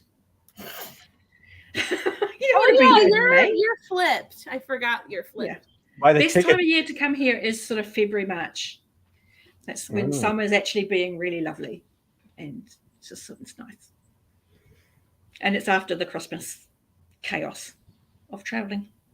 Mhm. So February, Not in March is- January though, I guess. No, February, March is the Yeah, absolute because- height of the summer and coming into the Dude. beginning of autumn. Yeah, because I watch tennis during Australian Open. Yeah. Tennis players used to, Well, it's heat exhaustion. They got to Yeah. keep taking water breaks. Yeah, it's dangerous. Round trip to Auckland from Detroit, Monday, February 6th through Tuesday, February 21st. All that time. $870 round trip. book Less it. than $1,000. Book it. Through what airline? Through American Airlines. Yeah. Mm-hmm. That's impressive. Yeah, I the, know. How the next many question hours? I have is how's the bag situation? So is it you don't actually? I would think that's where the actual charges come. Oh yeah. It would be the bags. Of course it's the bags. See, what you do is you You wear use one of everything. those- you wear clothes like a house elf does when you have given them a sock.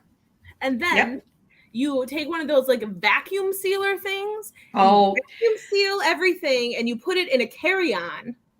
oh, And then that's- when you buy but they shit, weigh your carry-on. you mail it home and don't use a suitcase. It's a possibility. Does American Airlines not weigh your carry-on? No, Really? they only weigh they- your trip bags. Wow, they weigh ours on every other flight I've been on.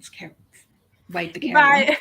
if I didn't have Wow. class during those 2 weeks, I'd be like, Jerry, I'm coming. And Done. Let me sleep on your Yeah, couch. February is actually like a perfect time period, honestly, for like, especially for work for me. That would be great. Not this February, but Well, keep it in mind. I will. There's for sure. plenty of time. Oh, So- that would be amazing. My Really best would. friend went on her honeymoon to Australia, and she, through like the coupon gods, somehow got 2 round trip tickets from like Detroit to Australia for like $350 total. Wow. Yeah, there were like That's- points involved from like taking out a credit card with a hotel line and all this sorts of stuff. Oh my But god! like Yep. $350 for round trip tickets. This is for the her thing, and her though. husband. If you've got it in your head that you want to do that kind of travel, you can put those things in place. You go, okay, when I next renew my credit card, I need to do it with this, hmm plan in Yeah. place. You can start saving up those points and sort of knowing that you're going to use it. I can never be at peace even if I get a deal, something like that, because I always wonder maybe there is something hidden. There are some hidden charges. I'll be so stressed out about. There is a YouTube video by, I can't think of the name of them right now, 3 Irish women, and they have a musical number called, what is it called? £1 Flights or something. And it's an entire song taking the mickey out of the fact that they've bought these cheap flights for £1. And then it talks about all of the charges that come because they bought this £1 flight. Brilliant. It cracks me up. I'll see if I can find it and stick it in the Discord because, it's one of those ones that you just listen to and you're like, oh my God, that's so true. See, K Fox, if I were to come and visit you and Kate, then I would have to go and visit Pete. And I'm still a little salty that the wedding you were supposed to go to got canceled because sorry. he's in Michigan. How are you blaming Pete for a wedding he wasn't I'm in? not. I'm salty about the wedding. I'm not salty at Pete. But he was going to be in the UP, and I was going to go to the UP. We were going to hang out. It was going to be cool. And I'm sad. Yes, Okay, Tragic. that is tragic. it is. You Very realize you can just still meet each other somewhere. it's true. Mm-hmm. It doesn't actually But have to the be convenience another of event. Doing 2 things at once is such an appealing thing. Yes, it is. Mhm. It's a very human thing. I live in New Zealand. That's unlikely to ever happen for people to come and visit me. So I need for people to become okay with single objective missions. Do you really think that going to New Zealand would be a single objective mission? I Well, already yeah. told where Pete lives. I want to go see Hobbiton. I want to go meet a quokka. and No, a they're kiwi- Australian. And the kiwi bird. Yes. And the other cute things that live in New Zealand. I also have a friend from high school that lives in New Zealand with his husband. Well, there you go. You've multi-purposed your New Zealand Actually, trip. all fantasy fans already have a good reason to visit New Zealand. And have any of you been here yet? I will not have the New Zealand fun money for another 6 years. Yes, that's fine. That's fine. Then I'll be able to be like, when am I going? $2,000 for a plane ticket? Done. But Yeah. now, no, thank you. Felt that. That's Yeah, no, fine.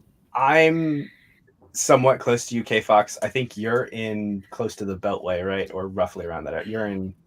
I used to live in Nova for a hot minute while I was in an accounting firm out there. I'm not in Nova anymore. Scotia? No, just kidding. Not quite. Northern Virginia. It's I know where Pete lives. Ha ha. yes. We're not gonna. That didn't would sound never- stalkery at all. I don't remember the address. The only thing I remember is that we were at, it was like 4 a.m. and we were on, like StreamYard still. And I was like, what's your address? I want to see your house. Drinking wine. Google Streets it. Yeah. I did Google Street it. Yeah. Oh, I'm actually closer to you now, UK Fox, than I was. Well, there you go. I'm actually going to call it a day, a night, a Day. time, because it's almost 9 a.m, and I've been here since what, 4? Oh my! So Whoa! I'm Whoa. going to go and maybe have some breakfast. Have some breakfast, Derry. Thank Good you for nap. coming on. I appreciate you. Yes. No, this has been brilliant. This has been the best bout of insomnia in ages. So this was a win. So yeah, Have a I'm good day, getting Debbie. tired now. So Thank Have you a so much. good day. thanks Have for a having wonderful me. day. Have a good day, Jerry. Bye, Derry. Mwah. Bye. Do you guys want to do one more quick sprint? I have to get going soon. I'm but cool I with one more sprint. probably do one more to like 4:20. Till Are you 4:20 or in, are you in 5:20? Central Time? I'm in Eastern time. Oh, till you meant 20. for 20 minutes, Oh, right? My brain farted for a second. I meant 5:20. My time. Okay. Okay. I was like 4:20. I didn't know you did that, Pete, but good for you. Good for you. No, not quite. yes, 5:20. I need 20. to go to library to pick up books, so 5:20 is perfect. All right, cool. Puff puff pass the book. We'll say that. Sorry. That would be really funny. That would be really funny, like reading sprints on April 20th, and it could be puff puff pass the book, and y'all are reading like the same book, like group of books, and so y'all read like one thing for one sprint, and then you pass it on to the next person, and then you open up the next book. You know what I mean? We would all Take have one to be down, read- pass it around. Yes. Yes. That would work. That would definitely work. Anyway, I'm gonna go back to my Piffle book or whatever I'm reading. This one. Your happy fun time or your creepy-ish one? Well, there's not happy fun time right now because the stepmother kind of became a bitch. So Well, that's just normal for that book. So like, yes. ish.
It's 20. Hello. Did I scare you? No. Kate looks a bit disturbed.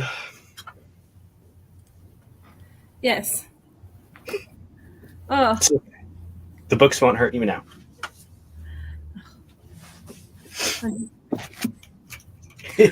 You good? yes, this book is just, I just don't,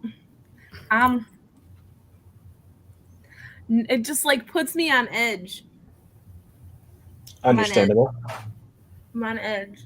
And there's no reason to, it's just like creepy. I don't know. There's these like flowers that grow out of dead things, and Ooh. no matter what I say about this book, it's not gonna explain like What is the book Yeah. again? Sorry, I forgot. it's the House of Hollow, or it's just called House of Hollow. Okay. But Is it a horror or a thriller? it is like, I think it's fantasy horror, but it's like low fantasy horror. So it takes place in London and Scotland. Yeah. Haunting modern fairy tale will wrap you like a glittering fog before going for your throat, is what the blurb says. But, yeah, it's That's just really, it's unnerving, I think is the term for it. I was looking at my copy of the first Tawny Man book, and the little blurb on the back says, Robin Hobb's books are diamonds in a sea of zircons by George R. R. Martin. I think he wrote blurbs for every book of hers. He must be a fan. Yeah, he does blurbs for like everything. Pete, I was reading this. I think, I mean, you have read the first 40 pages, so you must have read this. Mhm. You know, that scene where that mother sends that little kid to Buckkeep. I mean, Hobb did a very good job with that. The sacrifices parents make for their kids' better future. Yeah, I mean- exactly. Especially in that situation where she's like, hey, it's very much about like, you need to be useful. In order to do well for yourself, you have to be useful Yeah, or you will drop mean- by the wayside. That she's going through tough times. She knows if her daughter doesn't do those things, she will grow up in a difficult condition. She'll end up she'll have to marry early, and she'll have the same life again. That she doesn't want her daughter to have the same life. So the sacrifice she makes for that, Yeah. oh my god, it's beautiful. You're gonna Yeah. make me sad. It definitely has that possibility. Isn't this like a prequel though? It's an unrelated. It is an unrelated prequel, if that makes sense. So like, it's not supposed to really set anything up in terms of individual characters, but it is something that explains to a certain extent the distrust that a lot of people have for the wit, specifically. I'm gonna like that. You're not reading this? Not at the moment. I do get it from the library. Okay. The library. Library. Cool. Though, let me tell you, I'm looking at it online. There is a subterranean press version of this, and it is beautiful. Of the House of Hollows or Willful Princess? The Willful Princess and the Piebald Prince. You know, it has amazing artwork. I'll show you. See, look. Oh, I see it. It's beautiful. Yeah. Pete is Googling, isn't he? I See, am. see. Ah. Ooh, I like that. I mean, even look at every page. This page number. This design is also very good. two horses. Can you see that? A little bit, yeah. Give me a A second. little bit. Can you hold it back up? Oh yeah, yeah. No, I like that. I love when there's little embellishments on books like Yeah, it's beautiful. that. Well, I think because I have a baseball game to get to, so I'm gonna have to sign off for today. Ooh, Yeah, are you even I have to go playing? to library. No, God no. Say again, Anita. I said I have to go to library. So Wow, you're such a book nerd. Come on, Anita. I wonder if my library's still open. If it is, I have just enough time to get there to get that book. And go. Yeah, basically. Get And it it is closed. It opens at 9 a.m. tomorrow. on a I Saturday. gotta go finish planning for my Dungeons and Dragons game tomorrow because Hey, have fun with that. I gotta come up with some beholder memories Ooh, interesting. to be beheld.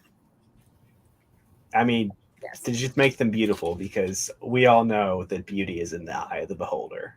Oh my god, I'm using that. I'm using that. You suck. I'm using that. Okay, thanks everyone. Thank you for having me. I'm sorry I've been like a hot mess yes, today. thank you for having me, Good. Pete. Thanks for Though I did coming on. not read much, I had fun. That's what we're here for. I'm gonna message you later, Nathan, and be like, "Have you read anything?" Read more in the K-Fox, I'll stream. I'm gonna watch stuff at some point, but I will start a stream. Do you want to come on? Oh wait, you've got to go to the library. It's okay. I'll come back in like 30 minutes, max 40 minutes.